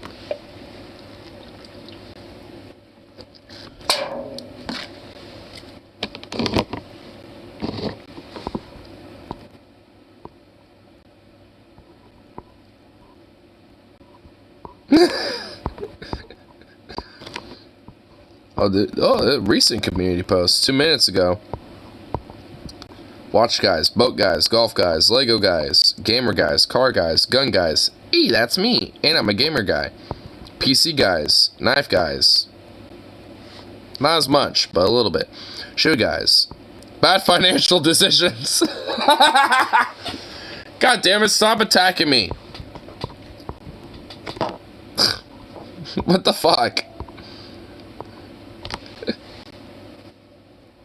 Mini turbulence, that much is obvious. Oh, 100%. I think at least, I honestly think, you know, like, 4 term limits is a nice little number to say that's a maximum number. I mean, it's just like, no more, you know, if you want less, sure, but no more than that. Because, honestly, even for the Supreme Court, there needs to be goddamn term limits. Like, I mean, honestly, there needs to be term limits in all sorts of different, you know, forms of government. You know, for, like, Senate, for, you know, like, the House, for the House and shit, through, like, I mean, all the different waves. Like, why is the president the only one that gets goddamn term limits? Oh, because FDR was too based. That was basically it. FDR was too damn based for his time, and they had to make, you know, presidential term limits, but, oh, the rest of the government don't get term limits. At least federally. It's like, huh? Seems a little bit of a... Seems like a little bit of a ways to make sure that, like, you know, the presidential, you know, side of things is kind of more of a token gesture, more so than an actual use of force, you know, when it comes to, like, you know, legislating or, you know, using, well, executive authority. Someone asked AI to turn each country into a villain. Japan. Whoa. That looks pretty cool. Russia. Dude, it's like it's a fucking furry, dude. It's a Siberian tiger that's a furry. Dude, that's fucking dope. Germany. Smart. That's a smart AI. The USA. Of course, bro. You got some, like, robber baron and anarcho-capitalistic fucking crazy weird Joker-looking motherfucker. Yep. Guitar. Basically, like, a Muhammad Jesus, like, blend. Who's also, like, Zeus. That's... Alright, I can get with it. Australia!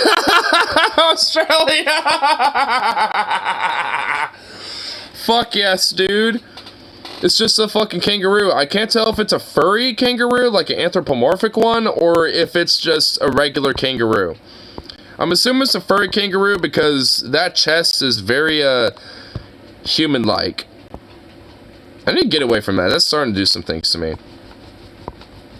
China? Whoa. That's pretty cool. The UK. God save the Queen, I say. God save the Queen in our steampunk universe. What? Ukraine. This looks like an irradiated nuclear fallout ghoul demon creature looking thing. I guess considering Chernobyl, that actually, yeah, okay, yeah, I kind of like that. Egypt. Hey, it's Anubis. I need to get away from that. That's also fuck me for being a furry, son of a bitch. Cause goddamn, like that AI, like, yo, AI, what the fuck? There's not many furry artists that are that good, okay? Like, bruh. Stop it. Stop this. Well, hold up. We got... Skip too far. Brazil is... Swamp ape? Brazil's basically skunk ape? Swamp ape? Mexico. It's kind of like a more, like... Moscato, like, cowboy version of, like, the USA version. Seems to be a swamp ape of sort. That's what I'm thinking. Like a Louisiana Bigfoot, you know what I mean? Like a Sam Squanch, but, you know, in the swamps. Like an Amazonian, you know, Sam Squanch. I'm saying that because of the Trailer Park Boys. Please tell me you got that reference. But if not, then goddamn it. But anyway. This just looks like a blend of, like, Thor or, like, you know, some other, like, Greek god as well on top of that. This looks like a mixture of, like, blends of different, you know, like, deities. Just blended into, like, you know, some sort of, like, Giga Chad looking dude. He's also, like, part cyborg or something? Part mechanical? At least that's what it looks like. Jamaica just looks like a Rastafarian Joker. That looked like he got possessed. Still pretty dope. Thailand? Bruh. Bruh. Dude, what a Hulk, bro. What a Hulk, bruh. Damn, son. Peru. Okay, that guy straight up looks like a boss battle right there. I mean, well, that guy did too, but that guy right there too. Do not taunt Thailand. Yeah, do not taunt Thailand, bro. Dude, Entertain wouldn't even be able to fuck with that. South Africa. Whoa.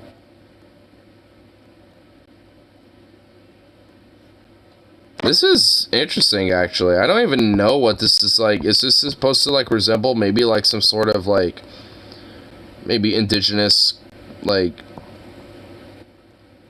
god or something, maybe? Yeah, it's, like, native, you know, to the region that South Africa is in or something. I'm actually kind of, for AI, kind of scary. I mean, it really is, dude. I mean, it really is fucking super impressive. Like, DFF actually did a little segment about this. Oh, you know what? Here, let me find it, dude. Because honestly, it is insane. Like, because they were looking at shit like this. Dude, it's all because honestly, some of the art that they were looking at with this shit was just so fucking impressive. It was actually, like, crazy, dude. Hey, let me try to find it. Because some of the stuff they were looking at was so... I mean, it was so crazy. Like, there was, like, an AI that did, like, Lord of the Rings in, like, it depicted it like it was, you know, a 1980s era, like, action fantasy flick or something. Like, it gave it those, like, prompts, and the shit that came out of it was legitimately, like, crazy, dude. Here, let me, yeah, here. Yeah, I found it. Here we go. Yeah. And they actually talk about AI and stuff like this, you know, just kind of off and on a little bit. Honestly, kind of a, you know, I think, you know, interesting little, like, segue into just kind of the topic anyway, because I love, honestly, like, I think, you know, for me, I love and at the same time, kind of, you know, I guess not in a bad way, but in, like, in a weird way, kind of find AI spooky. Like, I love AI, but also kind of find it kind of spooky in a way because of how far it's getting at this point. And, you know, and especially considering how much of, like, you know, humanity is already have kind of entertained and played around with the idea as it is, and now seeing it in reality, you know, it's just like... in a way, it is a little spooky, for sure, especially for someone who is a creative, you know, artistic mind like myself, and seeing shit like this, and it's just like, whoa. It's like, I mean, I could never, I mean, it would take me years to get to a level like that, you know, seeing shit like this. I mean, especially what we're about to see and stuff. I mean, it's like, it's kind of, it's a little spooky, I will admit. But that's what I've been waiting for all my life. That's kind of how I feel.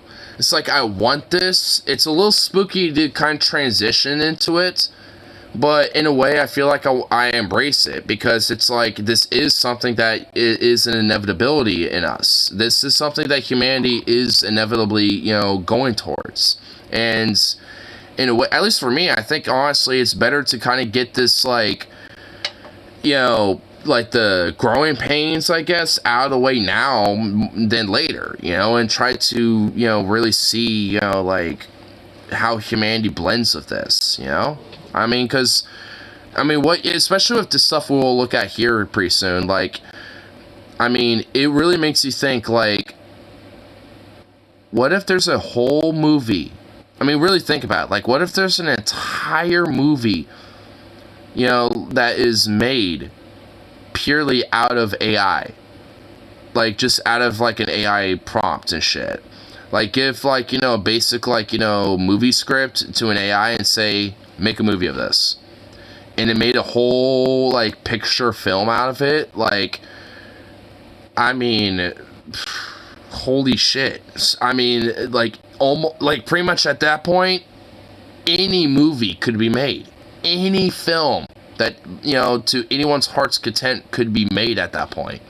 And it's, I mean, in a way that's kind of freaky, but that, I mean, that's kind of the cool shit that comes from stuff like this. But at the same time, it's just like, I mean, you know, how is society going to treat this? You know, I mean, for me, I think the spooky shit is more or less that, how's society going to treat it? How is our, especially in our current system, you know, is it going to treat this? Because, at least as it stands now, it is going to be spooky. But I feel like, you know, AI and what comes from this can be very fruitful, and I think, you know, help expand and, you know, put humanity even more forward, you know, like as it already is now. So, and honestly, I'm always been kind of an advocate, you know, for, you know, like AI kind of calling the shots in a way, you know, at least when it comes to futurism. So, for me, at least, you know, like, while I guess, you know, I definitely still have some reservations, at least, especially right now in the short term, on a futurism time frame, it's something that, you know, I definitely embrace and honestly want. You know, but I guess in a way, you know, it's just like careful what you wish for type of shit, I suppose. But I mean, I don't know. I mean, I feel like, you know, it's like there's, you know, I feel like, you know, more fruit than not, you know, when it comes to something like this. Because I feel like, you know, especially young, you know, people who are probably, you know, younger and shit, who will grow up with stuff like this will, you know, have a lot more of a empathy, or at least, you know, general, I guess at minimal, general apathy of like, whatever, it's just there, you know, about it, to where it, you know, isn't really a big deal. Because obviously, right now, you know, growing up, I never really thought that, like, AI would be doing shit like this, or really that AI would be in a form like it is now, outside of, like, a fucking video game. You know, so it's like, it, even for me, it's just like, whoa. You know, to see this type of shit, it's just like, fucking crazy.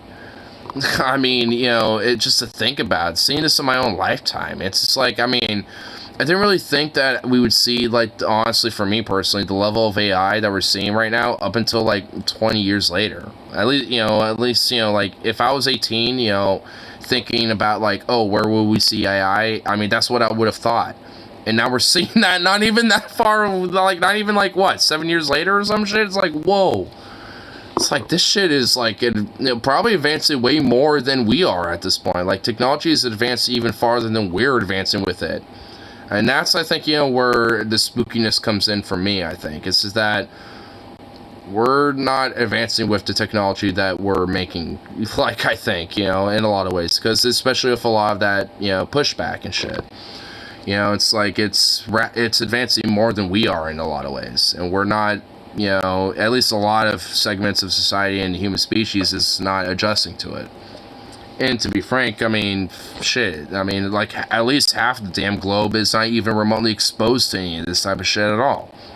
So it's just like, even if they are kind of tangentially exposed to the internet and stuff like that as it is, they're not, like, outright exposed to all this type of stuff, you know, broadly. So, I mean, you know, I mean, we're seeing a lot of these early steps now that I didn't really think we would be seeing even yet, but it's, it's gonna, be a lot more and more and more and build up, like as time goes on. It's like I didn't, especially even for me, I didn't even really think we'd be, getting as far, as we are, at least technologically, especially when it comes to things like artificial intelligence. And albeit, there's elements about it being spooky, I love it. I mean, I think it's so fucking cool. I mean, I love this type of shit at the end of the day, regardless, if it kind of gives me a sense of spookiness. I'll share my screen. I don't even really follow these AIs all that closely. But there's this new kind of fad in video making on YouTube, and you'll find a ton of these where people... I've already been recommended some of these here and there. I haven't watched any of them yet, but I honestly am going to now, because I was so taken aback by some of these images. I mean, this alone, look at that. Look at this landscape. I mean, holy shit. Like, an AI did that. I mean, like, that entire whole landscape, like, the whole, like, journey that the Fellowship is making there. I mean, because this is the whole, like, The Lord of the Rings as an 80s dark fantasy film. And an AI made that prompt into images like this. And it's just like... I mean, that looks so cool. Goddamn cool. Imagine a 1980s dark fantasy movie of Lord of the Rings. Because holy shit, I could see that a little bit with this. That's what's crazy. It's like, I can see that movie with shit like this. I could see the scene. Image generation AIs, they're getting ever more refined at creating both, like, artistic type pieces and photorealistic shit. Really early for me for a Tuesday. Is it? I mean, it's Wednesday at this point. I mean, it's only 2:50. So, for example, like, this person put in... Maybe your brain is just like, on a subconscious level, just like pontificating the, thing about this whole AI shit and be like, whoa. Rings, and just be like, damn. A bunch of tags that gave it the aesthetic. I usually stay up till 5 a.m. on Tuesday nights. Huh. Maybe it was that mimosa cider thing? I don't know. Of an 80s dark fantasy film. So that's like a complex thing. Yeah. If you think about it, for a machine to suss out, it's like, take this fantasy property, but look at it through the lens of 1980s dark fantasy films and create something completely new that's never existed anywhere else. And it comes up with, and basically what you're looking at is like composites of all kinds of different reference materials. I mean, look at this. I mean, in a way, this right here, in a sense, honestly kind of looks like it would be in one of the original Lord of the Rings films. I mean, that's how good it looks, honestly. I mean, that's just crazy. Logan needs to be careful. He definitely isn't changing his oil often enough. Ooh. Probably getting up early and doing 2 oil changes along with other minor work. Actually, that probably is what, is making you sleepy. Right. And you can clearly see, like, the Ian McKellen interpretation of Gandalf, like, baked into this image here. Oh, yeah, 100%. I mean, actually, this Gandalf right here doesn't 100% look like Ian McKellen. Actually, he definitely doesn't, but... I mean, this definitely looks like a Gandalf. I mean, that's what I find crazy, is that, like... While that obviously isn't, like, the traditional Gandalf that we normally see, that looks like a Gandalf to me. Even though it's not a person at all. It's an AI, made prompt. And it's like, yet I could see someone that looks like that be a Gandalf and nail it. It's just like, it's fucking whack. Sure.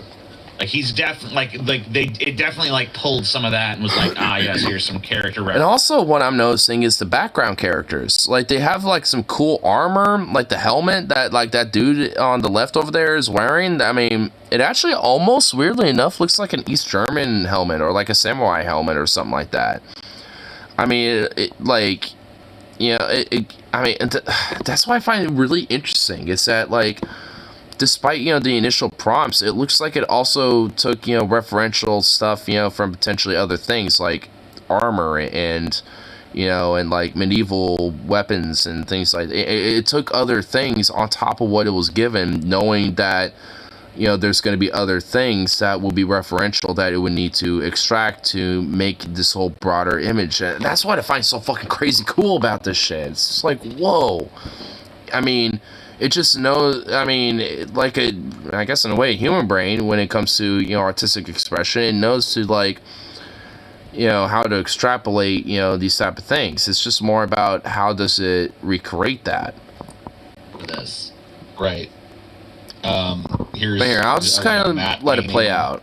Picture from like an 80s movie of the Shire. Right, which where you can kind of even see the line of where this matte painting, you know, begins. Mm-hmm.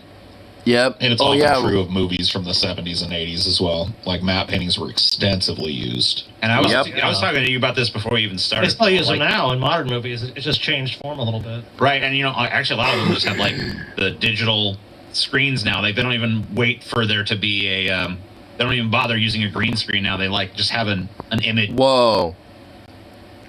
Dude, now this is a 1980s Frodo, bro. Dude, holy shit. I mean, look at that. I mean, that is like a 19s era, like a 1980 something era, like Frodo right there. I mean, that is just like fucking wacky, dude. That's not a real dude. I mean, it's an AI generated prompt thing. I mean, maybe like, you know, some of the face was, you know, taken from a person, you know, given, you know, the image, you know, like the images it probably extrapolated from.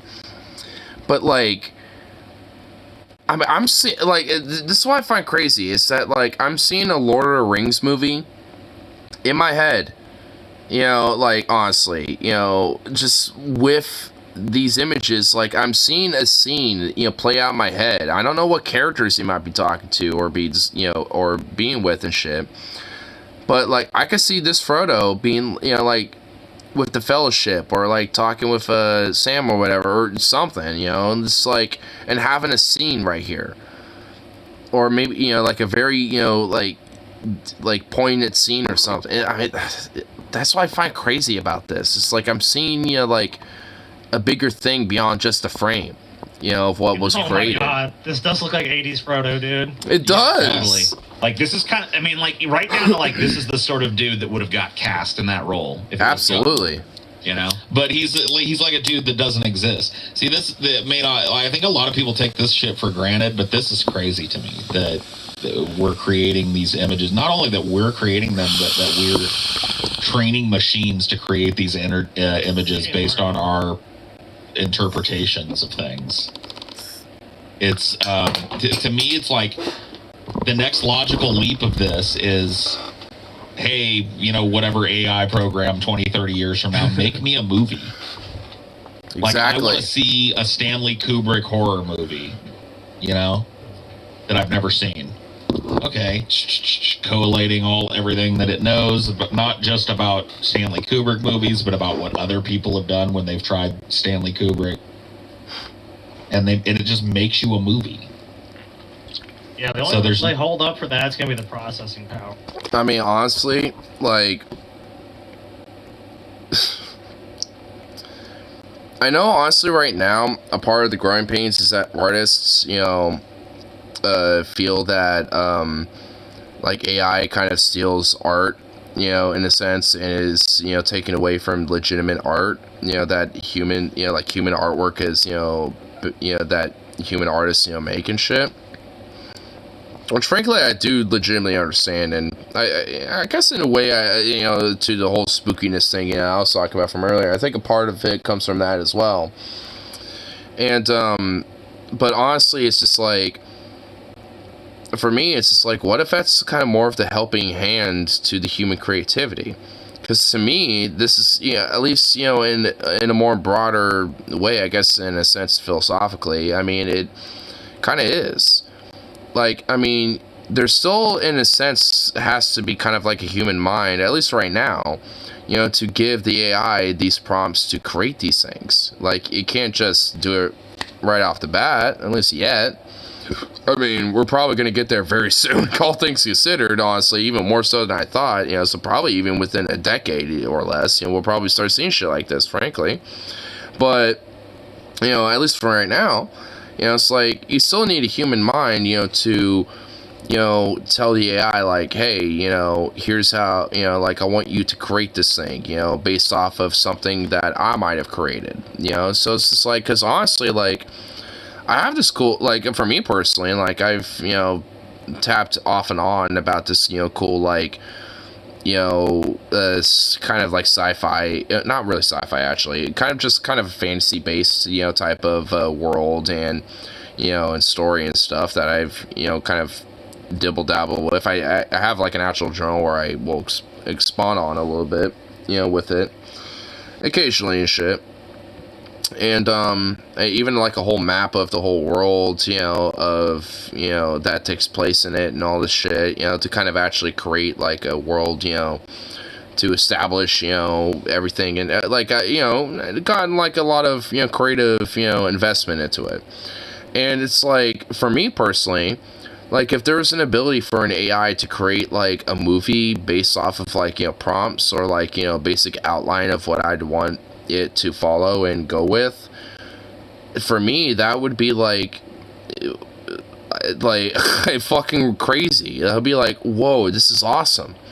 Like, I can create, instead of making like or spending like an insane amount of money trying to create something like this and probably failing doing so, I could probably have an, AI do it, and, and if it fails the first time, I could probably just, have it do it a couple times over. And each time, I could even, take certain clips of certain things, to have it, like, formulate into, a more fuller story that, I'd want it to fit into. So it's, or, and even then, it's just like, if there's, like, something about, like, let's say the first prompt that I get, the first like 30 minutes of like a 2-hour film that the AI creates me, I thought was pretty good, but the last of it really kind of fell off. It didn't make sense. I could just use that the first 30 minutes and be like, hey, can you create something, from this 30 minutes and create like another hour and a half, with this, chunk, and, flesh it out. And, and depending on where I feel like it needs to be, rehashed further, I can just, cut it, certain things. Like, in a way, like, AI can actually be an aid, to art, I think. And be an actual, like, fruitful benefit towards art, when it comes to actually helping the artists, more so than being a boon. I feel like, right now, because of a lot of growing pains that, society is going to have, when it comes to AI and this type of technology, I mean, there's definitely going to be a lot of debate about it. And frankly, I think a lot of people are going to be, frankly, pretty rational about it. And I think, a lot of people have seen this, I think, or have foretold it, I guess, in a sense. Like, people like Gene Roddenberry, Frank Herbert, etc., like with the Butler Jihad, or like human augments, and stuff like that, maybe, different forms, but nonetheless have, talked about, like, where there is a fracture in human society because of technology. And because there's a certain element of society that is fearful of it, and in a way doesn't want to understand it, and there's another part of it that embraces it and accepts it, as a part of its own, as a part of its humanity, more so than anything else. So, I mean, also Deus Ex goes into this as well. There's a lot of, art now that humans have made that have already kind of in a way foretold, this type of shit happening now. I mean, because people are already, having hullabaloo about, like, automation. I mean, that's, like, some of the first forms of, this type of shit, that started popping up. And now we're seeing it with art. Looking at this fake 1980s actor that doesn't exist because an AI made him. It's just like, it's crazy. A little spooky, albeit, mainly because of the consequences, I think, like, people are gonna do as a result of this, and unfortunately because of their fear of it. But I mean, it's pretty fucking cool. I mean, I think it's just awesome. I mean, Because let's say, like, hypothetically, in your movie, maybe you want a certain individual, to play a certain role. And it's like, hey, I want this particular character for, the movie, to be played by this guy. Like, let's say, I want, to have, Leonard Nimoy, be, somebody, as an actor in a movie. Obviously, he's dead. But because of AI, they can, take him and his face and his, body and how he acted and take his acting style and all of this and be able to incorporate it into, film that maybe I want to create, that, he would be in. And AI can do that. I can't do that now because obviously he's dead, but I could, but an AI could. And depending on what iteration of Leonard Nimoy I want to use, I could use, one from when he was young or when he's older or, middle-aged. I mean, it's just like, it's what I mean. Like, once AI can get to a point where it can, like, straight up create, like, a full movie, it would, like, the possibilities are straight damn near endless at that point. And to me, that's what I find super cool and amazing and really awesome. And I really do want to see that, expand it further, into that, into that type of stuff, because I think, there would be so much cool type of shit. I mean, one of the first times I thought, that I was super deeply fascinated with an AI generated music video was when Rammstein did it. With their music video is Weiß ist nicht, and basically it was kind of like a song, thematically towards like existentialism, but I mean, and the reason why I think they made an AI-based music video for it specifically was because of the whole theme of the song. And actually, it wasn't Rammstein; it was the vocalist for Rammstein, Till Lindemann, for his solo project. So it was his song, but either way, like the AI music video for it is, and for the song with it entirely, is really interesting, but nonetheless really cool, especially considering the lyrics, with it all in all. I mean, and I think seeing I mean, and that's what I for me at least, a part of me wants to show what I'm talking about really quick, but I know with Rammstein / like Till and record labels in Germany, they're a lot more strict with shit. I don't even want to play with that. But like the music video, like, I mean, it basically, like, how the AI made the video was it listened to the song, and then, listen to the lyrics, obviously, in German, so it translated, as needed, to understand what, was being prompted for, and made an entire music video of it. I mean, it's like, and obviously, when it came to the lyrics, when it came to the song itself, humans still had to make that. Humans were still part of making the music video, despite the AI fundamentally making the visuals of it all. I mean, and that's, the symbiosis I want to see with, like, art when it comes to AI and, humanity and shit. And I think, honestly, a lot of artists, like, would embrace that type of shit if they, kind of understood, where this, trajectory can go. Because we're already seeing that now. There's already bands and already different, artists now already doing stuff like this. I mean, so it's only a matter of time until, like, there's a full embracement of it. I mean, some people are just already ahead of the curb. Yeah, you're right. That's where some giant company will monetize it. Like, we'll make your movie. Yeah, you want, like, you get the X amount of hours of AI usage to create, whatever film you want. We'll see a few more of these. Sure. Yeah, I'll just keep kind of like flipping through. Actually, I can just hit play. This is... Whoa. Yeah, whoa. Just gave him damn, dude, Sam looks way cooler with that mustache. Dude, yeah, dude, that's Sam, dude. Dude, look at Sam. Dude, Sam with that mustache. Dude, he looks awesome, bro. I mean, that looks dope. Basically, just give him a mustache. Dude, Sam looks way cooler with that mustache. That's so cool. Look at that. Fuck is that? I'm not sure who it, like, that one just was a character from the, I guess, And dude, the AI generated ring. Oh, dude, what's so cool? It, like, the writing on it, like, what's inscribed on it, kind of looks Arabic almost. Dude, that is so fucking awesome. This is so dope. Dude, I love how it was, like, see, this is what I mean a little bit. Like, you know, there's, I mean, even though it's like Lord of the Rings, you know, fantasy, you know, with the whole Lord of the Rings and shit, in a 1980s era dark fantasy, like, that's the main prompt this AI got, and yet it was still able to extrapolate all these other different things, other cultural aspects, other, you know, elements of, like, language, all this type of stuff, and incorporated it into making these images. And it's just like, it's like, even my brain can't necessarily wrap my mind around that, even though our brains do that. I mean, that's kind of the crazy thing. It's like, this is, in a weird way, like, what the AI is doing is kind of a more simplistic way of how our brains operate, and yet creates these things, and yet somehow my brain can't wrap its head around that. I mean, because in a way, I could see a human making this, you know, like making a cool looking ass ring like this, be like, here, you know, here's my interpretation of what, like, the ring looks like, you know, when it comes to Lord of the Rings or something.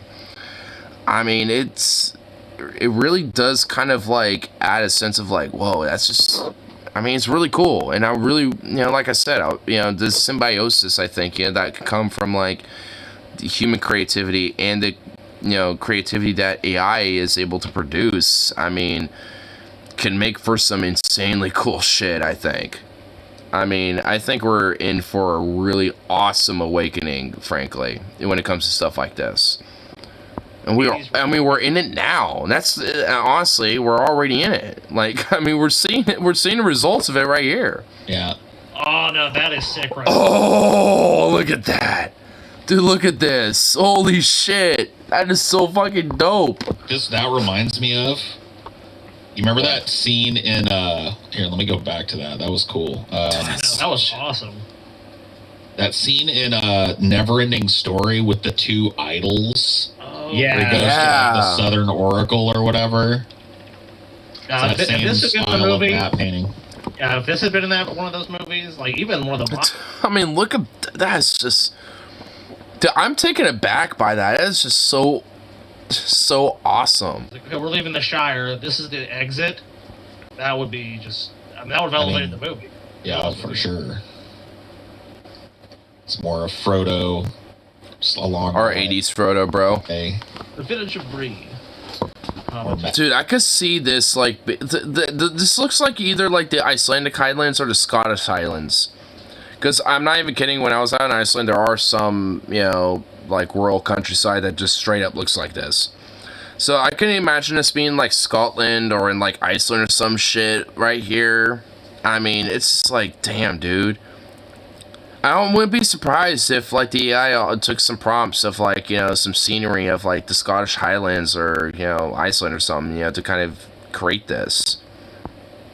I mean, and the thing is, like, at least right now, AI has to kind of take other images and other things, you know, to interpret, you know, new imagery, you know, like this.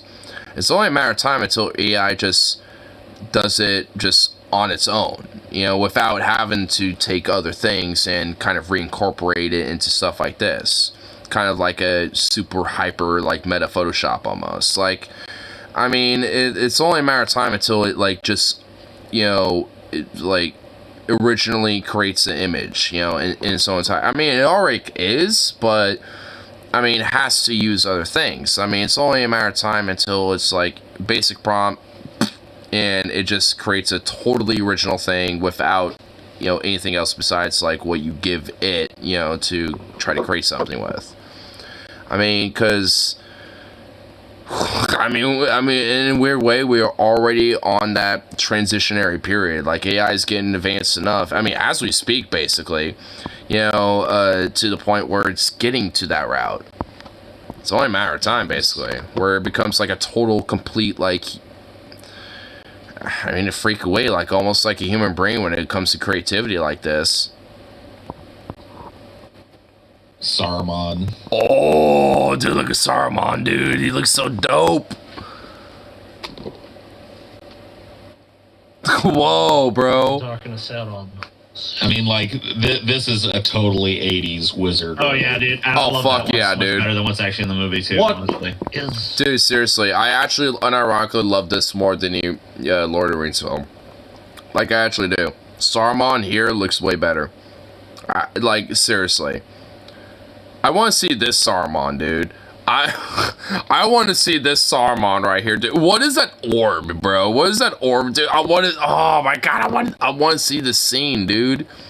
I want to see this. Oh my god. See, I mean, wait until this is made into a full movie one of these days because an AI made it. Like, because it will happen one of these. Like, you know it will. Like, someone's gonna take these images and say, make a movie out of this. You know, with the same prompts and everything, and someone's going to. It's gonna be a thing. Dude, I honestly feel and you know it's gonna be probably, in a weird, crazy way, better than the original Lord of the Rings movies. Like, and it'd probably be just like one big-ass film. If this movie existed, this Lord of the Rings, I'd probably actually be a fan. Dude, this looks awesome. Because you know it would have been like an hour and a half, 2 hours long. Yeah, most plot cut out. And like it would have had almost like they would have cut out so many plot elements that it wouldn't even really make sense. Well, make it a trilogy. Make multiple movies. Just like, you know, give like the basic script plot points of like, you know, the 3 movies, you know, for each, you know, movie the AI makes and stuff. And there you go. You can make it work. Or just make a movie that is 4 hours long, you know, with, you know, the Lord of the Rings and all this in mind. Like, I mean, you can make it more than an hour and a half, 2 hours. I have to fill in the gaps with your mind, and a lot of it would be cheesy as hell, but I would love it. Like, I can just tell, like, I would love at least this character in this design. I love the stupid, meaningless gold thing on his head. In fact, like, I'm gonna do that. I'm gonna get That's what wizards I'm do. gonna get me that fucking gold thing, dude. What are you talking about? That's how wizards dress. I know. That rocks. Obvious. That looks, that's just like a manlier version of than what we got. That's Aragorn, so that was, you know, Strider or whatever. That was cool. That dark These rider. guys- Whoa, dude. 80s-ized. Dude. This looks like some Dark Legion that's about to, like, storm, you know, like, the fucking, like, enemy, you know, breachhead that's about to, like, storm the gates behind them or something, and they're, like, the, you know, like, elite of the elite or something, dude. Like, whoa, bro. I want to fuck with those guys. You guys look kind of like something out of for a movie that didn't exist. I know. It's crazy. That's why these are so nuts. This one's, you know, it's pretty imperfect, and you can tell that they took a lot of Liv Tyler and tried to make it work here. Yeah, I mean, I feel that way about a lot of them. I mean, I can just tell, like, I can tell that what's happening here is, like, this machine is, like, taking a bunch of stuff it finds and mashing it together, but it's blending it pretty damn well. Well, It is. And it's taking artistic license with how it's presented, too. Right. So it's pulling certain things from certain sources and then making a referential recontextualization of a lot of those pictures. Yes. So it's able to qualitatively examine the qualities of something and then reproduce it which is like, that's how humans make art. Yep. I mean, and because of that, it makes an original image. I mean, it's only a matter of time until it does it in, like, the more human way, where it's essentially, like, not necessarily, like, you know, looking at an image and then taking something from that and then mashing it, you know, like he was describing, but, like, totally from its own mind, you know, like, I'm gonna create, you know, what is already in my own mind, you know, for what I've already absorbed in my own intelligence, and create something from that, you know, just based off what I know. And that's not necessarily always going to be imagery, but it can create imagery from such things. I mean, like I was saying with Till Lindemann's, the vocalist from Rammstein, when he made a music video for his song, Es Weiß ist nicht, like, an AI made the music video just listening to the song and having the lyrics as its prompt, and made a whole video off of that. Like, it was all, you know, still an original thing. It still took some prompts, you know, to create it, but nonetheless creating a total original video, not just images, a whole video out of that. I mean, it's like I said, we're already there at this point when it comes to shit like this, and that's kind of the crazy thing about it. I mean, it's just only a matter of time until it gets even further, to the point where it's basically just like a human mind, that's doing it. Yes. It's the same way that it doesn't need our own mind to do machines to do it, and this is how good they already are. Yes. Yep. You know what I mean? This is not like tomorrow's type of tech. This is like this is humans telling a machine. And it's not like it takes a long time to do it either. Like it spits this stuff right out. It's like, all right. Yeah, this is like the current technology. Now this one probably, this is a lesser.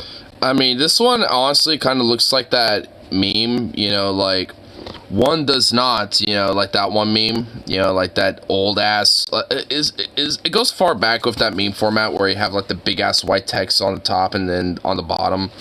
It's like one of those meme format.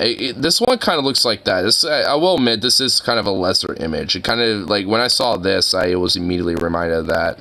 And also, he has 3 fingers. Actually, he has 3 knuckles and 4 fingers. What the hell? He only has 3 knuckles and 4 fingers. See, I mean, the AI isn't totally... Oh, whoa, there's a guy on his shoulder. I just noticed that, too. I mean, the AI obviously isn't perfect yet.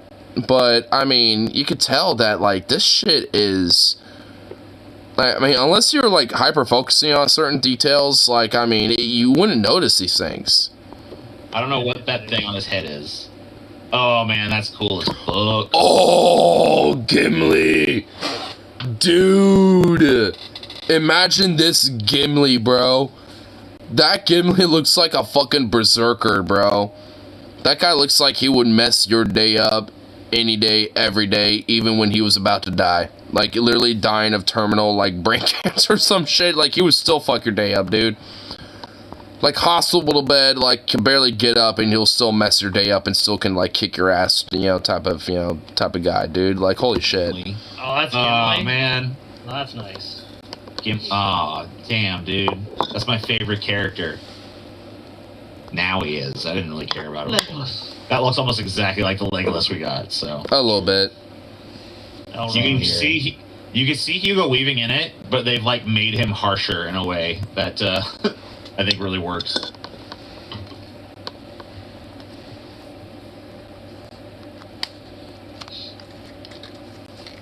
Yeah, I don't know about those things on her head. Whoa! Whoa! Damn, dude. Damn, bro, hold up. Things on her head. Whoa, dude. Is that Sauron? Oh, who is this supposed to be? Because holy shit, dude. Whoa, bro. Damn. Whoa. It just reminded, this is an AI that made all this. Damn, dude. Whoa. That would have been an awesome version of Sauron. Metal Sauron. Metal Sauron, yeah, that dude. Was cool as hell. Mount Doom. Mount Doom. Like, give me look exactly like Paul. You think every fucking... Whoa. Dude, look at that eye. I'm actually getting, like, goosebumpy with that eye, bro. Like, oh, dude, that is just so crazy. Oh. Beard looks like Paul's ego. There's that landscape from earlier. Fellowship here. Yeah.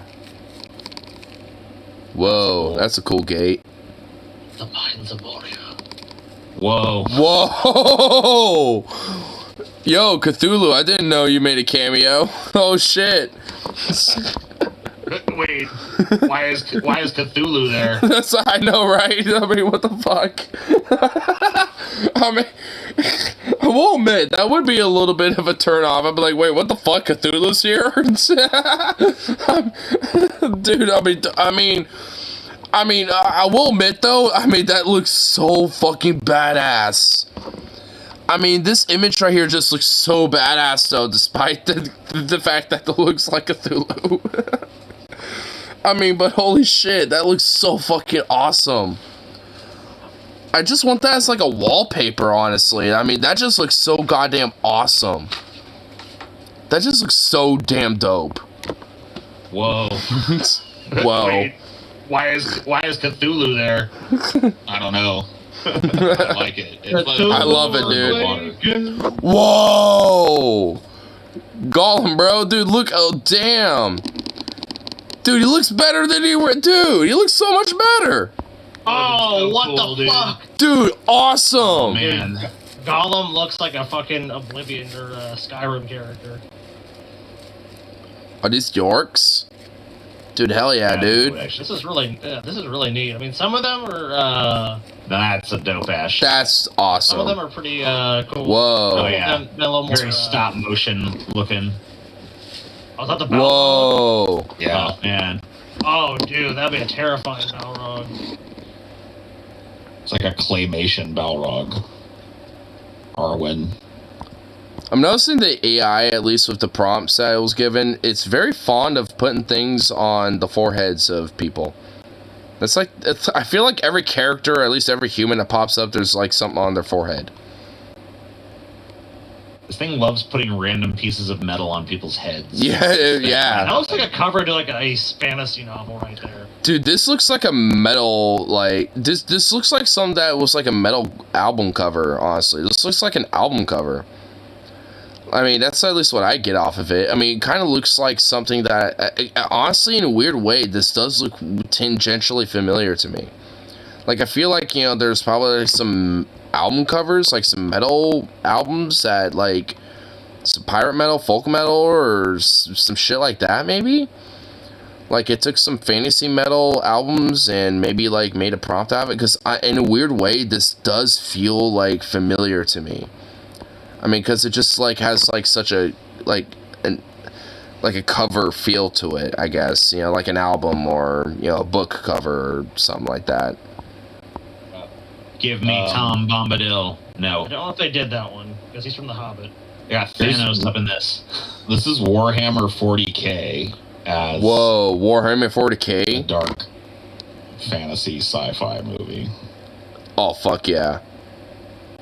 So, oh, dude, content, but run through the filter of a movie that never existed.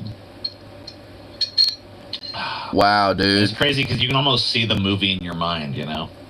Whoa, dude, this looks like some 2008 Space Odyssey level shit right here, dude, or like some Star Trek level shit. Oh wait, I just realized the planet is very off. The actual, like, planet is, like, it's literally, it goes, like, whoop, and then, clonk, it janks because of the ship. The AI still needs to figure out orbits and, you know, or I guess, you know, planetary, you know, circumferences a little bit. It still needs to work on things like that. I just noticed that.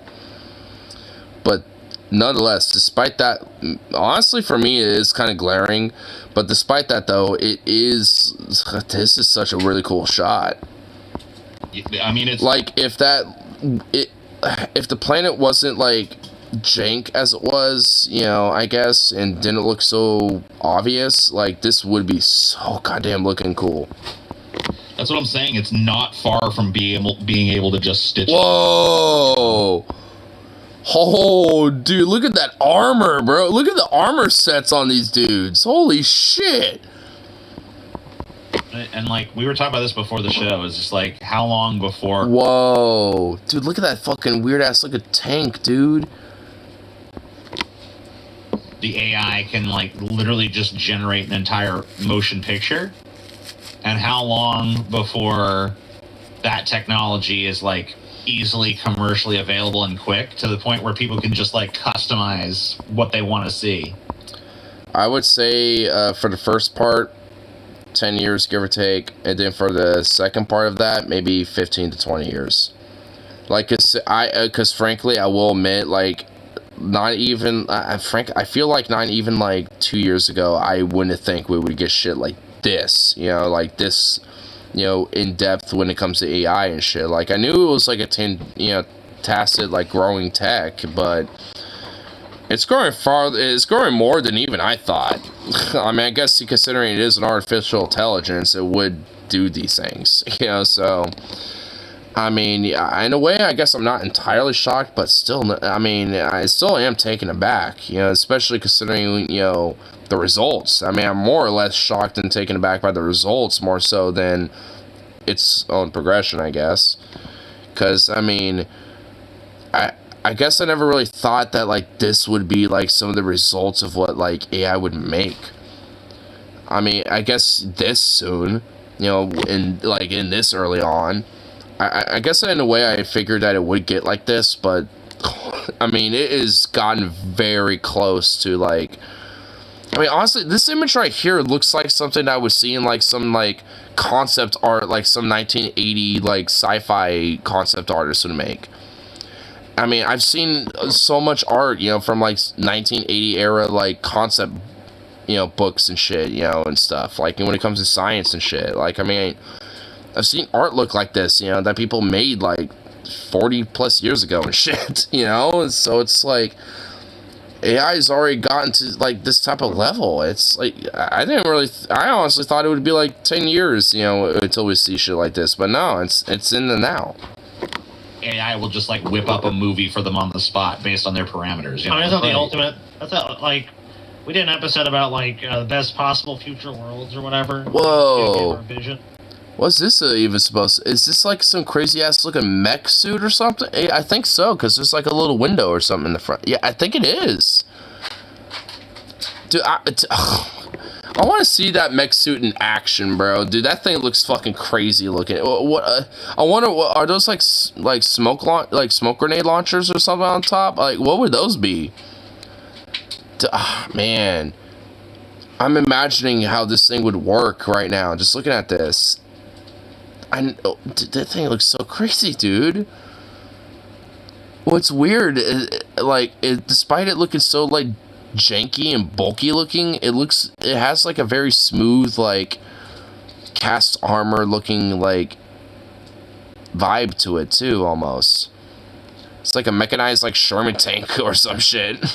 That's pretty much what that's the angle I was going for, was, like, entertainment being completely customized to what you want. And then after that, it just becomes like, what happens when, oh my god, yeah. Holy shit, fuck yes, dude. Dude, what is that guy in the background? What is that thing? Who's that? Like, who's this, like, Anubis-looking acolyte? I mean, whoa, bro. Like, never mind this guy in the front. I mean, this guy in the front is, like, got some crazy cool looking shit, but what about that guy in the background? What about that dude? Yeah, where wow, I'm just like taken aback, like, cause that what was that? Honestly, I'm kind of wondering what, you know, that was taken from, cause holy shit. I mean, because like the only thing I'm thinking of is like maybe like some Stargate shit maybe or something. I mean, this looks like something I'll probably see out of like Stargate, you know, SG-9 or something or whatever the fuck. But like beyond that, I mean, it just looks like that Warhammer 40K movie that was never made. I mean, it looks so crazy, dude. What happens? Well, the phase then is like is being immersed in it. Whoa. Yo, I keep saying whoa to like all of this, but I mean, you can't help but just be like, whoa. Like, look, I mean, holy shit, they look like, what? Dude, that armor looks so dope. Looks awesome. ChatGPT can already do a little bit of programming, so how long until it can program like video games on demand and stuff for people, or customized mod? Wow, look at that. Dude, that's so impressive. The video game, just like, I'd like to see more of this in the game, and it's just like, all right, I'll whip that up for you. You know, these are just amazing. And like I said, it's just, to me, it's like, how long is it before everything is replaced by this in terms of like what we consume? You know, like instead of within the century for sure. Probably within half a century at this rate. I don't know. I mean, it's at a rapid acceleration that I definitely didn't think it would happen. Big blockbuster movies, we get these Whoa. not even fan. Whoa, this almost has like a Two-Face like variable thing going on. Look at this dude. This guy got like, you know, some gray, like, you know, just hard steel, but the other half is like all blood red. Dude, that is so fucking dope. This is so cool. I mean, what gets me is that, like, even, damn, look at this. Dude, what gets me is that AI made this. Isn't, like, no human brain, like, you know, well, I guess a human brain obviously went into these things, at least, you know, to a degree, but, like, there's, like, none of those are actual people, you know, like, nothing, you know, there's no, it's not a frame of an actual movie, like, there was no humans in the sense of, like, a full production of a thing that was made, but, like, this looks like it's a frame of a movie or something. Or this looks like a frame of, like, Star Trek TNG or something like that, or some shit. Like a random episode where they meet these random aliens on this planet, or, like, some derelict ship.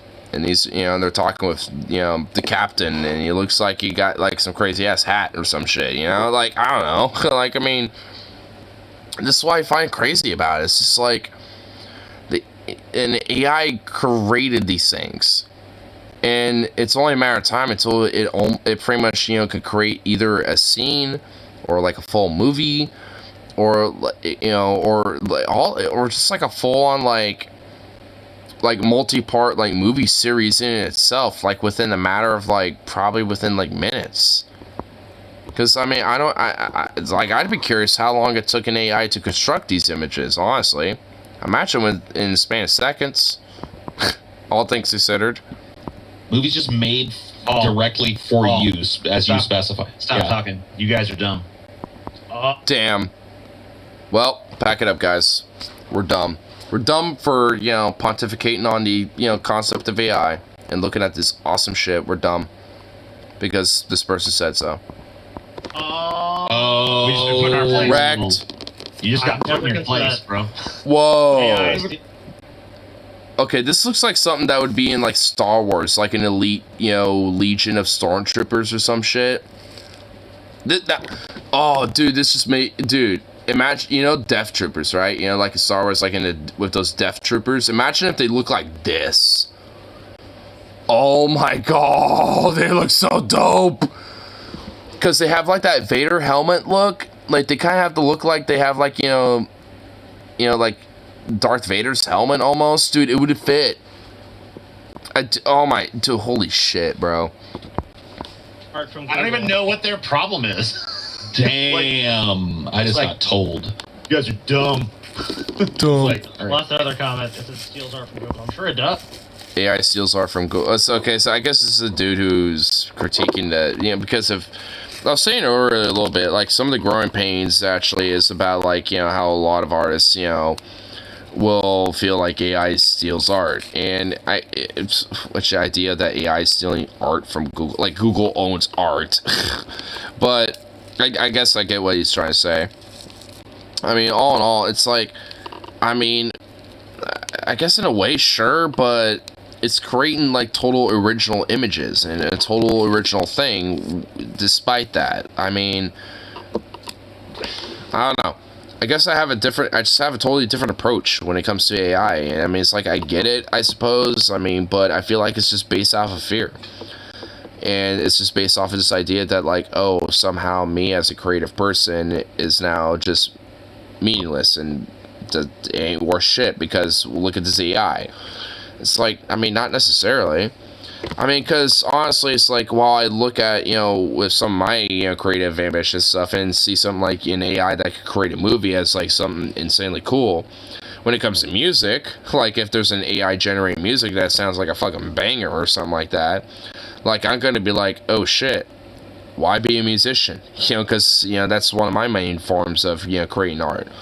And it's like, well, because, I mean, why not just be, you know, amongst a mix of different, you know, art, whether AI or not? You know, regardless, you know, yeah, it gets more diluted, I guess, because of that, but who cares? Like, I mean, fundamentally, at the end of the day, I care about just creating art.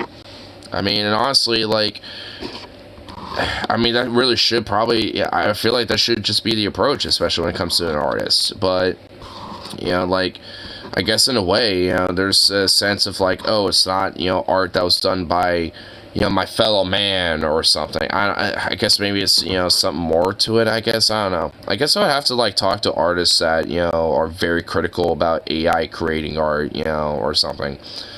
You know, like, because for me, I don't know. I find it, you know, hard to wrap my brain around, because, you know, for me, I kind of see, you know, a level, like I was saying from earlier, like an embracement, you know, when it comes to, you know, the creative wing of, you know, like human-made art, you know, being symbiotic in a sense, you know, with, or have at least a symbiosis with AI-generated art.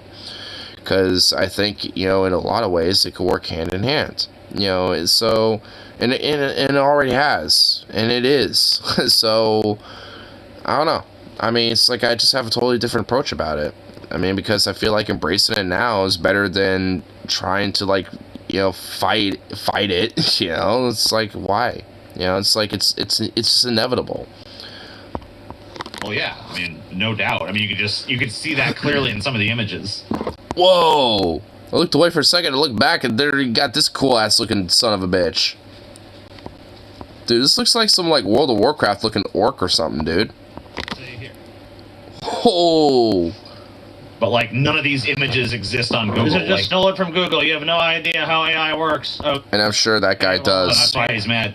No, these are not stolen from... Can you find these exact images on Google? No. No. It took images that already exist and compiled them together into something new, which is pretty much how humans create art as well. Yeah. So you don't get AI steals from artists. I'm an artist. I mean, it's just like our brains and our eyes, you know, create images, you know, based off our surroundings and what's around us. It's like, I mean, our brains biologically just do this inherently. You know, as a way to see, you know, so it's just like, I mean, for fuck's sake, like, I mean, we already, you know, create and compile images, you know, or we already observe and compile images, you know, just by the virtue of our, you know, us having to see the world, you know, to, like, you know, survive, and, or at least, you know, sustain as, you know, whatever, you know, excluding people who are blind and shit, not that they're, you know, whatever. I'm not, you know, they're included in this, you know, on a broader philosophical point.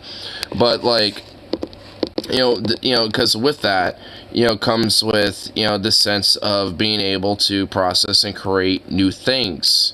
You know, and with that comes, you know, a sense of being able to, you know, like, have a whole new interpretation and a new compilement of different art and shit. And a totally different, you know, form of a thing. Even if you are compiling images for something that you might have seen. Or I guess, you know, if you're not seeing it, you know, visually have heard, or, you know, your own brain is, you know, creating. Okay. Okay, so, you know, see, okay, Wait on, shit take. What was all for? Wait, what? D-Day... The World War II, and social justice and civil rights. 100-year-old World War II hero breaks down in tears discussing why America today, it's all gone down the drain. Oh my god, you wanna know what's funny? Is that this... I feel bad for this guy a little bit, because this guy's been taken out of context like 1,001 billion different ways. Because he's, you know, he was talking about, like, the destruction of democracy, and he was referring to January 6th. This old guy right here was literally referring to Jan 6 when he was talking about that. I feel bad for this guy, honestly, because this is literally taken out of context for him. I mean, like, it's not even necessarily like, oh, it's all down the drain because of wokeness. It's like he literally was looking at, like, the whole MAGA thing and the insurrection as, like, a destruction of democracy and the American values of what he fought for. Like, it was like he was literally taken out of context. Like, I remember seeing this. I remember looking at this guy's full clip, because I was like, did he really, like, what did he really mean? And it was totally taken out of context. I mean, it's actually kind of fucked up. it's like these right-wing patriots want to take that guy and, you know, misinterpret and, if anything, you know, slander his words, you know, into their fucking Machiavellian bullshit. And, you know, that's a guy who actually fucking fought for, you know, democratic value, whatever the, you know, like, you know, say what you want. But it's like, I mean, at least, you know, he feels and meant what he fucking said, and it wasn't because of, like, oh, wokeness or some shit. Yeah, he probably didn't necessarily fucking, like, you know, agree with those things, I guarantee it, but, like, at least when it came to the clip in context with that shit, I mean, he was talking directly about Jan 6.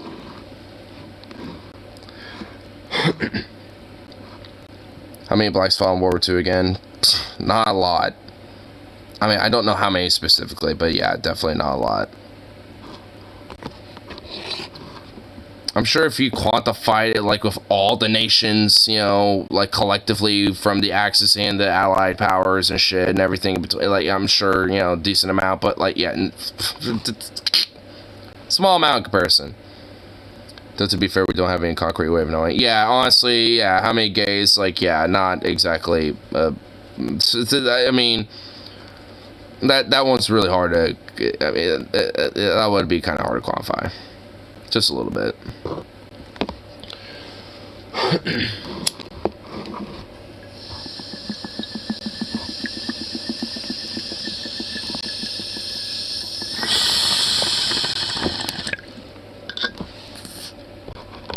But either way, still, shit take.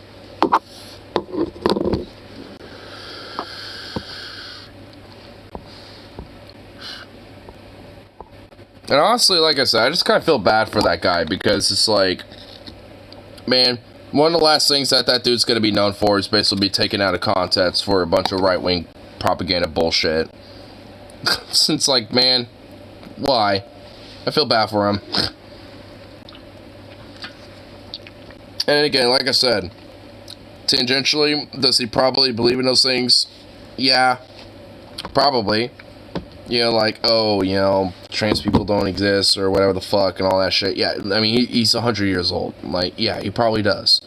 But, you know, it's just like, I mean, at least, you know, when it came to, like, what he believes and what he fought for and literally, like, broke down, especially in the context that he was taken out of context of, it was literally like, yeah, I might not disagree about it, you know, I'll let you have the right, you know, to be what you are and shit, because that's what I literally went overseas and fought, you know, to defend. Like, I mean, you know, he's at least, you know, someone who I would legitimately consider quote-unquote patriotic, even if I disagreed with him, because he was someone who did, you know, fight to defend that stuff. Very rare, exceptional type of guy, but nonetheless, you know, someone that, you know, was probably like that. The number of blacks in World War II was 1.2 million in the U.S. military alone. And the kind of sad thing is a lot of them were, you know, given auxiliary positions or, you know, given, like, lesser company roles, you know, like logistics and stuff like that. A lot of them did fight, you know, were able to, you know, like, you know, there was Red Tails, for example, you know, at least in the Air Force, and there was a few tank divisions that were predominantly black as well, but they weren't, you know, there was only, like, a few commanders in the U.S. military that were pretty open about, like, letting, you know, blacks, you know, kind of be seen as an equal, and they were very exceptional to the rule. Honestly, I can't even really think of the names, but I know there was at least, like, 2 or 3 that were like, yeah, like, if I don't really give a shit where your background is, if you're fighting for this country, like, you're an equal to me. Like, there was at least, you know, some people who were like that and treated their soldiers like they were their own. So, I mean, again, kind of an exception to the rule and shit, but nonetheless, I mean, that's kind of the reason why there also was that 1.2 million shit, because there were at least people out there, you know, that they kind of give a fuck about him, and, you know, and thus, you know, kind of gave a little bit more of, like, a little morale boost, you know, because when they're writing letters back home, it's like, hey, yeah, you know, it's like he's in his, you know, platoon, and they actually treat him well, and, you know, he's, you know, like, been seen kind of as a hero, because he, you know, helped out, you know, one of his buddies, you know, when he was, like, pinned down or some shit, or whatever the fuck. I mean, so it's, like, likely, it, you know, and also, if I remember, I think even the government also, you know, like, was given, like extra grants and stuff like, hey, you know, if you're black and fight for us in World War II, we'll give you extra opportunities, even though that was a little fickle-fuckle at best. And yes, they're basically given like meat shield positions in a lot of ways. Or again, like logistics. Like in World War I and in World War II, in France at least, like without black Algerians and a lot of the African French that were fighting in World War I and World War II, they're basically just, you know, given logistic positions and basically there to build, you know, like set up sandbags and dig trenches and shit like that. I mean, them fighting the war is one of the cruxes of the civil rights movement. I mean, in a way, yeah. Because if they're willing to fight in a fucking war and die for, you know, a country that doesn't even treat them equally and shit, then it's like you, at that point, then it's kind of like an onus to be like, hey, you kind of need to, you know, give something back to this person. Because despite how you've treated them in the past, they were still willing to fight and die for you. So, it did kind of add, you know, more to that type of shit. You know, when it came to help fighting, you know, for civil rights.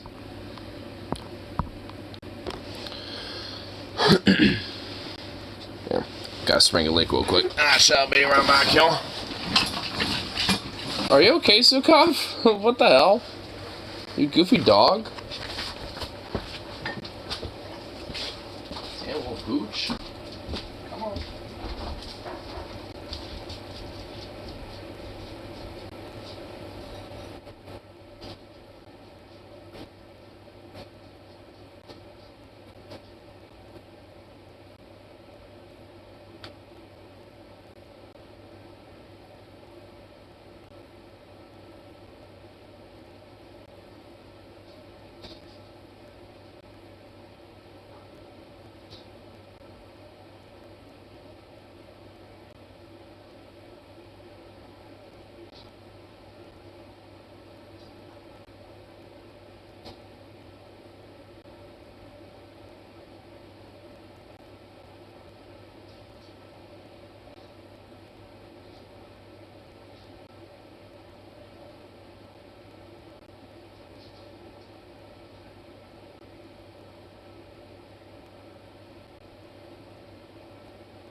Baby, such a little boy.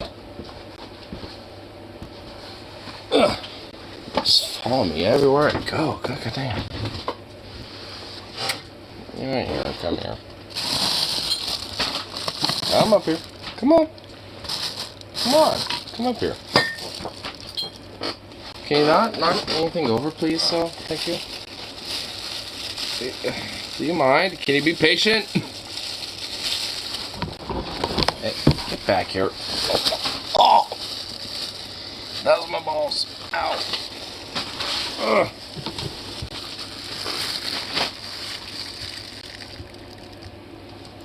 Chill. Oh my lord. Oh. Barely getting it out of the bag and he's already trying to go after it. A little savage. Oh my god. Chill.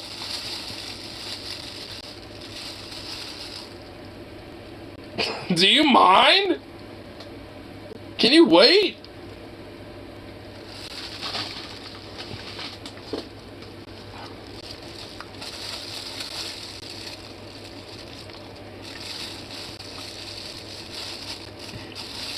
Looking at me all offended, like I'm eating your food, you asshole.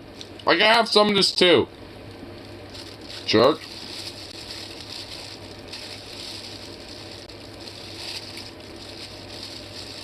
Hold up. Oh my god. Hey!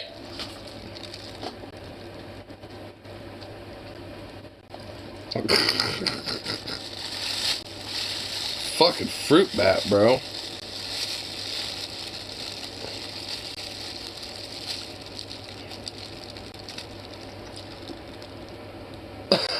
Look at you, you fucking freak. Hey.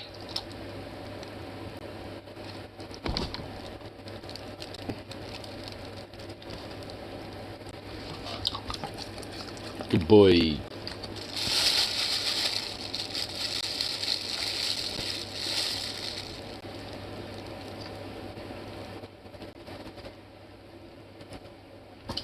Ooh, good boy. Good catch. Oh my god, you little freak. Eyeballing it like a goddamn sidewinder.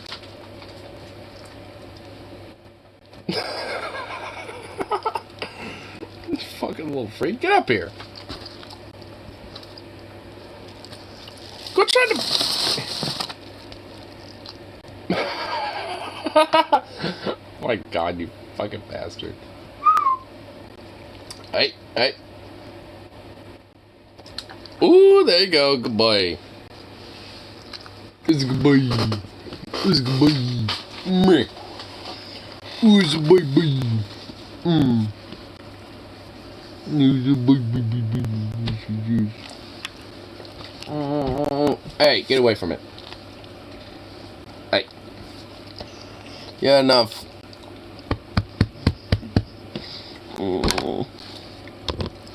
Little shrimp pop. Look at this. Ah! Look at this little shrimp pop. Oh my goodness. Look at this little smushy face. Oh my gosh. Look at that little smushy face. Got a smushy face. You know that? Look at that. Look at all that smush. Smush. What are you doing? Hey. Okay, this phone, please, for fuck's sake. Oh my god.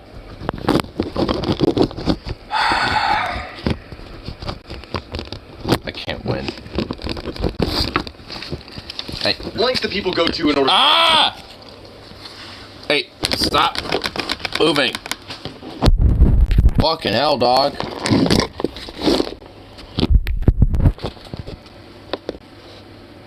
Holy shit. Actually, surprisingly, today he's been a good boy. Oh. Meh. Meh. Meh. Meh. Meh. Meh. Meh. Meh.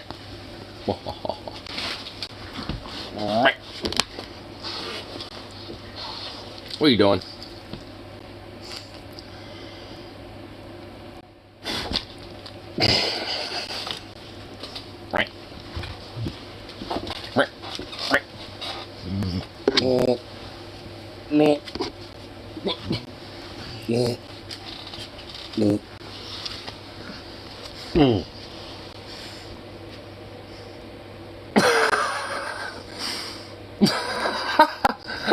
What is this?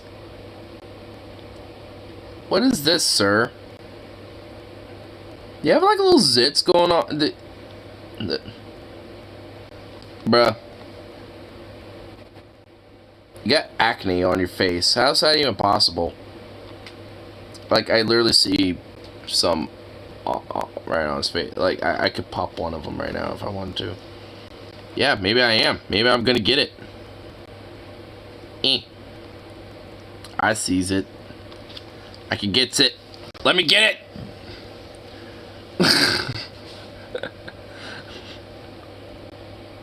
Yeah, what the hell? You straight up do got a little bit of acne on your face, bro. Yeah, you got like... one right here, one right there, one right there. What the hell? Oh, your little butt.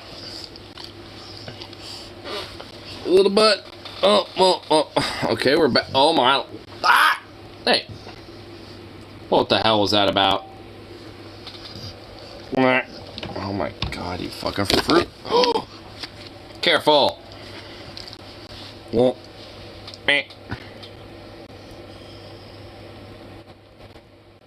Look at you. Okay, let me get it. I'm gonna get it.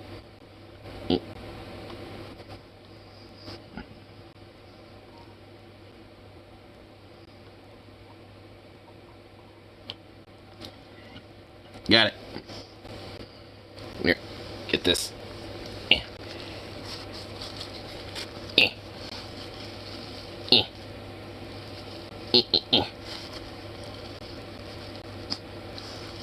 You're just being sniffy now. Alright. You're just like, what the fuck?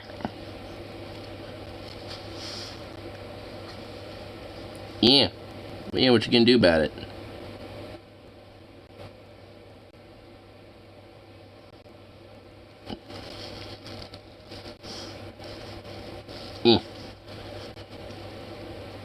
Yeah. Get murked. What you gonna do? What you gonna do?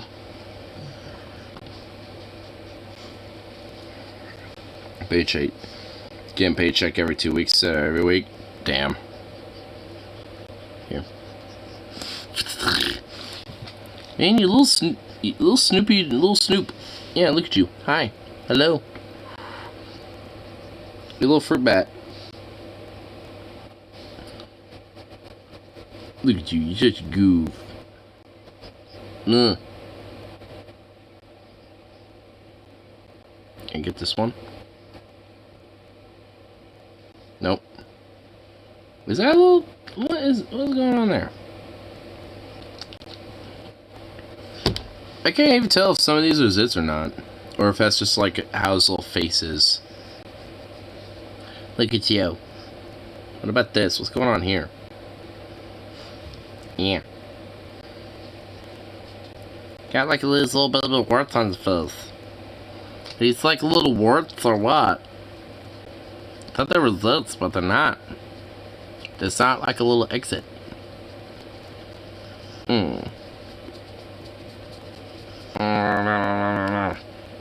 You're a goof. Zukov can howl some karaoke. I mean, he probably could. But he's a ridiculous little goof. What are you doing? Oh my god, you're a goof. Oh. He's such a goofball. Like, this is his hind leg, by the way, just to let you know. See? Like, he's somehow in, like, a 180 degree, like... what is this? What, like, what are you doing? Look at this little fruit.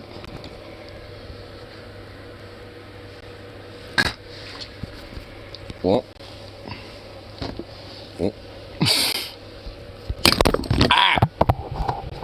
I'm not having a good time with dealing with this phone here. There we go. There we go. Got him. Look at this. Like, what is this?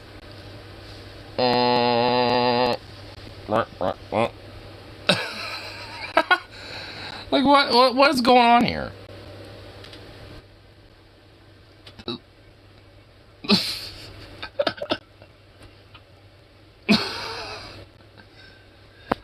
Definitely a odd position that's a goof in. Ah! There we go. Oh. Oh, well, hello. Ja, vad är sen? Hi.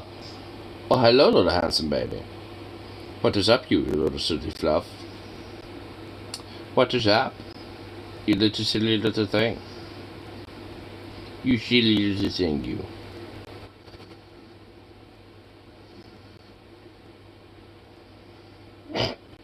You're a goof. You're a little flute bat. Oh, fuck. Okay.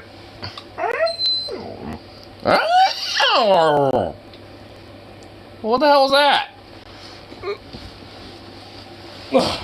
What the hell was that? What the hell was that? What was that? You goof. You little goof nugget. Look at you. Good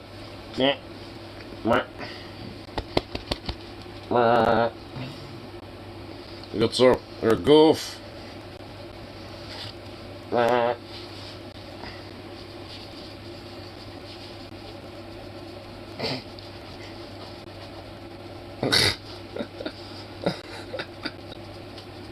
my goodness, dude, he loves this way too much. You're a little fruit. Oh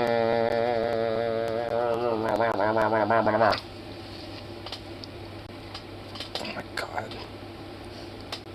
Well, what the hell?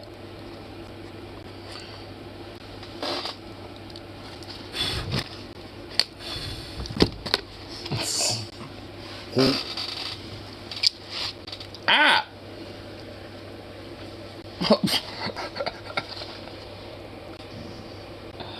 What is up with you, dude?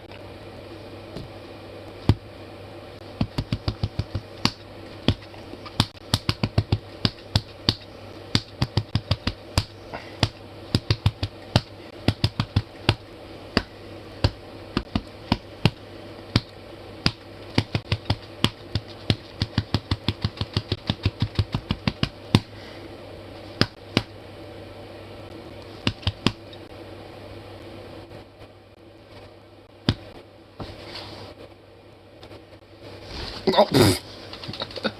Oh, I guess that was the bop to wake him up.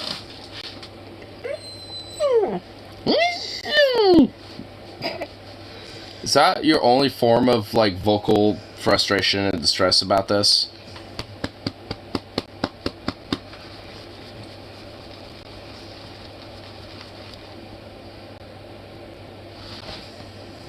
Are you comfortable? Are you comfortable, sir? Blump. Here you go. Well, you gotta figure this out. You're a cat now. Ah! Ah! Ah! There you go.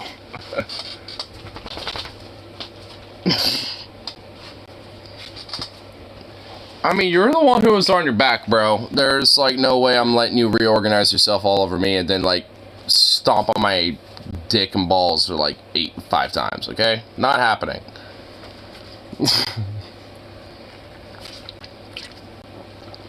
You're able to land on your feet. You're okay. Good sign, step. What is your next move? What the hell? It was this. Oh! I could not handle all those kittens. There's no way. This owl looks like it's seen some shit. Whoa, dude. I think this owl might have, like, you know, been fucked up or something. Like, something happened to it.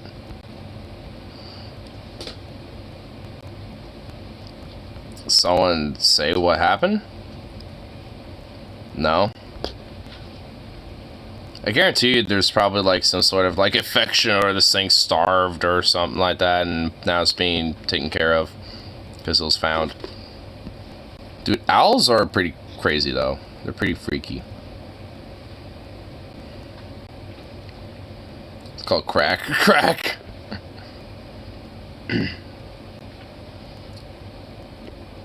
Silly phone tricks are for kids. Shh. Fucking. Wait, funny porn? Told you to take your dentures out. You go down on me? Ow. Why you said it? Why? Why? I don't think I needed that.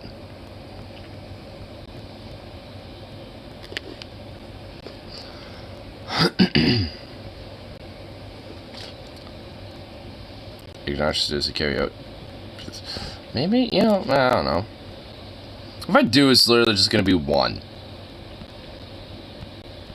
If I do, I already know which type I could do. Because Sharon's carrying, that's especially true for pain. You know what? Fair enough. Alright, here, let me go on this playlist. Let's see.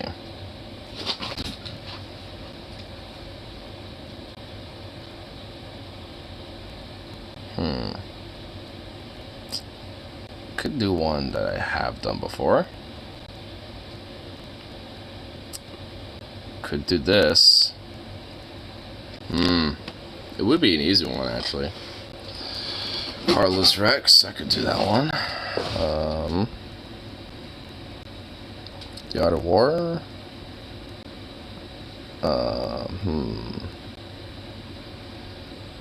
Line from the North. I could probably do that one too. I don't know. If I do, I'll probably do one I haven't done yet.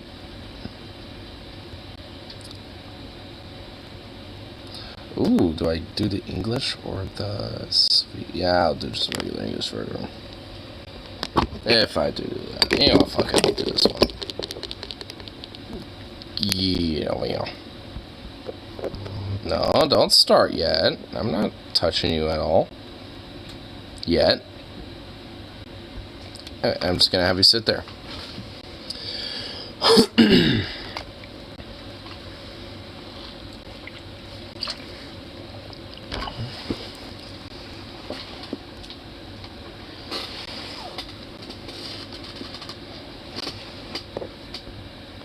But goddamn, it's already almost like goddamn 4 in the morning. Well, actually, it already is after that. And then I realized it was already that late. Shit. I guess the whole like AI thing from earlier did kind of give me a little tangent. The AI is pretty fucking dope, though. I tend to, you know, actually kind of think about that a lot, honestly. Well, maybe not like a lot, but it's a common thing that I tend to pontificate and ponder about. Okay, this phone is really driving me nuts right now. But the fact that it does not know how to say goddamn self.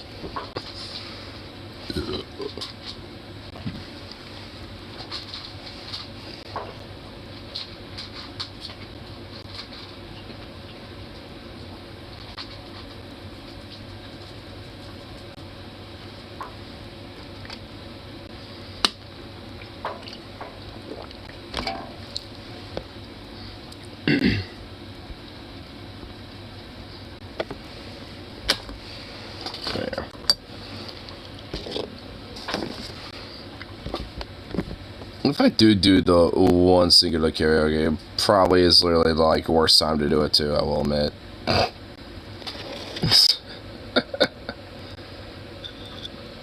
After 6 hours of just kind of chit-chatting and bullshitting. Great idea.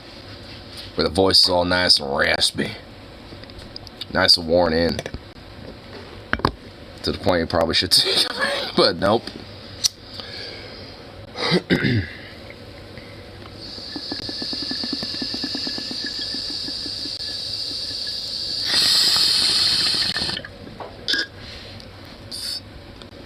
Show you all about.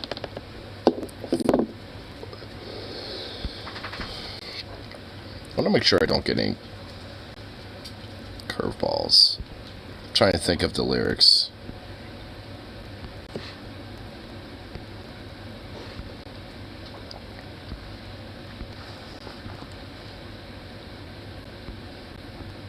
Oh, you know what? Yeah. Yeah, I'm thinking of the lyrics now.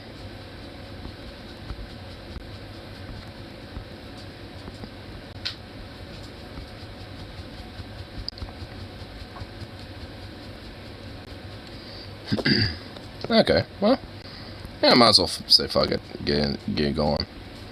Just want to make sure that kind of do a quick little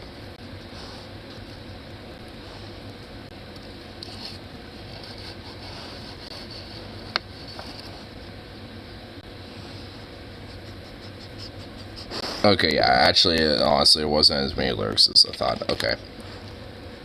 Yeah, so it is definitely an easy song. Excellent. Can I help you? What, do you want to be over here to help me? Is that what you're doing?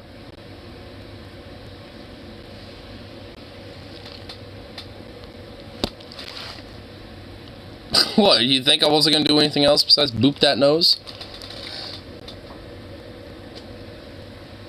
Boop.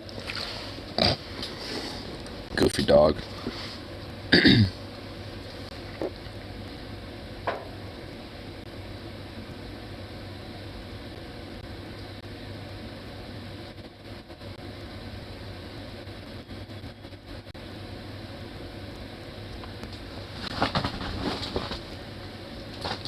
Is that the first time I think I won the staring contest on you?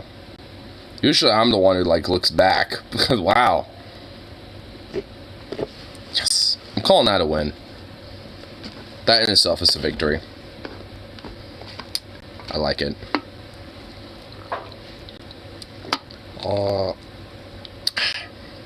Which I wasn't enough liquid for that.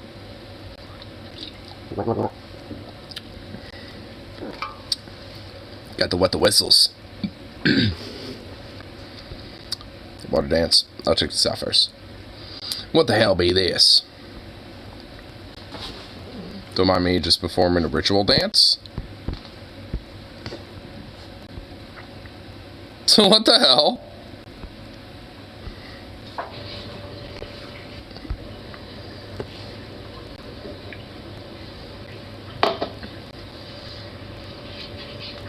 So what the hell?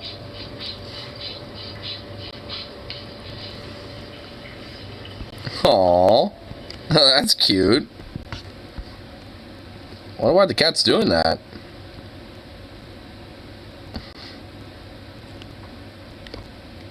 I've never seen a cat do that. Oh, you know what? I think it's probably because the water isn't necessarily, like, in a bowl, so it... maybe it's because, like, with the way it's looking at it, it thinks, like, it's about to be submerged in water, because it looks like it's trying to swim. Because I've seen, like, if you literally, like, raise a dog above water, or a cat above water, and it knows how to swim, like, it will literally start swimming even though it's not in the water yet. Like, there are videos of that sometimes.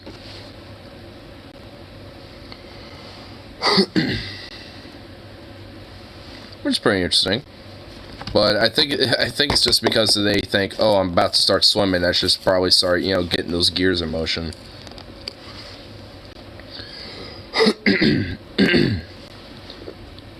Lol. Oh. It's trying to become the catfish. Trying to become catfish. Yeah. If I'm like pop in it for like 2 seconds and just like dip away. Is that what happened?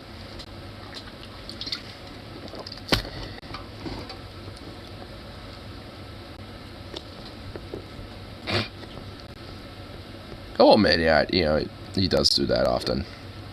Ignore the opera singer. The opera singer. I mean, I've been kind of trying to get a little bit of my voice more tuned in and shit with things. At least when it comes to the vocals. Though, to be fair, I am doing, like, baby warm-ups before I do a singular karaoke. So, there is that as well. Oh, man, I at least hope that, like, you know, at least, you know... Because I remember when I did them the first time, I went right back at him. I was like, the song isn't too quiet. So I'm hoping that at least, just blasting them out and then just like singing on top of, just the way I normally do on top of that, it's actually kind of blended them a little better. To be fair, a phone mic does not necessarily make them great for quality, but hey, at least, if at least the song is more louder, or at least more balanced in comparison to, me doing my thing, then at least, blends it a little better. Because I remember, because I think the first karaoke was at the Sabatons at the Christmas Truce, and I initially had it a little quieter because I wasn't too sure if it would be like overbearing, and then I realized, oh, it's way too quiet, so I just like just blasted the noise off of that shit, and actually it ended up being a lot better. I mean, obviously, considering it, again, phone mic, it's like not the greatest, but shit, I mean, at least it's, been a lot better with it. And I think at least at this point, now that I've, my voice is kind of starting to get a little bit more attuned with it again, it's probably better than the first, like, couple times. So, outside of, maybe my voice being a little weaker or waspier. Which it actually is right now, so I will admit, maybe the quality isn't going to be the greatest, but considering also it's a song I haven't sung yet. But it's one I know well, so.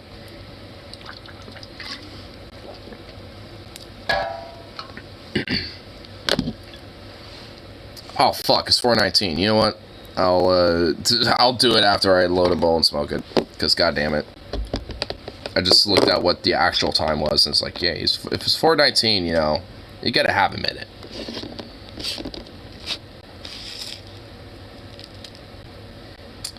Actually, technically I could just, like, start a beer before I smoke it really quick. So I'll get this loaded and wait until it's 4:20. Did I see that 4:19, like, right when it turned 4:19? I mean, seriously. Come on. Hey, there we go. So I forgot, it's 4:20. Somewhere in the world. Like right here.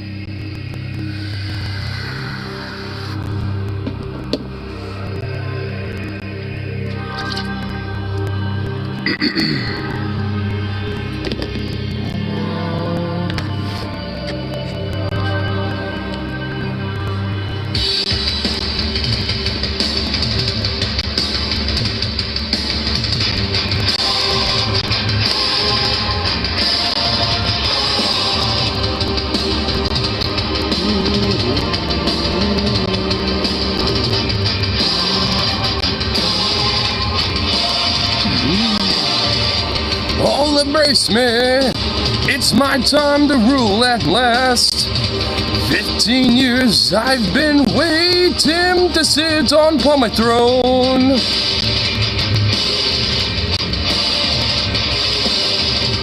No allegiance, I will swear no oath.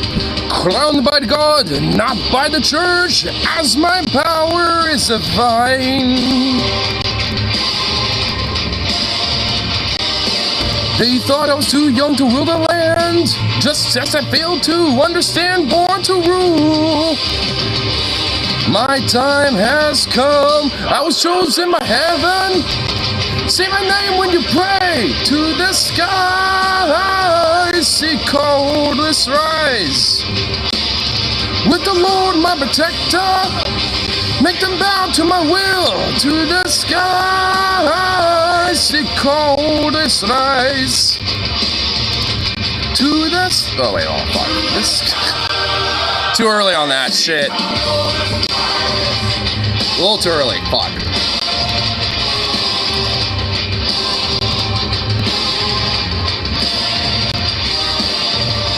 Proved in battle, led my men to victory. No man alive or dead commands me, I answer to the Lord.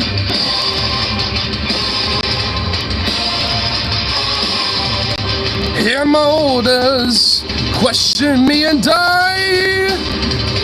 What I say was said in heaven, and so it shall be done.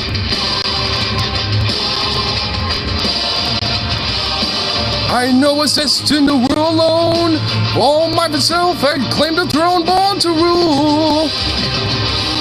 My time is now, I was chosen by heaven. Say my name when you pray to the sky. Seek all this rise. With the Lord my protector, make the bow to my will to the sky. Seek all this rise.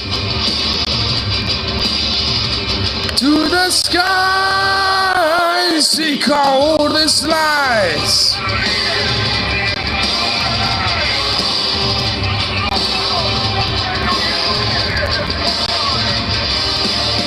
All that's time that should be mine, there's no stopping me.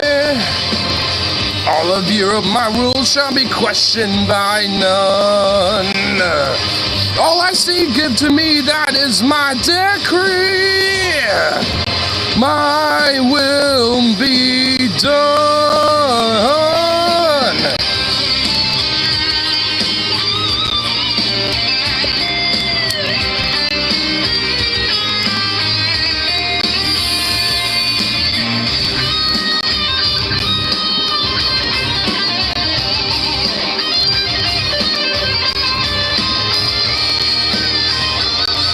They thought I was too young to rule the land, just as I failed to understand born to rule.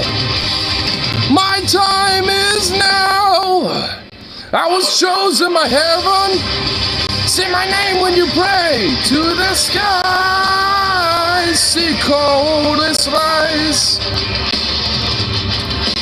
To the skies. Protector. Make the bow to my will, to the sky. Seek all this lies. To the sky. Seek all this lies. Hey, but don't play that one. Don't play the other karaoke. I don't need to play the other one. We're doing one. That's the one.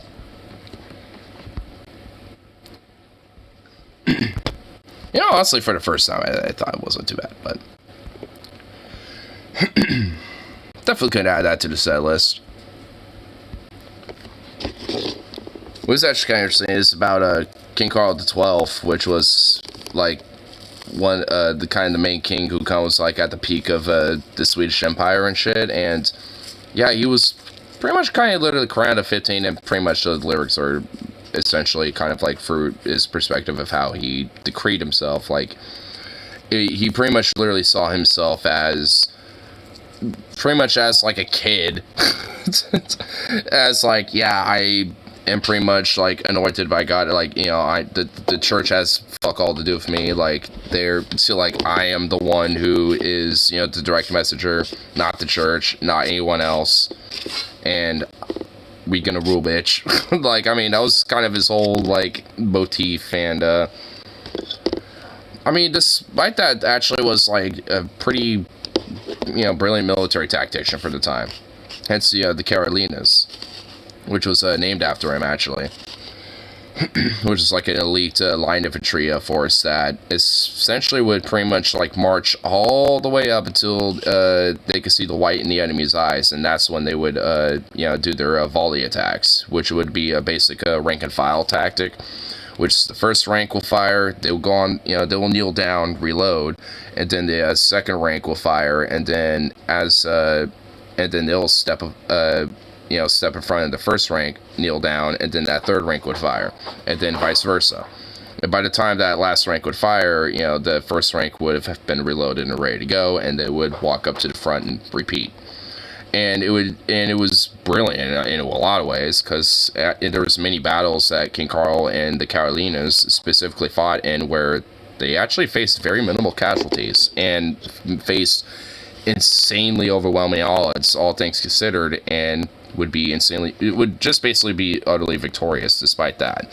It's like, I mean, yeah, I got a lot of politics about you I don't like, but definitely a smart military tactician. Pretty much, and the only reason why, like, they, were as brave as they were is essentially because he literally put the fear of God in them. Though, to be fair, pretty much everyone believed in that at the time, so it was pretty much like the Royal Elite Guard at the time, basically. Well, maybe not a guard, but like the Royal Elite, like religious, like elite group, like infantry, basically.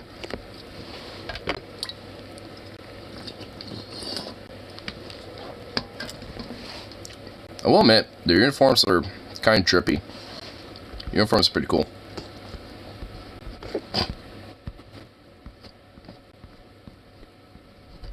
Anyway.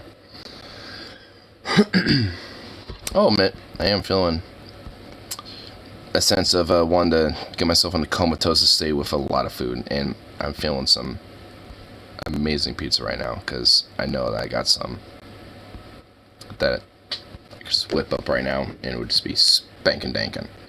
So, gonna smoke this bowl, and I think I'm gonna do that, and I'll go for the even.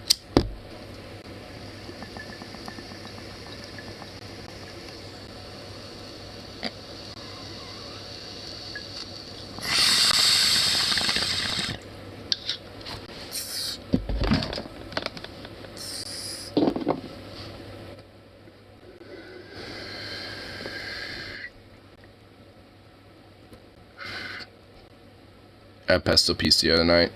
Pesto pizza? I kind of figured I knew what you meant. And dude, honestly, I've never had pesto pizza, but I already know. Oh, with bacon and spinach. Oh, dude, yeah. I already know that I would love the shit out of that. Tomato? Eh.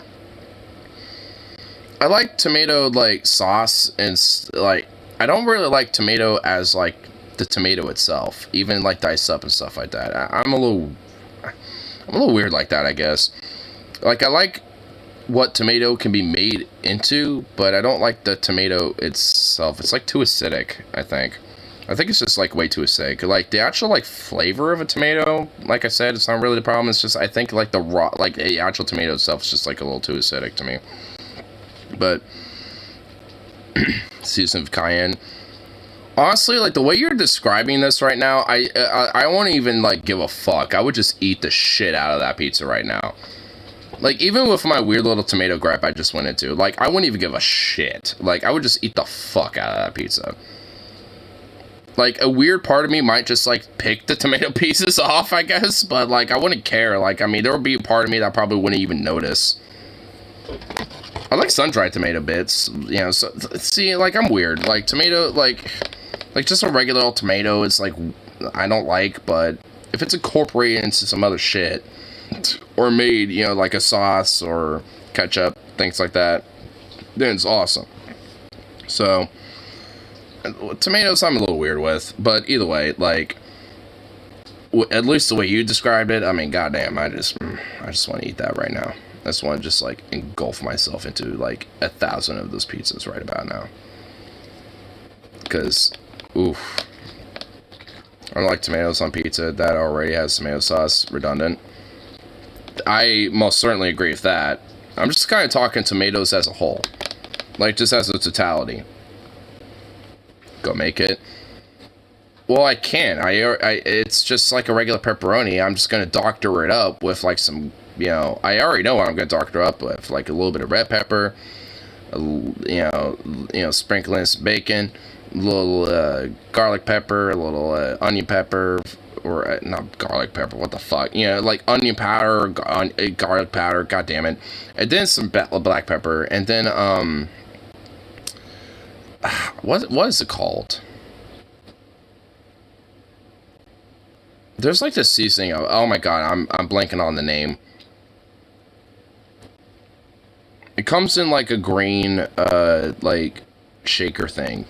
It's like a Greek seasoning thing, and there's like this, type of seasoning from it that I use. Oh my god, I don't even know what the fuck it's called right now, but I use it and it's so goddamn bomb. If I'll remember next stream. Like, I'll, like, you know, like, whenever we get into discussion of food and seasonings, I'll have to, you know, be reminded. But honestly, right now, there ain't no fucking way I'm gonna remember that shit. At least when it comes to the name of the seasoning. I just know what it looks like. It has, like, this Italian Greek looking guy, you know, on the front of it. One of my neighbors is going to work or something, I guess. But yeah, I mean, it's I don't know what the name of the season is honestly right now, and it's kind of annoying me. But I'll look at it right after the stream as I'm making that goddamn pizza, and I'll be like, that's what the fucking name is, and I'm gonna be just annoyed. I mean, I have you on Discord. I'll just tell you what it is. But it would be like a little bit of parsley, red pepper, onion, and garlic powder, a little bit of black pepper, and that seasoning I'm talking about with a little bit of bacon, and, yeah, just regular little pepperoni pizza, and boom. Shit is legit pretty good. You should make a barbecue pizza with barbecue sauce and place some marinara, kebab pizza. Oh my god, dude. Caramelized onion, bacon, barbecue sauce, and place that marinara. Just like a sprinkling of, like, you know, a little bit of, you know, Parmesan, mozzarella, and cheddar, all in, like, you know, one little big combo. With a little bit of, like, you know, sausage bits or something like that. Or even ground beef, even. Oh my god. Holy shit. Sounds fucking banging right there. Okay, I need to go eat a goddamn pizza, because we're, like, it's the euphoria of knowing what I could have that I can't right now, because I don't have the ingredients. It's just upsetting to me. Yeah, it is truly an American fucking pizza right there, and I want it. I want to embrace my patriotism right now. And all I got is a goddamn Red Baron pizza, and just to doctor it up and just hope for the best. It's like, it's like nothing's gonna compare to that. Son of a bitch. It's like, man, my Red Baron can't even compare to that. Ugh. Sad.